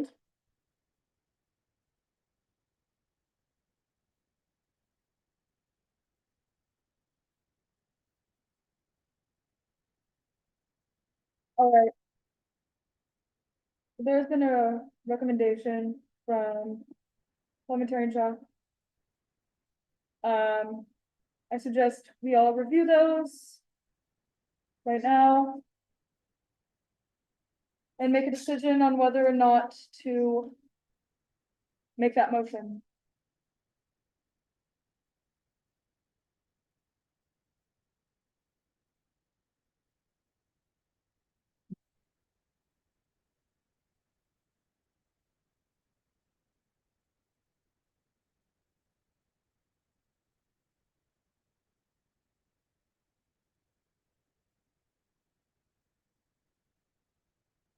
Yes, Senator Su?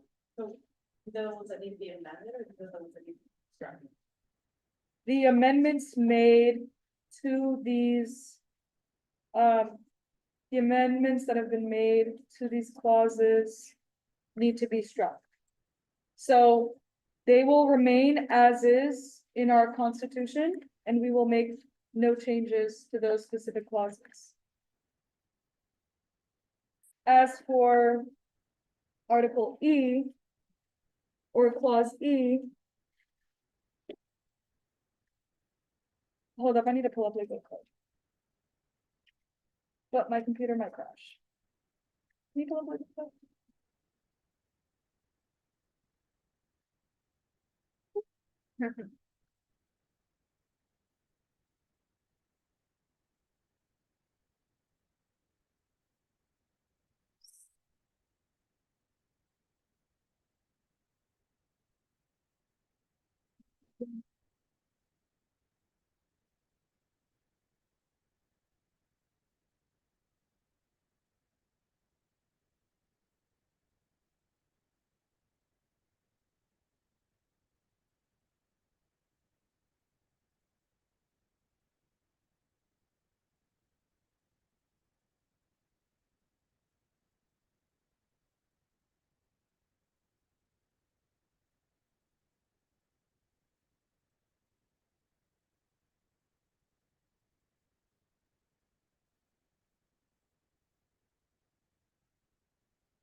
So as it's.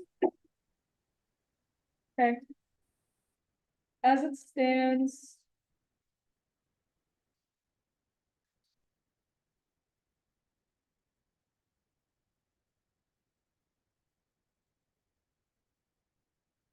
Okay.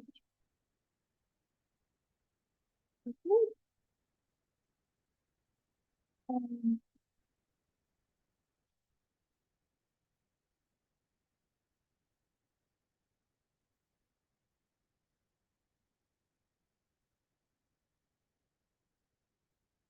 Okay, under, as it stands in legal code. Under Article 7, Section 2. Subsection 1. Subsection A, Clause A. Is be the chief executive officer of the associated students and shall coordinate and be responsible for the functioning of the AS executive director.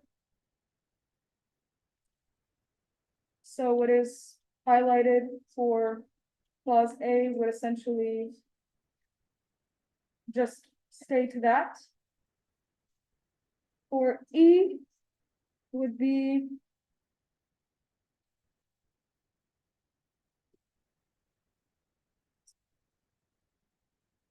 for E, it would just essentially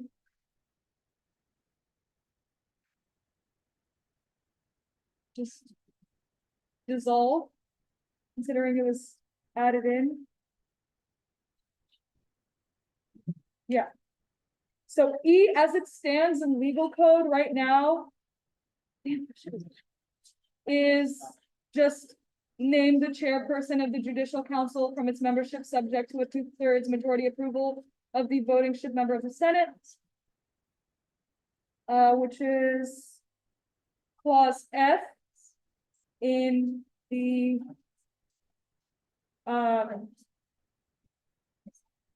election supplement and ballot language. So it would essentially be removed completely. As for subsection B, Clause B, that would just remain as serve as the representative of associated students in all internal affairs. So what would be struck is the and shall oversee jurisdiction over all matters pertaining to AS professional staff / human resources, auditing, organization, and management. For J is which level? What number is that?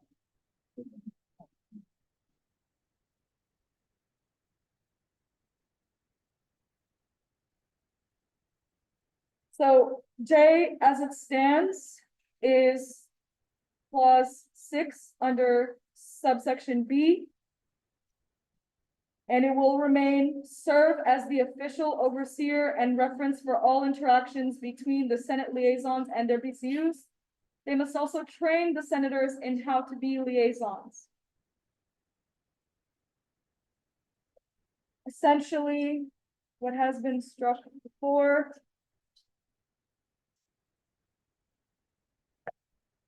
will remain.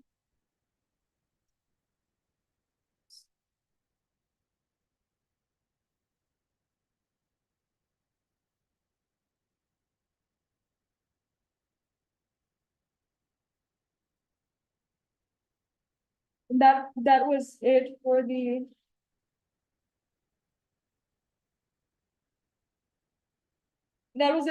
recommendation of Judicial Council Member Zhang. Is that understood? All right. The floor is open to make any motions, whether it be the recommendation of Council Member Zhang or not.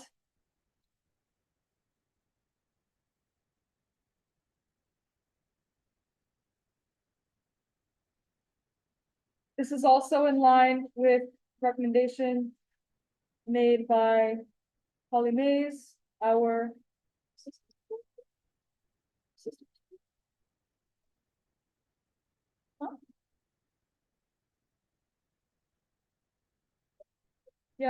of our Assistant Director of Governmental Affairs, Holly Mays.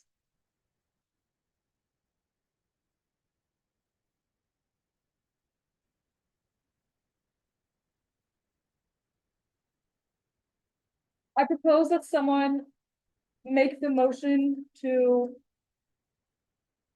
strike all amendments made to Article 7, Section 2, subsection A, Clause A and E, as well as Article 7, Section 2, subsection B, Clause A, Clause B, and J.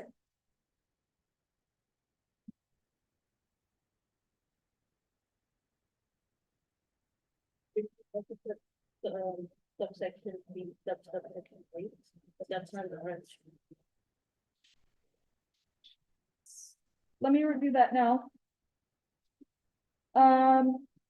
For subsection A, Clause A and E, they are in orange. Yep. So for what you're referring to is subsection B, Clause B and J, they are highlighted. Yeah, no, you also said James. Oh, yeah, I know, Yes, yeah.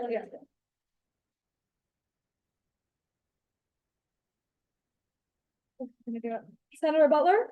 Motion to strike all amendments made to Article 7, Section 2, subsection A, Clause A, and E, Article 7, Section 2, subsection B, Clause B, and J.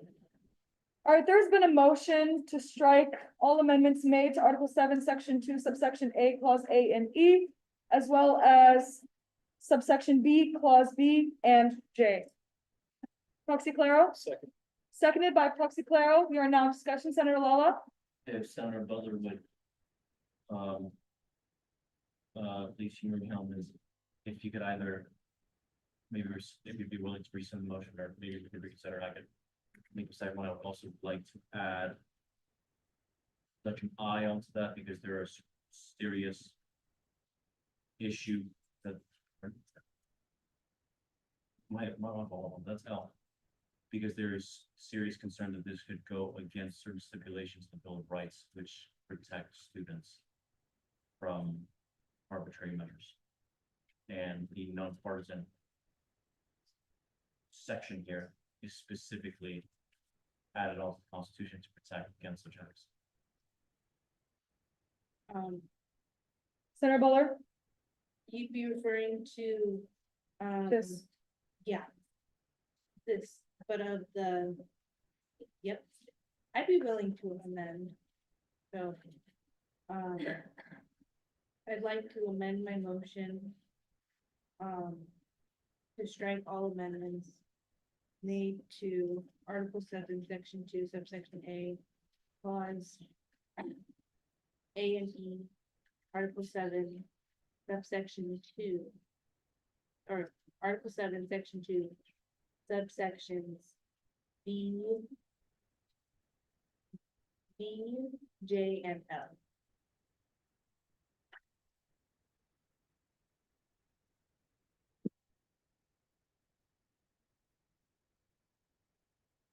yeah, I understand, I'm processing.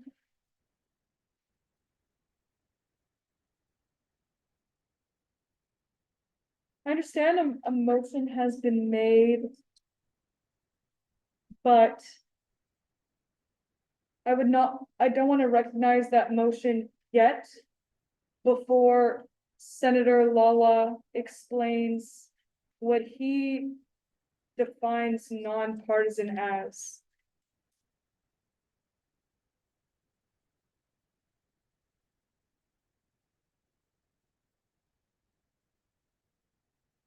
I yield mine.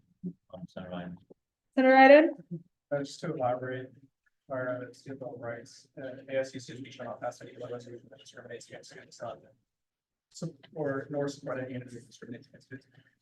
This necessarily isn't labeling or like discriminating in itself in a way that it looks discrimination. I also don't see why we would want the IDB in positions representing partisan.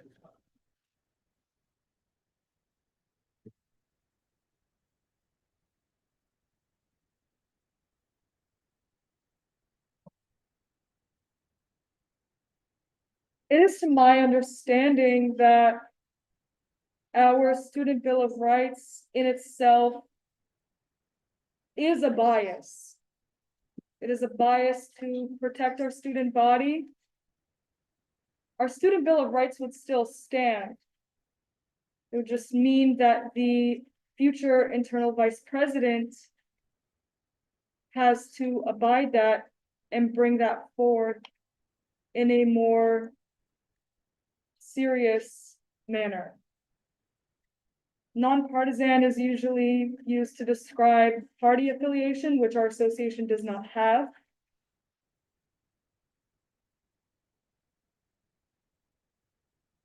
That's all I really gotta say. Senator Suk? What if we say impartial?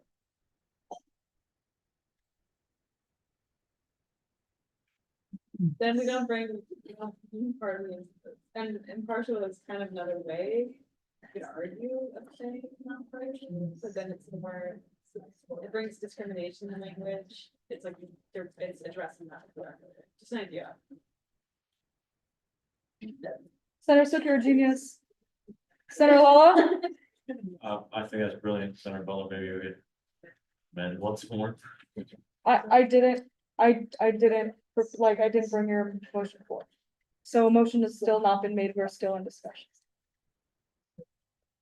You're allowed to not recognize the motion? Yes. If I feel like proper discussion has not been had. Senator Butler?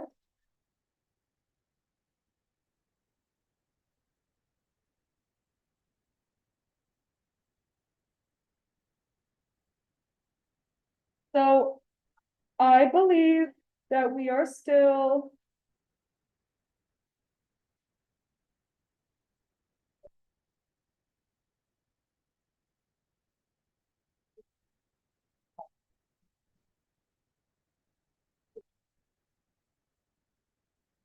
right. Real quick, who seconded the motion? There was not a second. I amended it, and you didn't recognize the amendment. Right. I can recognize it now. There's been a motion made to amend to strike all amendments to Article 7, Section 2, subsection A, Clause A and E. Article 7, Section 2, subsection B, Clause B, J, and L. Senator Butler? Point of information, it's open, correct? Yes. Okay. I'd like to rescind my motion. You'd like to rescind your motion? Cool. Beautiful.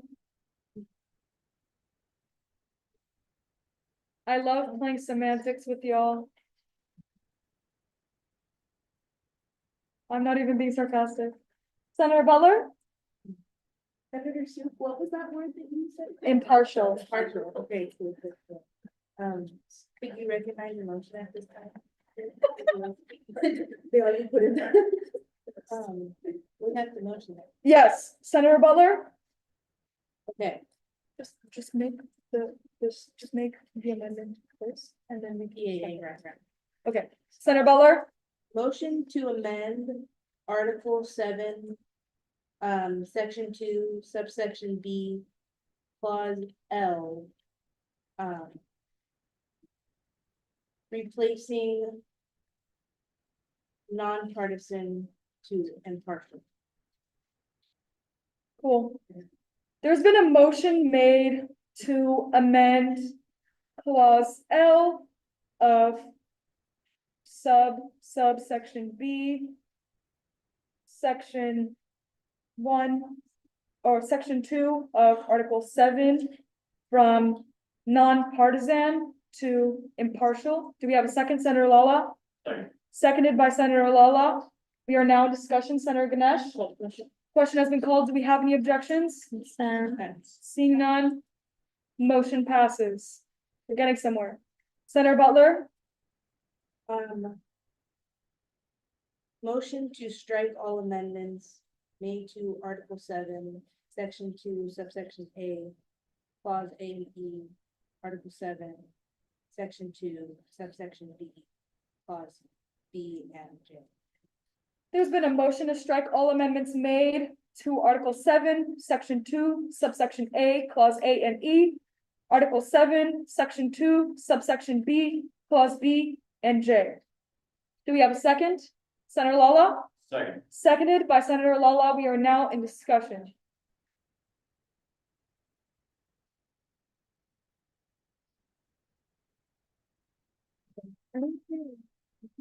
Senator Sue? Must be that guy, but section J talks about Senate liaison. Should we like be more specific with liaison committee? Or like, should we leave that in?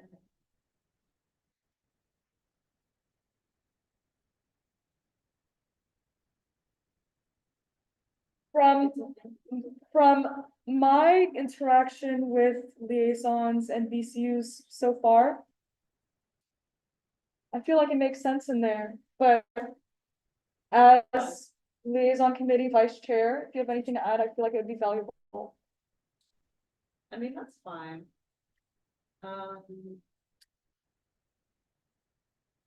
Senator Ganesh? Right?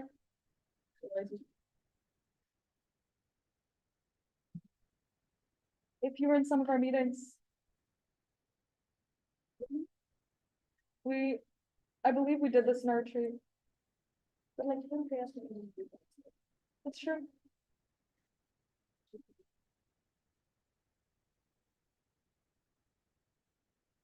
I still feel like it's relevant.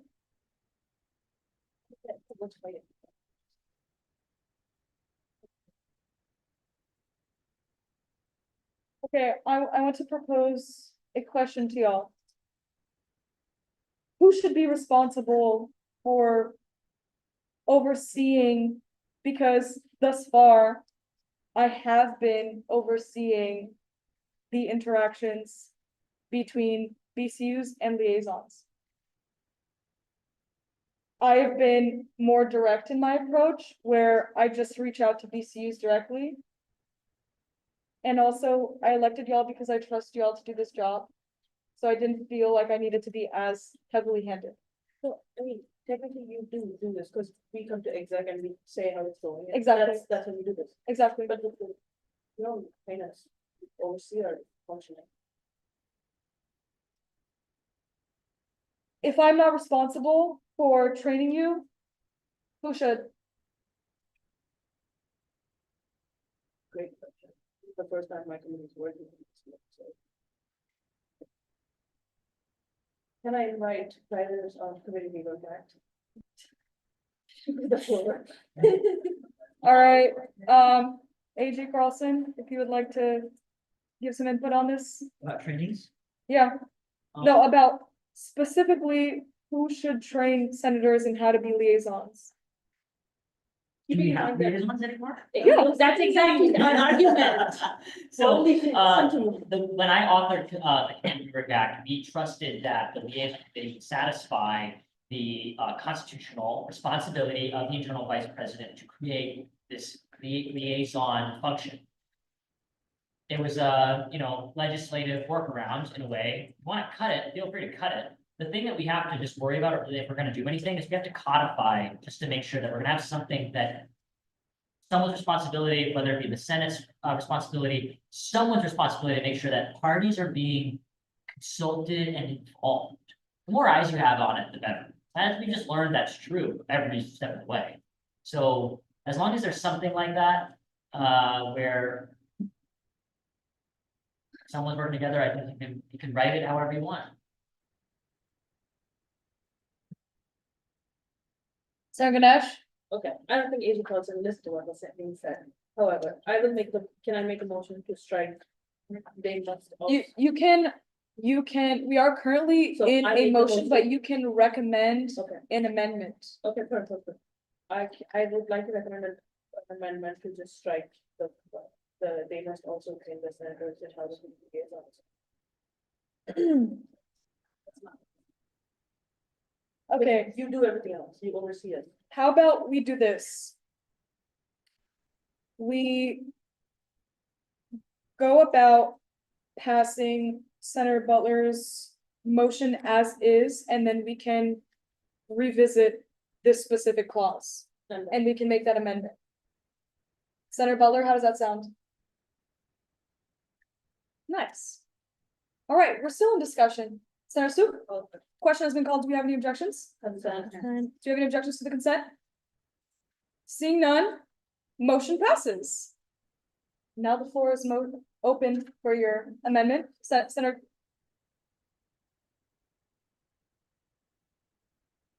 Senator Ganesh? Motion to. Okay. Motion to amend. Law, the whole thing, okay. Article 7, section 2, subsection B. Point J, subsection. Clause J. To, from serve as official overseer and reference for all interactions between Senate liaisons and the DCs, they must also treat the senators and party liaisons. 2. Serve as the official overseer and reference for all interactions between liaison committee and the BCUs. Full stop. Actually, no, Senate liaisons and the BCUs, but I just realized there are other liaisons, but just that. Right. I'm gonna try to repeat exactly what you just said. There's been a motion made to amend clause J subsection B from section 2 of Article 7 from God, my brain is dying. From serve as the official overseer and reference for all interactions between the Senate liaisons and their BCUs, they must also train senators in how to be liaisons, to just serve as the official overseer for all interactions between the Senate liaisons and their BCUs. Do we have a second? Senator Suk? Seconded by Senator Suk. We are now discussion. Senator Goodall. Call the question. Question has been called. Do we have any objections? Seeing none, motion passes. Checking if that's correct. Yeah. I'm sorry, Senator Lala? You can see if it's the way I wrote it down. Flex with it. I don't see any change, so.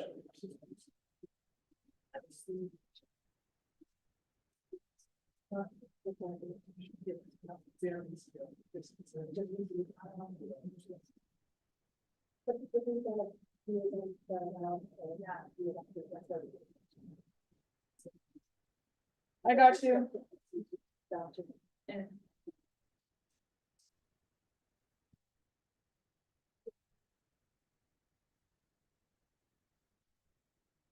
Bubble and paradise.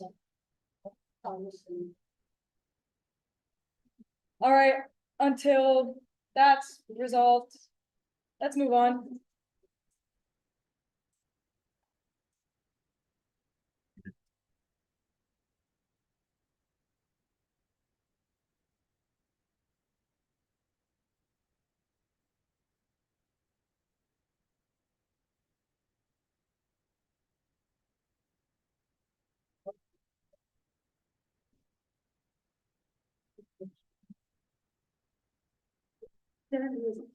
So now. And not their job. Who's saying that this is not their, They're technically a committee then. Is that what y'all were talking about? Yes.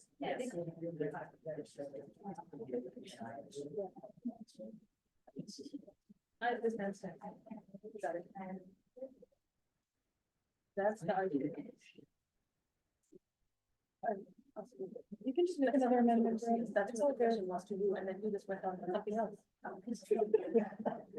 Many things to work around that. I know they're yapping, but I would like to point every. Like, you know, like. Just let me finish that. What, can y'all deliberate potentially in AS main? Yeah. Thank you. Somebody write that. Senator Ganesh took a point of personal privilege as well as Senator Law. I would like to now direct everyone's attention to clause A under what is supposed to be subsection C under Article 7, under Section 2, Article 7, which states that the student advocate general shall be responsible for initiating technological and software initiatives to improve AS services and operations in collaboration with the president and internal vice president. How do we feel about keeping this? Senator Wyden, I'm aware that you are you still in tech and media services? Yeah. Well, yes. How do you feel about this? You think it's a bylaws issue? Would you like to motion to strike it? Motion to strike, or is that in section 2? Subsection. It's supposed to be C. It's supposed to be C. H. It's supposed to be C. Whoever wrote this, I'm looking at you, dude, like you're looking weird. I'm sorry. Oh, you got the motion. Okay, period. There has been a motion to strike clause H from subsection no, it's just subsection C under section 2 of Article 7. We have a second. Senator Amin. Seconded by Senator Amin. We are now in discussion. Senator Chudgery. Question has been called. Do we have any objections? Seeing none, motion passes.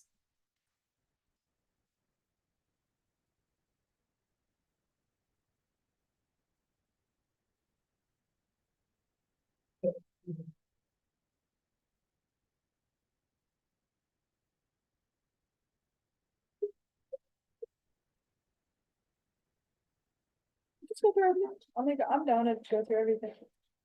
Okay, how do we feel about It's 12. Cool. I don't want to be here till 12, but I feel like they're gonna be yapping until then, so. Okay. I suggest we just like run through this to be as clear as possible.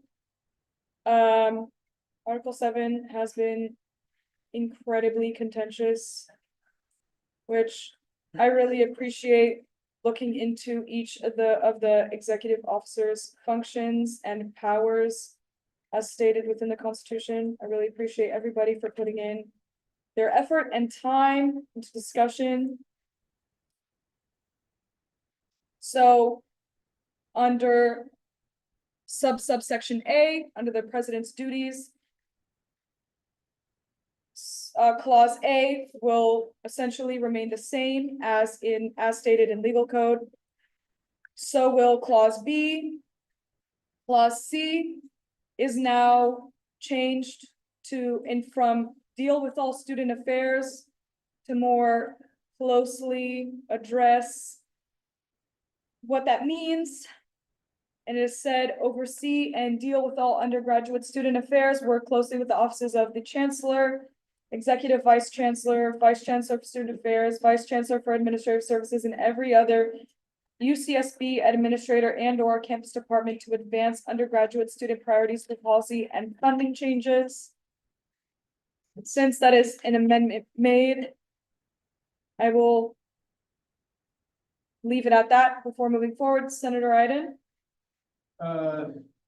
Motion to reorder the sub clauses under clause A, section 2, article 7, alphabetically.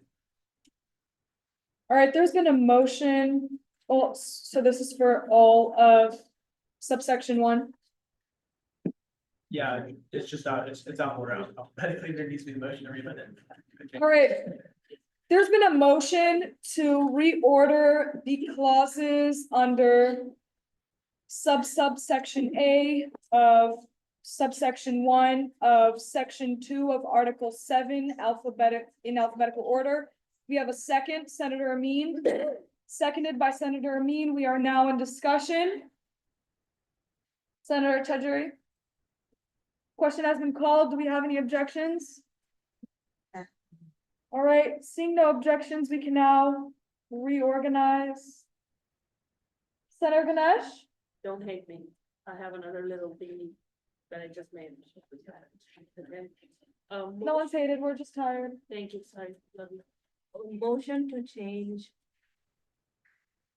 Article 7's section 2, subsection B, subsection J, from serve as official overseer and reference for all interactions between Senate liaisons and BCUs, to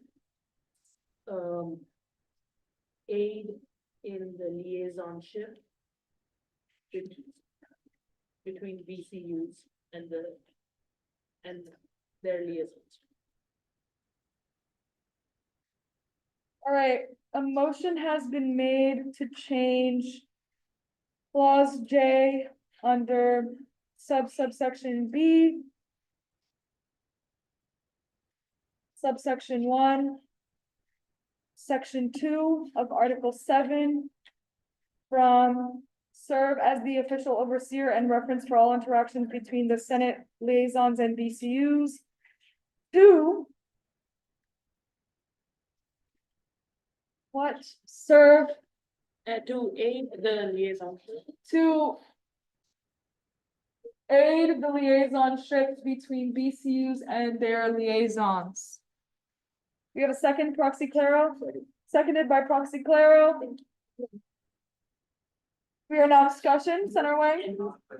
Question has been called. Do we have any objections? Seeing none, motion passes. Can somebody please make that change onto the document?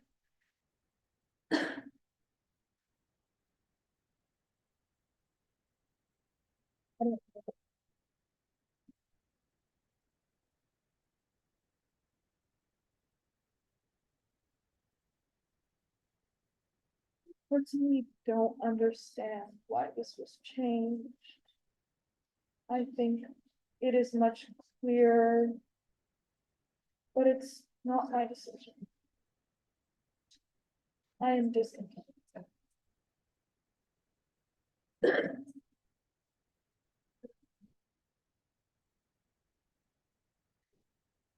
Strike it.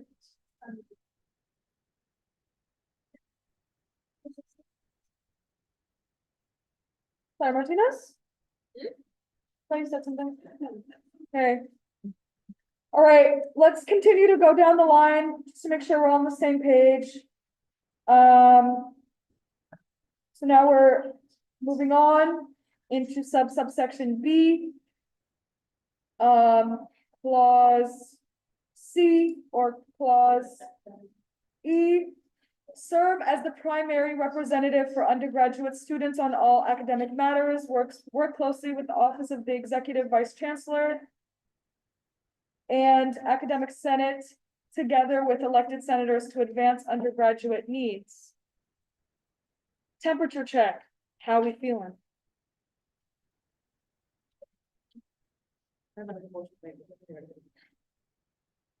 All right.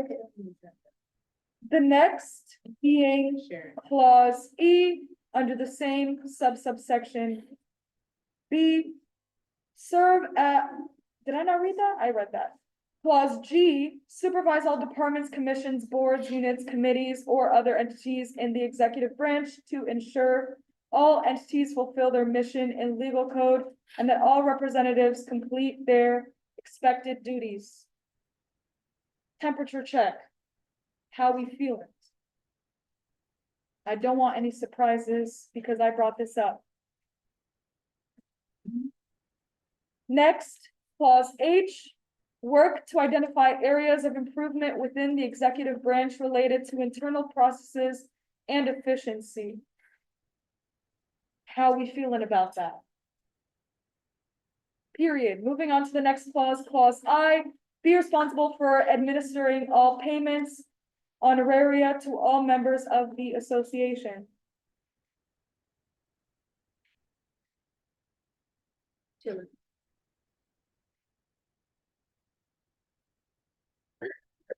I would like to clarify, not all members of the association receive honoraria. For example, we have units that are paid, like members within units that are paid hourly. Or a stipend, there's both. Also, for executive officers of the association, we receive a stipend as well. So I recommend that we strike just the word honoraria. Senator Iden? I'd like to hear, Carlson's in the IDP, is the language be responsible? Does that work? That seems, like it would in our discussions.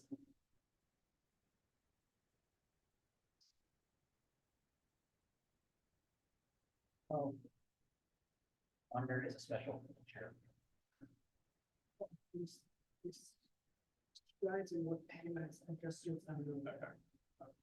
But that still does not apply to all members of the association. Can we just say? I- Honorary receiving members of the association. Because Yeah. the way that it has worked throughout my chairship of the Senate and my term as internal vice president, I do in fact bug everybody until people get paid. That is fully my job, also as chair of the honoraria committee and also the overseer of internal affairs.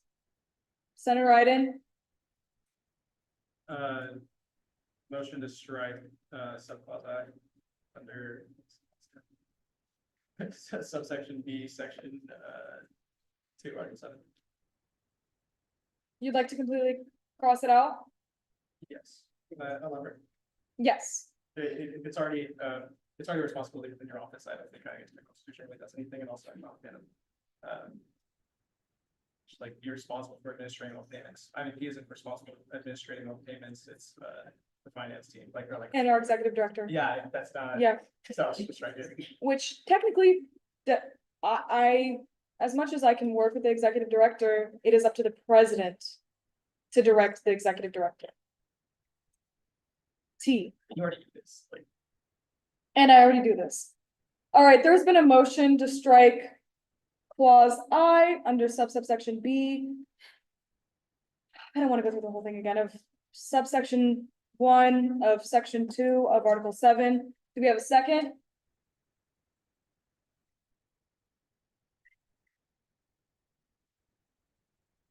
Senator Valenzuela? Senator Valenzuela? Seconded by Senator Valenzuela. We are now in discussion. Senator Amin? Okay, I'm totally open to discussion, Senator. For completely removing voluntary because it's not in writing that it's the IVP's job, then I'm worried about whether or not that responsibility is gonna get taken care of and honorary is like something that's been difficult to get along with. So if it's assigned to one person in specific, and that person's job is in writing, it's gonna get done. Real quick. So in our units, they have advisors. The advisors are responsible for making sure that their members who receive stipends and hourly wages get paid. All of that goes back to our lovely executive director, and sometimes Marissa, am I tripping? I'm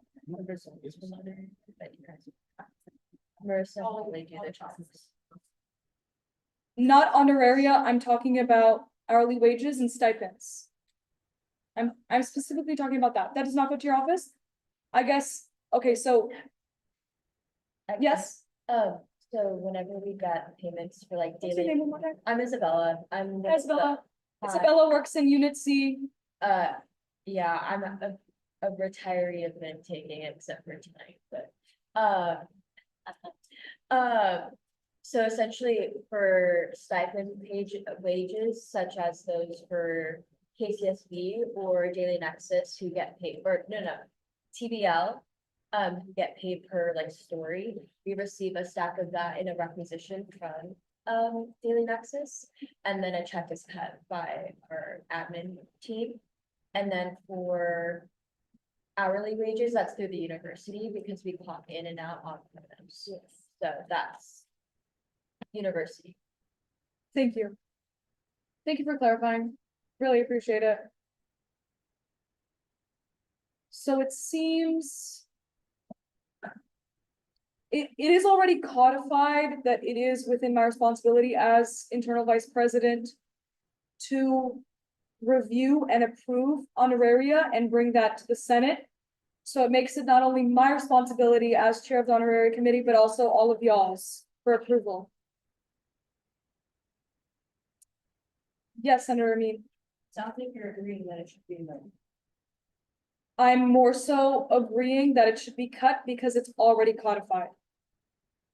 It is already in writing. Senator Ganesh? It's also like bylaws, because you're chairing executive committee and executive committee facilitates delivery of honoraria. So it's written everywhere. It is written everywhere. It's written in at least like 3 to 4 different Executive committee, places. honoraria committee bylaws, your office's bylaws, your personal job description bylaws, everything. Yes. Which one? Multiple places. We are still in discussion. Yes. So. Senator Law, Any call question?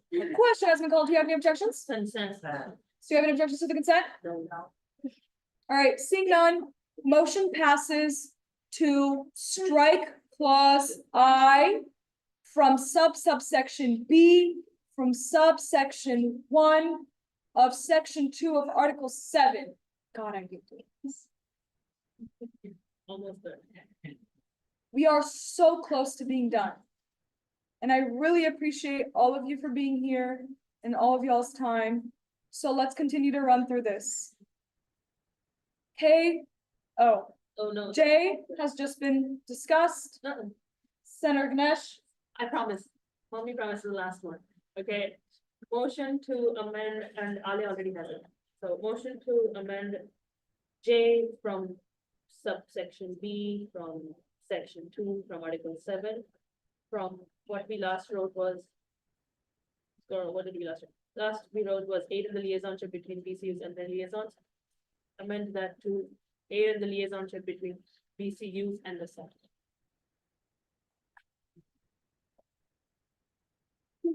Late for that. sorry, I really like that. Thank you. I agree with it now. There has been a motion to amend Article 7, Section 2, subsection B, subsection clause J, from aid in the liaisonship between BCUs and their liaisons to aid in liaisonship between BCUs and the Senate. Senator Lala? Part of the second. Seconded by Senator Lala. We are now in discussion. Senator Butler? Question has been called. Do we have any objections? Thank you. That makes so much more sense to me now. And that also is what I do. So I really appreciate it. All right. Clause K, staying the same. Clause L has been changed from be a nonpartisan representative of all undergraduate students at the university to be an impartial representative of undergraduate students at the university. Temperature check. Yes. Cool.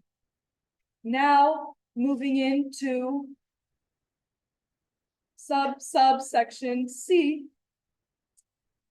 Nothing has been changed other than the removal of clause H, which was an amendment that proposed that the Office of the Student Advocate General be responsible for initiating technological and software initiatives to improve AS services and operations in collaboration with the president and internal vice president.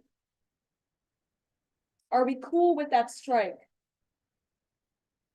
It seems like we are almost done. I'm so excited. I recommend that we close this as we very closely went through absolutely everything. Senator Iden.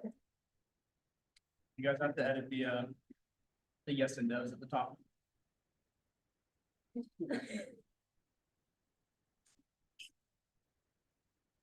Yes, and, okay. Yes, we do have to edit that. Thank you. I just want to say, I went in there, you guys are fucking monsters. There's nothing left. That's what I said. But you know what? This is an improvement. Nobody is taking home a whole bucket of salad. Okay, put it in the minute. No, I mean, Okay, dibs have already been called on the remainder of the bucket of salad. I suggest that in the future, we only get one bucket of salad and not 1.5. Objection. Crazy. Crazy. What if we just have all of our Senate meetings in here? I kind of hate flying Remain. Listen. Actually, now you have a high right now, you know. I Most of this is not gonna go like. I don't have that. I just get to see all of y'all in a much more intimate way than sitting at a table with cool lights in my eyeballs and a faint ringing from whatever's going on in the USEN, and then mysterious animals outside. Listen, we get possums, we get raccoons, we get everything. To be fair, this is like not the most like. Point of order, let's wrap this up, I'm sorry. Yeah, no, let's wrap this up. Do you have the language to amend the yes and no at the top? Remove the student advocate general part. You should be fine. All right. Would you like to make that motion? No. Okay, cool. I recommend that someone make the motion to update at the very top where it says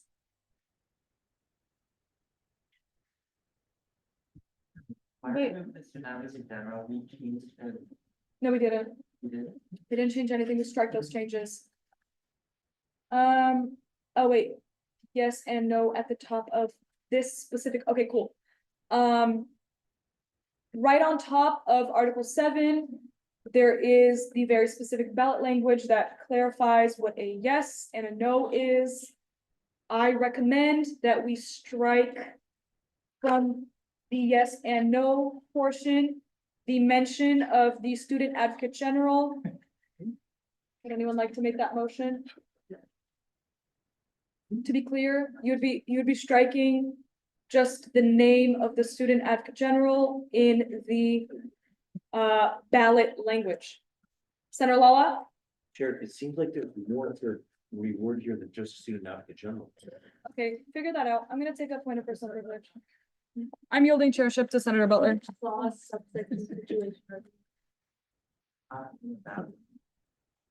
Please wait to be called on. Senator Ganesh?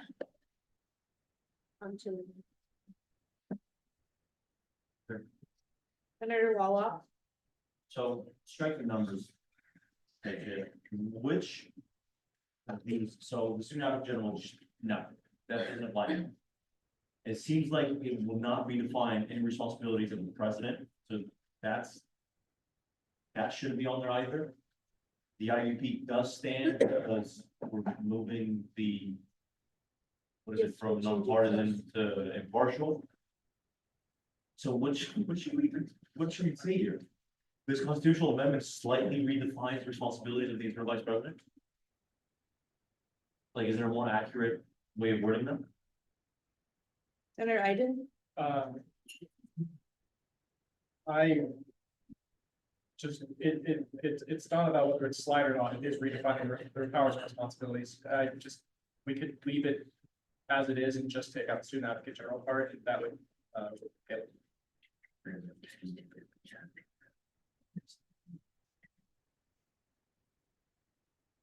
Actually, no, president, oh. No, it does. It's subject matter. Senator Walla? Motion to amend. Was made under the second. Under a resolution to update Article 7 of the Associated Students Constitution. From this constitutional amendment, redefine the responsibility of the Associated Students President, interim vice president, and student advocate general. 2, this constitutional amendment redefines the responsibilities of the Associated Students President and internal vice president.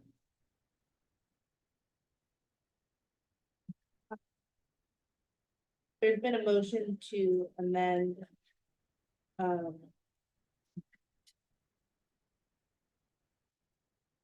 A resolution to update Article 7 of the Association of the Constitution. Redefines the responsibilities of the Associated Students President, internal vice president, student advocate general to this Constitution. Constitutional amendment redefines the responsibilities of the Associated Students President and internal vice president. Do I have a second? Senator Ganesh. Seconded by Senator Ganesh. We're now in discussion. Senator Wayne. The question has been called. Is there an objection to the called question? Is there an objection to the consent? Seeing none, motion passes. Sure. Yes.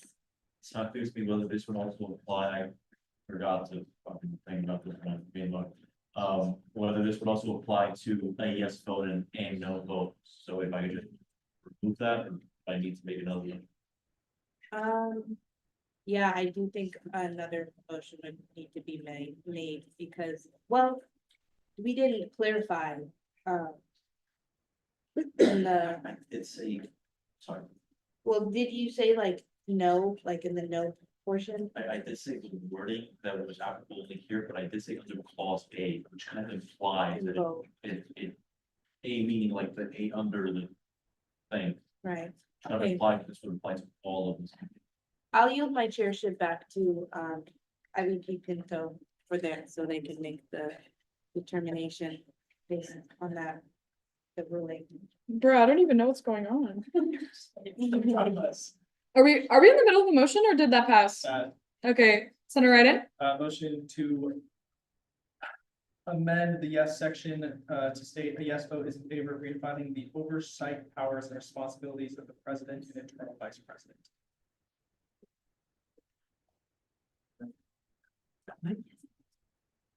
there's been a motion to amend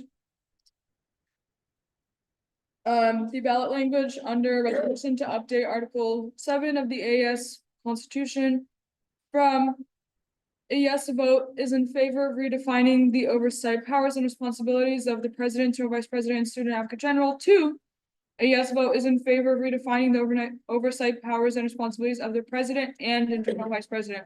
Do you have a second, Senator Lala? Seconded by Senator Lala. We are now discussion. Senator Wayne, question has been called. Do we have any objections? Cool, now we have to do it for the no. Senator Ganesh? Motion to amend, well, what did we say? Motion to amend the no section from no vote is in favor of maintaining the current oversight powers and responsibilities of the president, IVP, and the student advocate general, to no vote is in favor of maintaining the current, and we stop moving the person. The current oversight power and responsibilities of the president and the IVP, period. All right, there's been a motion to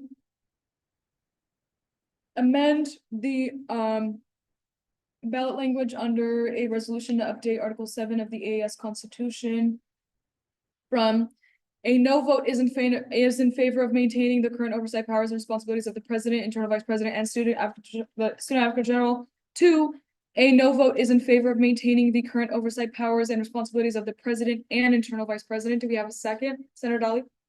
Seconded by Senator Dolly. We are now discussing. Senator Waidula? Question has been called. Do you have any objections? Consent. Seeing none, motion passes. We're getting so close, we're getting so close, we're getting so close, we're getting so close. Senator Iden? You get questions answered of whether or not you want, if you're gonna finish editing this and like remove all the strikes and finalize it, or leaving it as is and submit it. I think that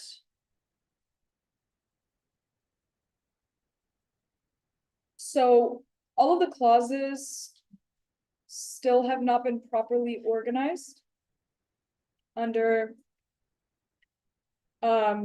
subsection A. I know you made that motion. I suggest that we simply make a copy and then vote on that. I feel like that's legal. Yes, Senator Iden? Can I just motion to remove all strikers? No. No. Can I do that? He's not logged in. I think that what we should do is, I think that we should remove all boldened language that has been strike through. And literally that's it. Because in terms of clause J under subsection B of Article 7, we all know what we're looking at. That is important because that is the current constitutional language. So I think that we should first, basically everything that is bold and strike through, delete it. Oh, Everything that is strike through and bold, which is everything that has been amended and proposed, not everything that is currently in the Constitution. we still need a record of everything that has been changed on the floor. So the idea is to That's- keep it, the elections board will just make a copy and then so even the changes that you guys proposed initially, and then you decided to get rid of them, we need that strike through. That's what I'm saying. You need every. So just pass Yes, it as is, introduce it all. pass as is. This then goes to, thank you. This then goes to Chair Clara. He gets to see basically all of our arguments and agreements. And I think that that's beautiful. Senator Amin? Motion. Copy of winter special elections, 2/4/18 to 2/28 election supplement and ballot. Period. There's been a motion to close Senate review copy of winter special election 2/18 to 2/28 election supplement and ballot language. Do we have a second? Senator Singh. Seconded by Senator Singh. We're now discussion. Senator Ganesh? Do you have any objections? Period. Motion passes. Let's go. This honestly took us way longer, way less long than I thought it would. I'm very proud of y'all. And guess what? We did my method. I was going to say, towards the end, we did. We did my method at the end of the day, and guess what? It worked out. At the end of the day, you just gotta trust the chair. Question the chair, don't get me wrong, but trust the chair. Senator Butler? Motion to pass Senate review copy of winter special election 2/18 to 2/28 election supplement. There's been a motion to pass the Senate review copy of the winter special election 2/18, 2/28 election supplement and ballot language. Do you have a second, Senator Wang? Second. Seconded by Senator Wang. We are in discussion. Senator Amin? Question has been called. Do you have any objections?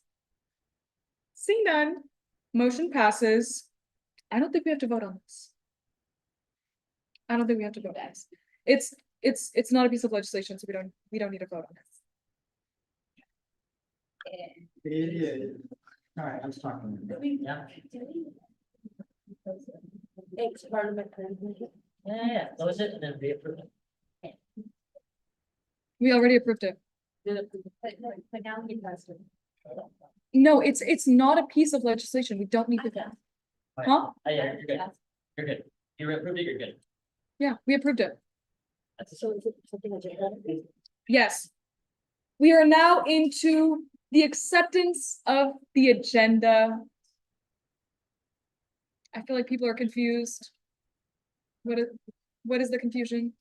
Senator Ganesh? have it in the middle of whatever the confusion is, so I can just put that. Like, no said conversation. Okay, fuck it, okay. Senator Ganesh, Motion to accept the agenda. there's been a motion to accept the agenda. Do we have a second? Senator Kadal, seconded by Senator Kadal. We are now in discussion. Senator Malhees? Question has been called. Do we have any objections? Do we have any objections to the consent? The agenda has been accepted. Senator Wang? Yes. Yes. Senator Malhees? At what time? There's been a motion to adjourn the meeting at 12:27 a.m. Do we have a second? Senator Chudry? Seconded by Senator Chudry. We are now in discussion. Senator Kadal? Question has been called. Do we have any objections? Objections. I rescind my objection. No.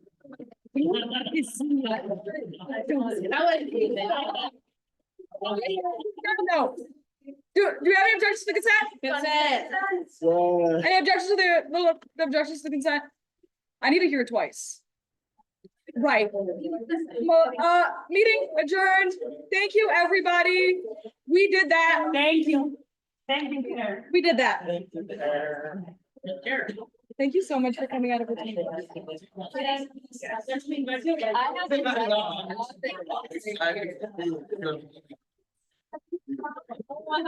Good night, everyone.